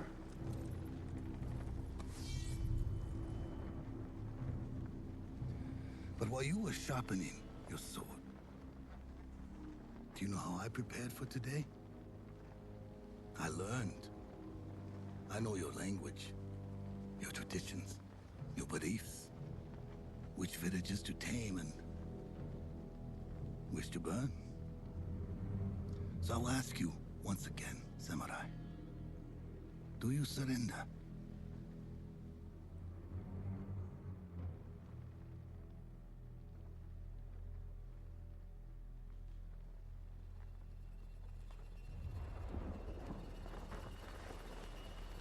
No.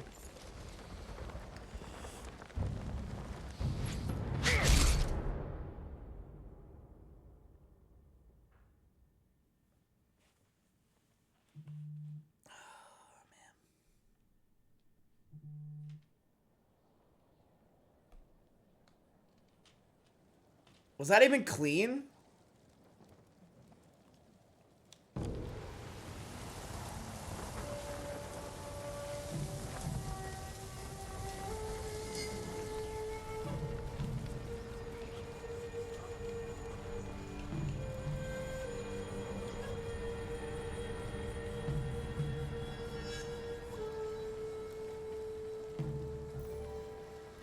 No way.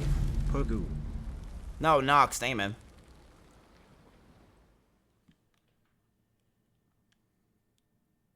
God, it is slick. Yo, Wave. Chad. Enjoy the truth stream. Love ya. Hey yo, hey yo, yo.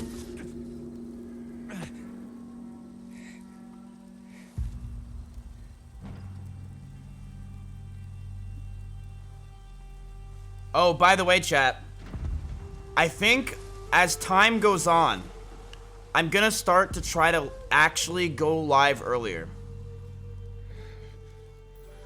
I know what you're saying. Miz, that's a lie. But here's what I want.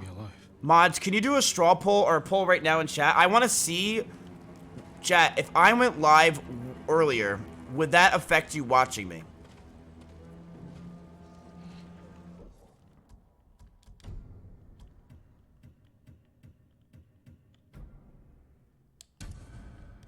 What way is it? Like how early? Like 3 p.m. What? Yo, my Keith hug. Like 2 p.m. CT. 2 p.m. 1 p.m. CT. 2 p.m. CT. Like 4 hours earlier.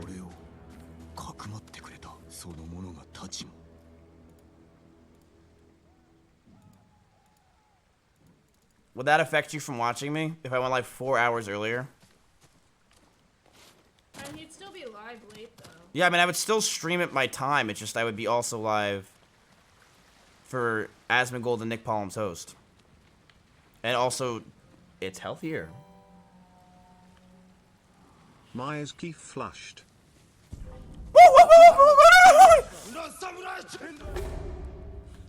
Dude, this is like Hitman.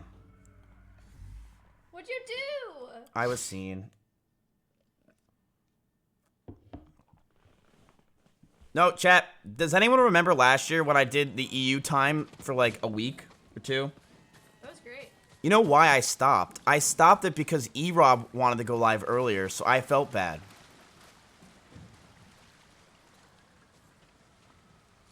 Because I would take his viewers and I felt guilty.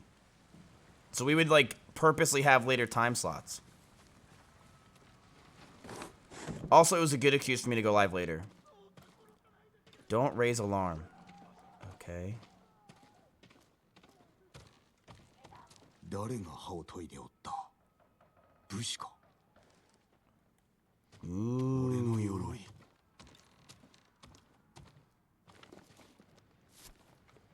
壊れておる。だがあるだけありがたい。 Better than nothing.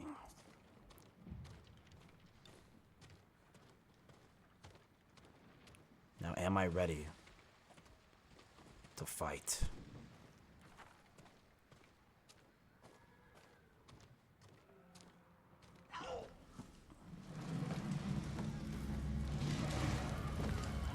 Dito. Let him out. 中に戻って早く。傷はどう？ 69% said it's fine. Oh, okay. おそらく立ちは Dude, chat. Dito and the rabbit love each. Wait. 私に任せて。 Burdock with the 20. くれろ。 Bro, what's going on with all the subs lately? 殺さないで。 Dude, Pogs in chat for Burdock. 少しならあるから持って行って。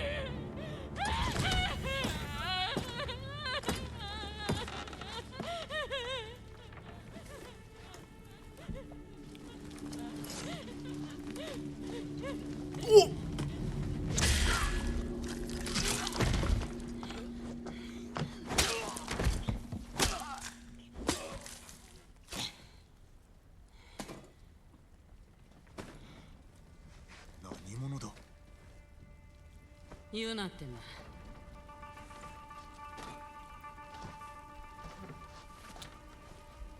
太刀が欲しいならついといて。どれほど寝ていた？数日島の半分が乗っ取られちまった。 Dude, this is way cooler Japanese.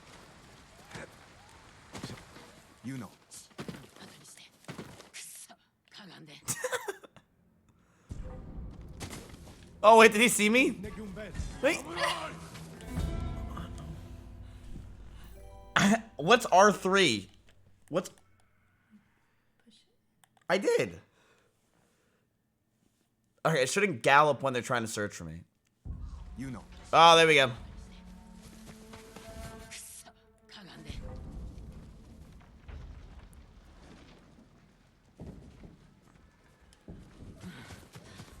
どうする？こっち。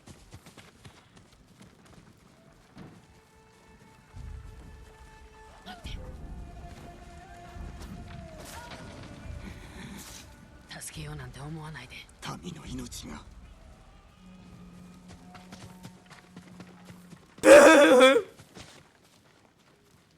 志村殿は戦場におられたか？地頭の？知らないね。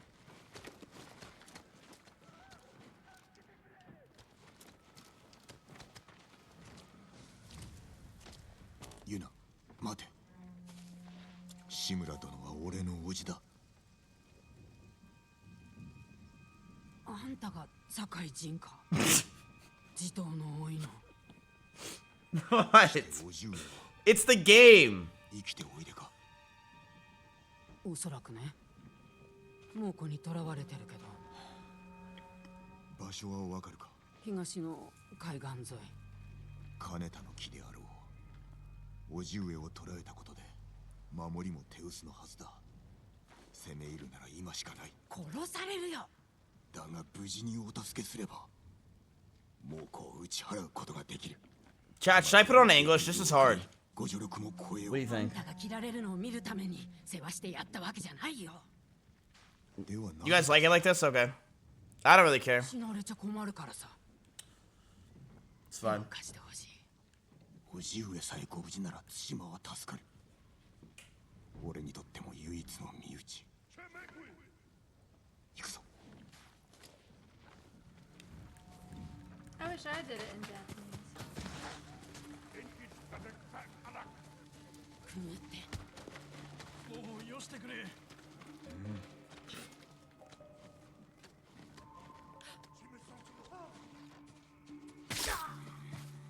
きつくめ。今はこらえて。行くよ。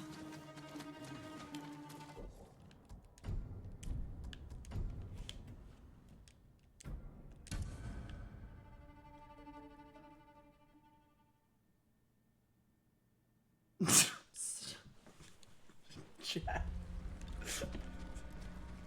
Chat, how are you so fast with it?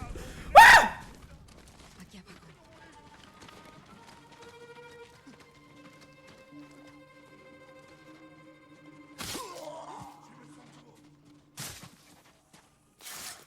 Carniceros. Vamos, ya no podemos ayudarle.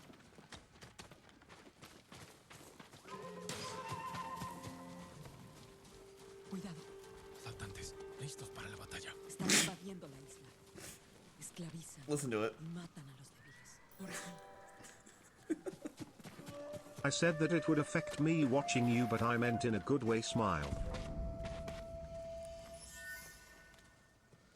He said, "Vámonos." Vamos.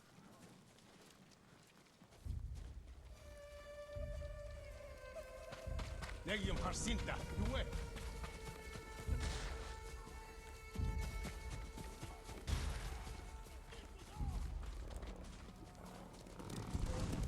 Mierda. Despejaron el camino. Si cruzamos, nos verán. Correré ese riesgo. Espere, el carro. Ahora. It's so nice. Vamos. Vámonos. Más guardias. Iremos por los techos. ¡Wow! Subes techos, hurgas en campos de batalla. Eres una ladrona. Cuando necesito algo, lo tomo. Wait, Maya, is my food sitting outside? Medicamentos. ¿Qué? Can you go check? Tranquilo. I haven't Busca eaten la cosa que today. compró. La recuperaremos. Oh wait, I'm an idiot. My food's right here. I've been eating it the whole time. That was a blonde moment. I'm sorry. Nos espera un viaje largo. Lleve todos los suministros que pueda. Es la casa de alguien. Y no va a regresar.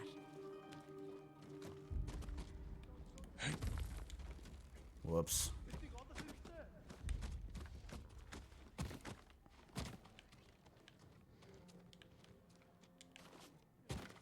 Collect supplies. Okay, so what should I do in here? Follow Yuna, collect supplies. Man, this girl's crafty as hell. El hombre al que le vendí su espada vive más allá.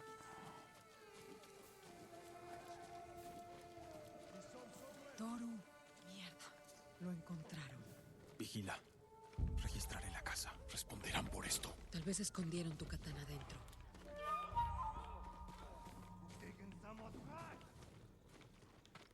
La casa. Debe estar aquí.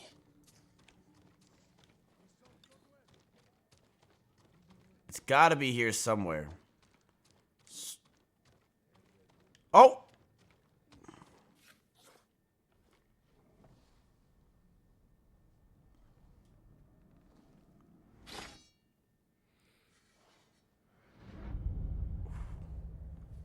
Soy Jin Sakai, sobrino del gran señor Shimura. Y no soy ningún cobarde.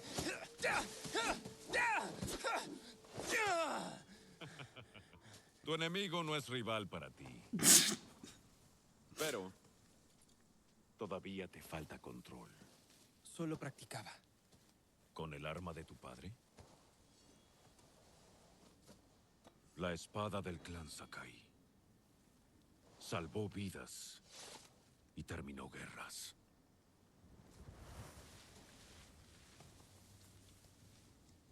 ¿Quién te hizo esto?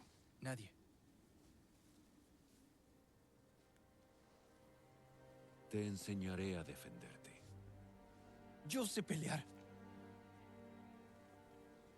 Para manejar la espada, primero debes controlar tus emociones.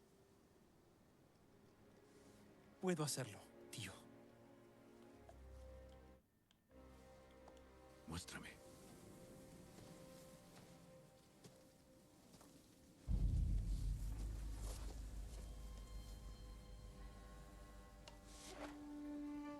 Oh, shit. Veamos lo que has practicado.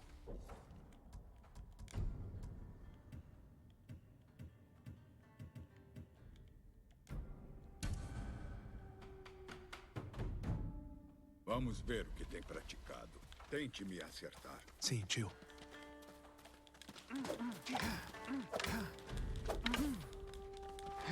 Venha mais perto.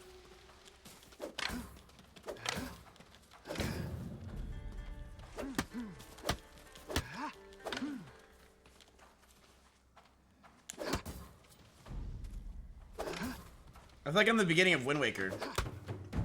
Muito bem. Se tivesse lutado assim, seu agressor não teria ferido você tão fácil. Não foi uma luta justa. Imagine que ele voltou para terminar o que começou. E pretende usar todos os golpes sujos que sabe. Como vai se defender? What? Vou jogar terra nos olhos dele. No, E quebrar it's probably seus wrong. ossos. Vamos ver como ele é grande com a boca cheia de sangue. Uma pequena vitória, conquistada sem honra. Ugh. Quando um samurai enfrenta um inimigo desonesto, ele precisa ser superior e jamais se rebaixar. Son of a Não bitch. importa como seja tentador. Sim, tio. Saint you. Agora, passe pela minha defesa. Mostre que Jin Sakai é um guerreiro de muita coragem. Here, let's put it back on Japanese. After French. À présent, essaie de percer ma défense. Montre-moi que Jin Sakai est un guerrier de grande valeur.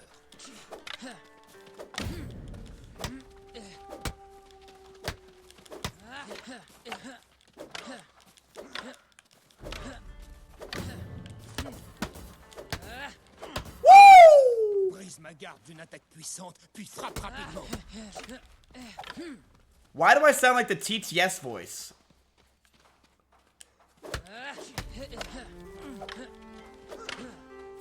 Une frappe puissante crée une ouverture. Enchaîne avec un coup rapide.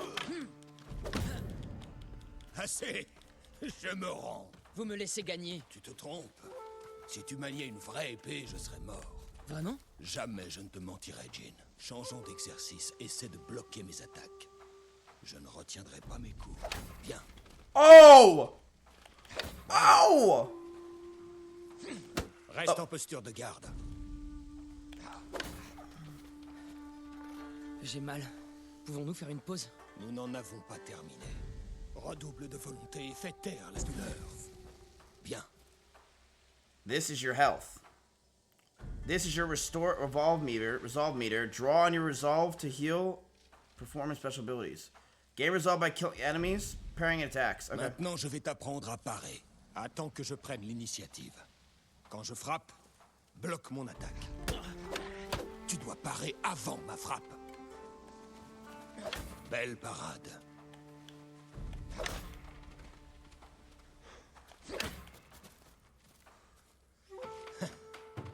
Bonne posture, Jin. Tu t'améliores. Hey, I'm pretty good. Vous semblez fatigué. Il en faudra un peu plus pour me couper le souffle. À présent, voyons ce que tu vaux face à une lance. Chapter 9, fighting with Évite ma baguettes. lance, puis enchaîne avec une contre-attaque. Oh shit. Excellent réflexe. Quand j'attaque, esquive. Miskiff. Wait, L? Observe ma lance, Jin.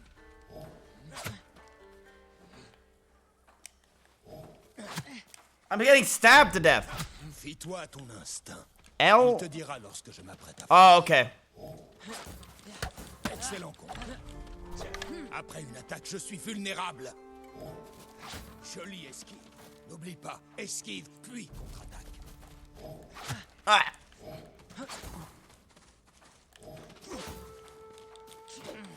Oh my god.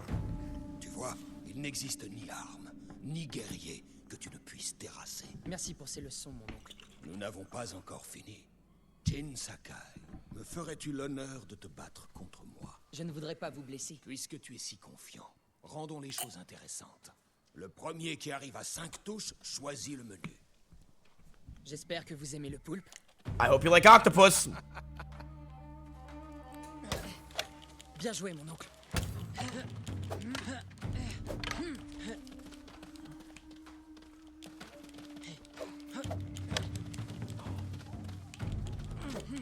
Très bien, Jin.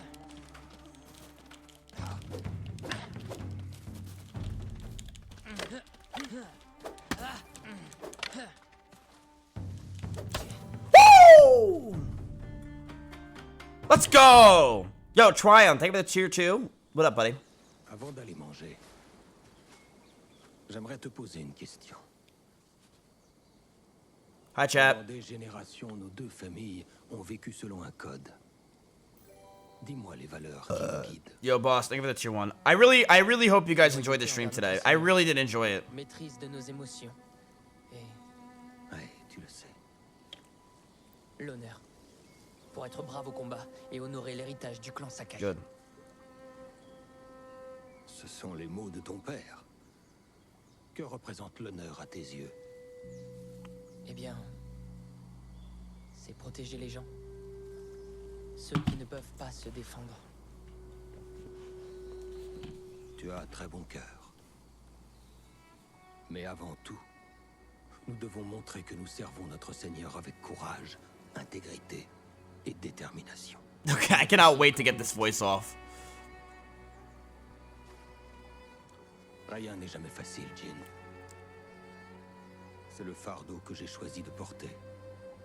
Mais nous devons montrer l'exemple à notre peuple, en respectant notre code sans faillir, ainsi que nous-mêmes. Voilà le vrai sens de l'honneur.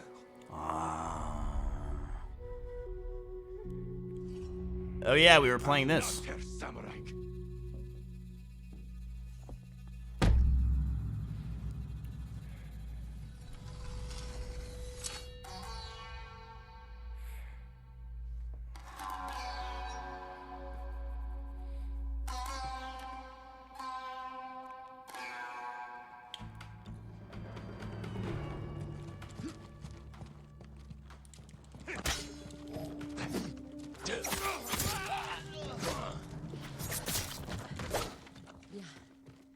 Tu as retrouvé Oh, I was about to murder your ass! Les écuries ne sont pas loin. Par ici.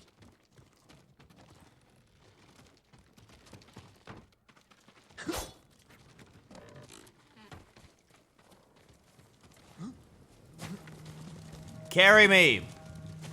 Les cavaliers. Il y en a partout sur l'île. Où sont les écuries? Derrière la ferme qui a pris feu. Suis-moi. Should we change the language? The answer is yes.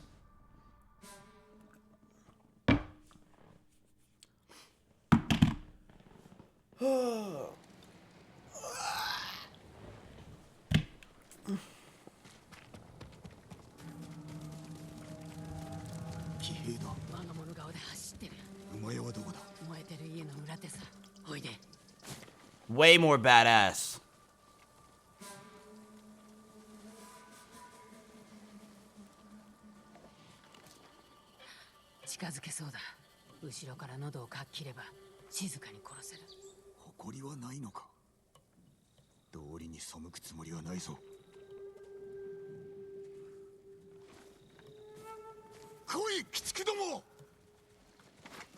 What the hell?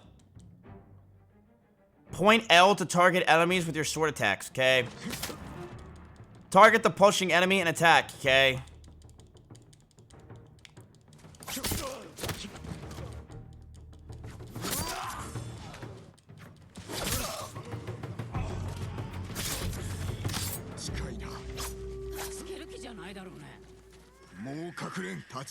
I'm killing that kid.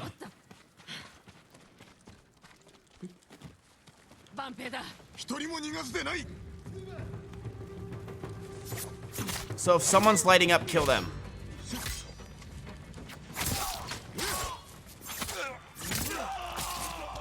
Ooh, blood. ありがとうございます。お侍は皆死んだと聞きましたが。どこかにかくまってもらえ。小金寺に行こうと思います。よし、街道は避けよう。必ず息子を守るのだぞ。Peace. あんた無茶ばかりする。 See, chat, this is the chat I love. I love how dumb you guys are. Like, what are you even doing right now? I just don't get it. But I love it. あんたなら大勢を救える。弟が猛虎にさらわれた。だから俺を助けたのか。私にはあの子しかいない。叔父上がお待ちなのだ。頼む。タカさえ戻ればそれでいいんだ。叔父上をお救いした後でいいのならば探してみよう。一緒に行くよ。お前はすぐそこだよ。 Yo, yo, yo, yo, yo. I apparently have to have this honor bullshit. Okay, back up, back up.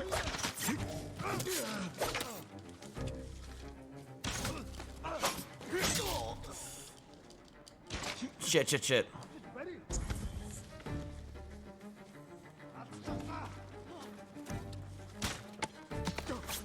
Got him.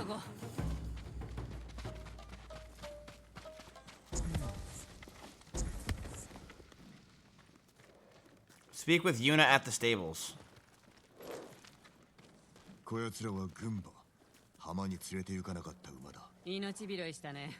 運がいい。どの馬に乗りたい？ Ooh, I get to choose. This one. どうどう。似合ってる。名をつけねばな。Let's name him Trust. 誠の心。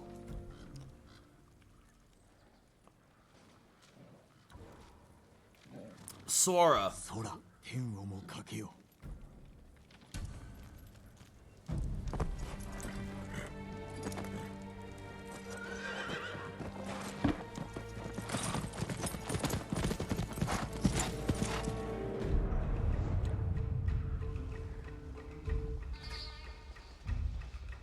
That's a big snake.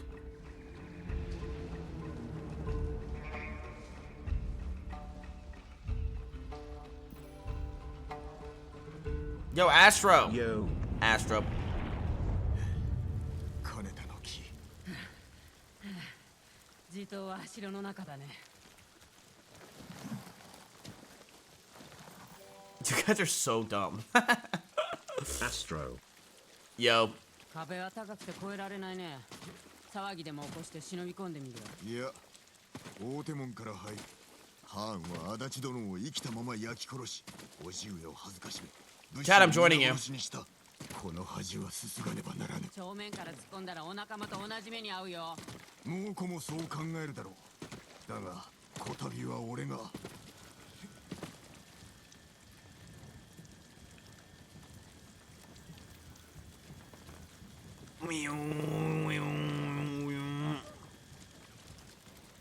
お主はここで待っておれ。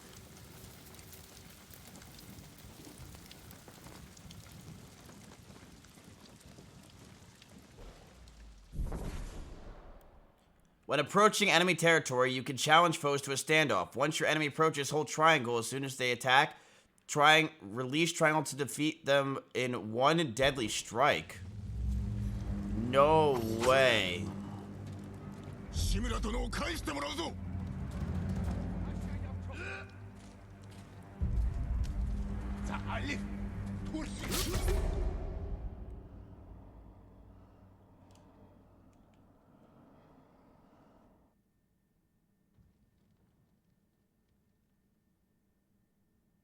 Whoops. Alright, let's try that again, but in Espanol. Yo, sorry I'm late.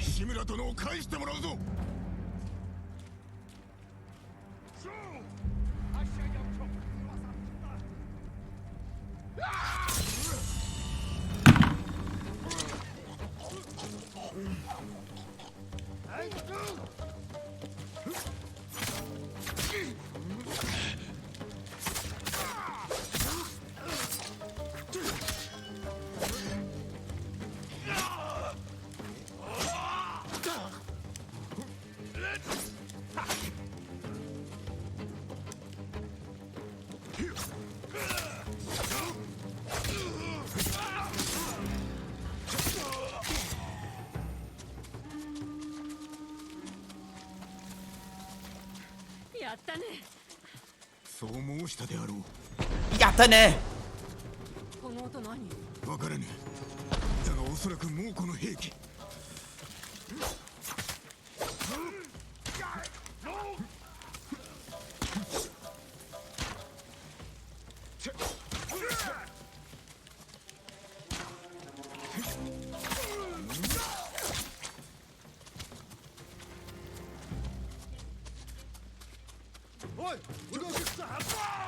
Get fucked!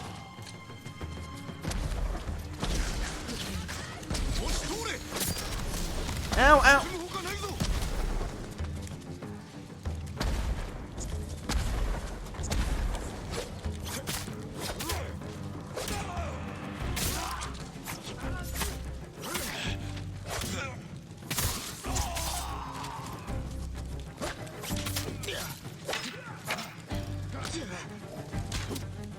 With the dodge, let's go!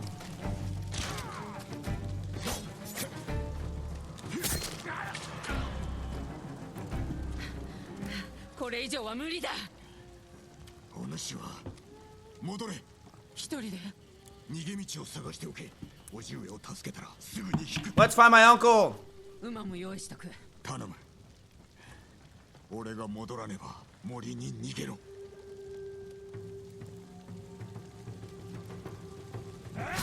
Oh, whoa, wait, hey, I was texting. No honor. Jesus.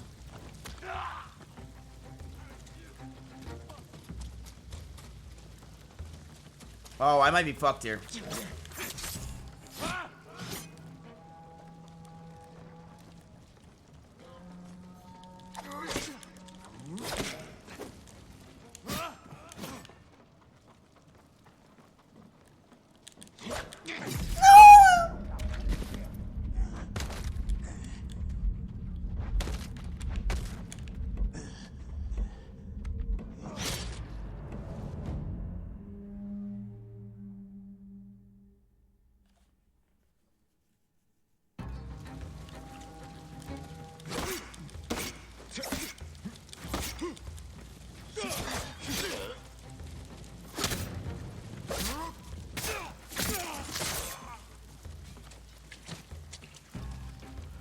Where's your friend?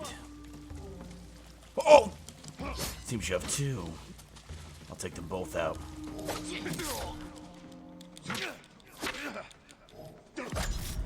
Fuck! I forgot how to do this! It's... I got it. It's L and C.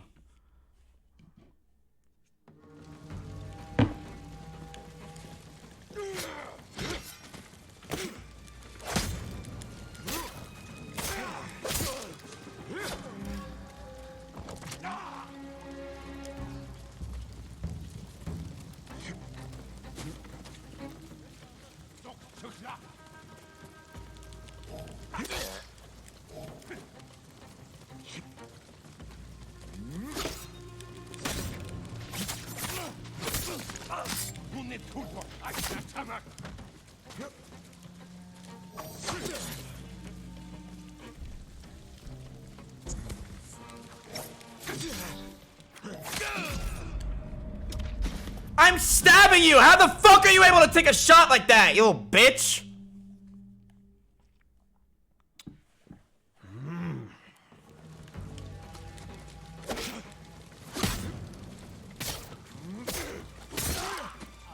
Okay.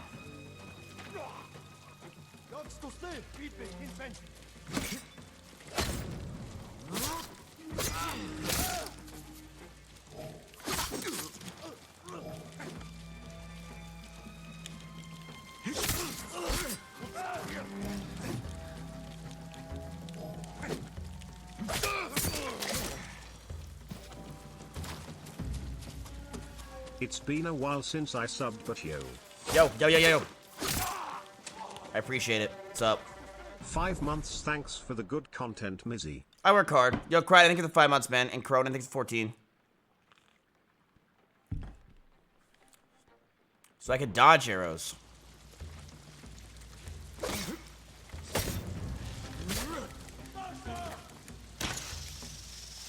Woo!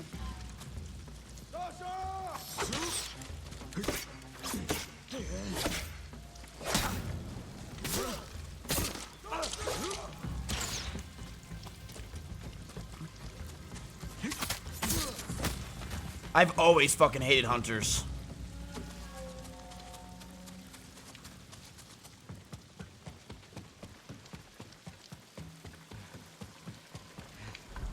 Let's do this.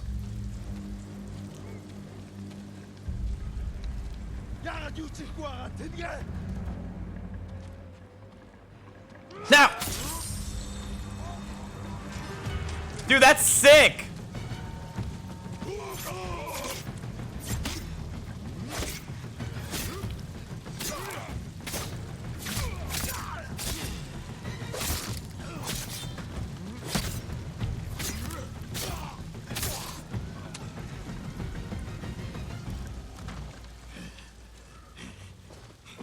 Aaron Kiyoshi with 30 gifted subs and Mystic with the tier 2. What the actual fuck is going on? What the hell? Aaron with the 30 gifted subs. Thank you, man. He said no clue. You don't even know what you just did? I'm gonna fuck this guy up.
Oh, shit.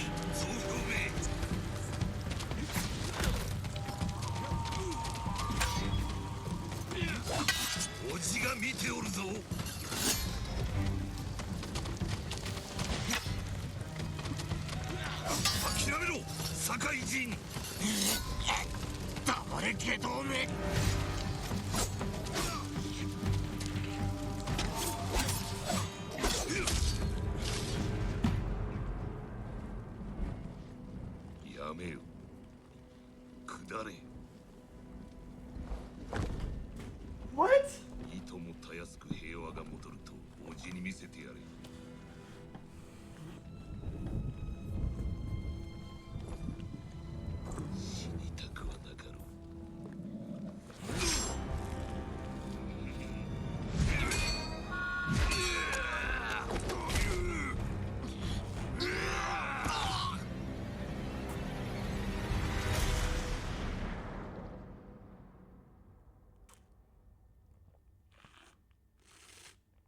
Could I win that?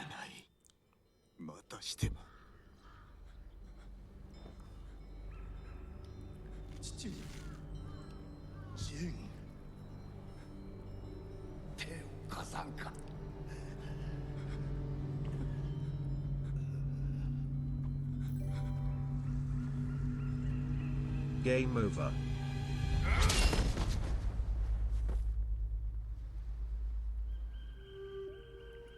Snow!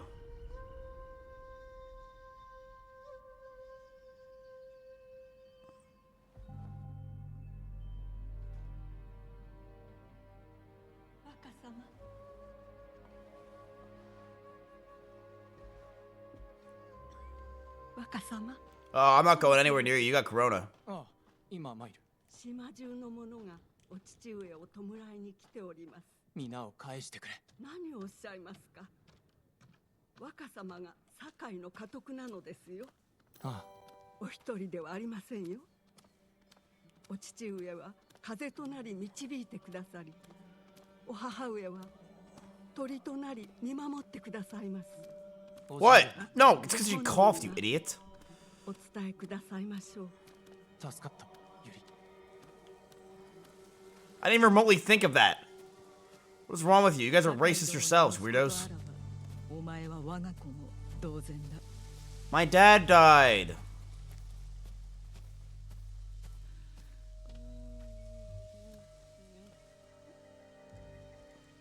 Look at this baby ass fake crying pussy ass bitch.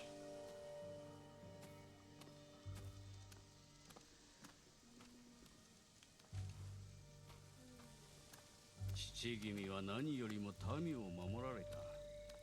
誠のものの不よ。Mwah.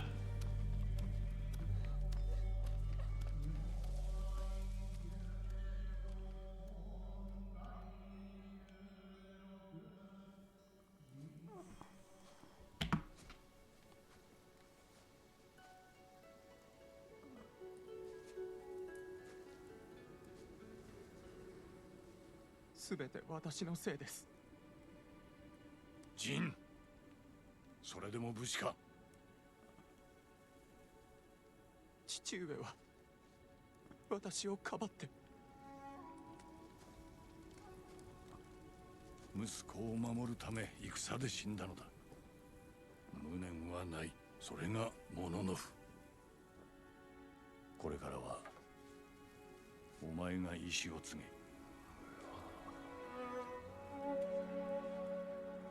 あやつの魂はこの太刀に宿っておる。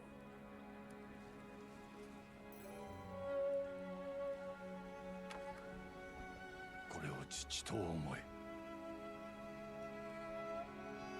Pretty graphics.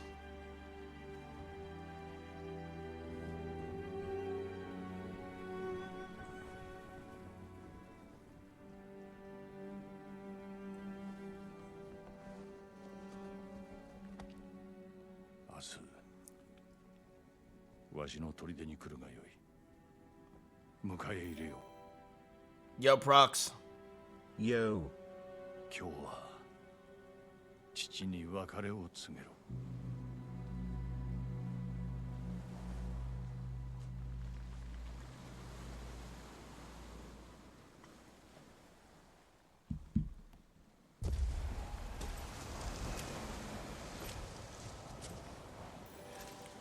Yo, Gnome. Hazers till I die. Also, yo. Yo, Edvin. Yo, Burr.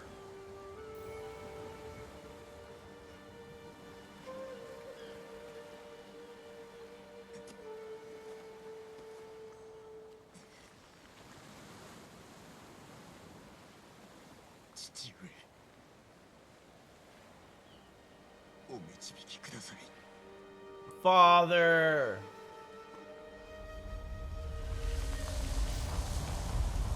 Yo, Holy Wars. Yo, Cold Kurt.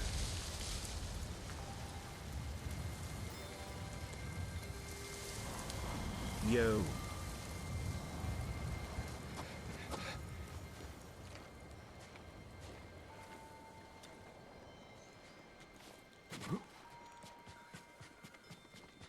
Just in life, you must follow the wind and follow it wherever it takes you.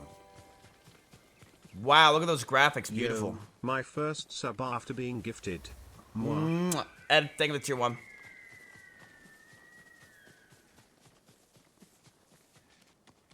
Wow.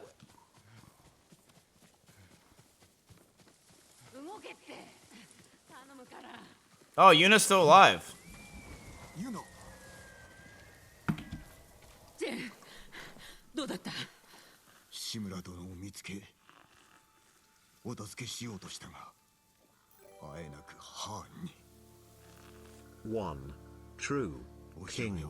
Love you, Miz. あんたが無事でよかったよ。命を捨てても Tyler, thank you, man. つもりが今や猛虎に故郷を乗っ取られ味方もいなくなった。自分より強いやつに負ける気持ちわかるよ。情けないよね。でも死んじまったら元も子もない。生き延びるためなら何だってやらなくちゃ。このまま再びハーンに挑んだとしても返り討ちに遭うのは必要。他の手立てを考えねばなるまい。そうして志村殿を救い故郷を取り戻そう。 Yay, retake your home. 騎兵だ。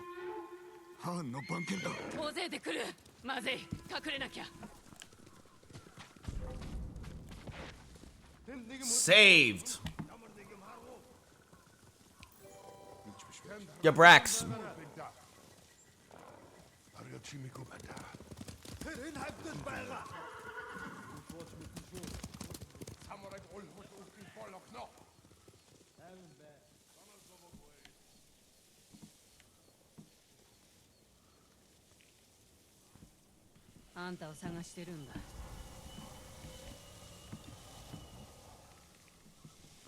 All right.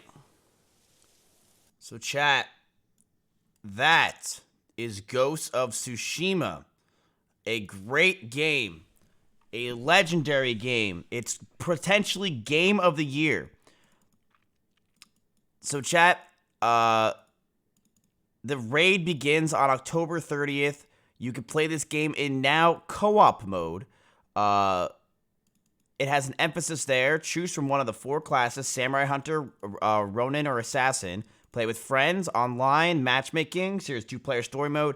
Fun stuff. Literally considered the best game of the year. Fun stuff. And yeah, you can activate it on your PS4. And wait, Sven's playing it? Is he live? No.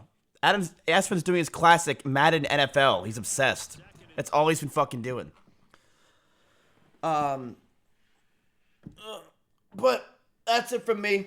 Be sure to do it. Thank you guys for the amazing stream today. I know that it was a long day for us. I think it was a very exciting day for us. I'm very happy with how things turned out. I'm glad we did this stream. It's a once-a-year stream, but I think it's really good to keep you guys updated with exactly who I am. I like to be very transparent with my viewers. And yeah, I like you guys knowing me rather than thinking you know me or something like that. You know what I mean? Yeah.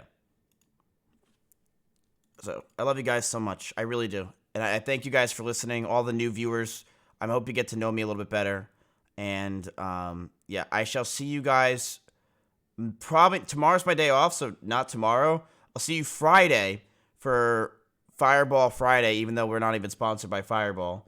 And I will see you what else? Fireball Friday is Friday.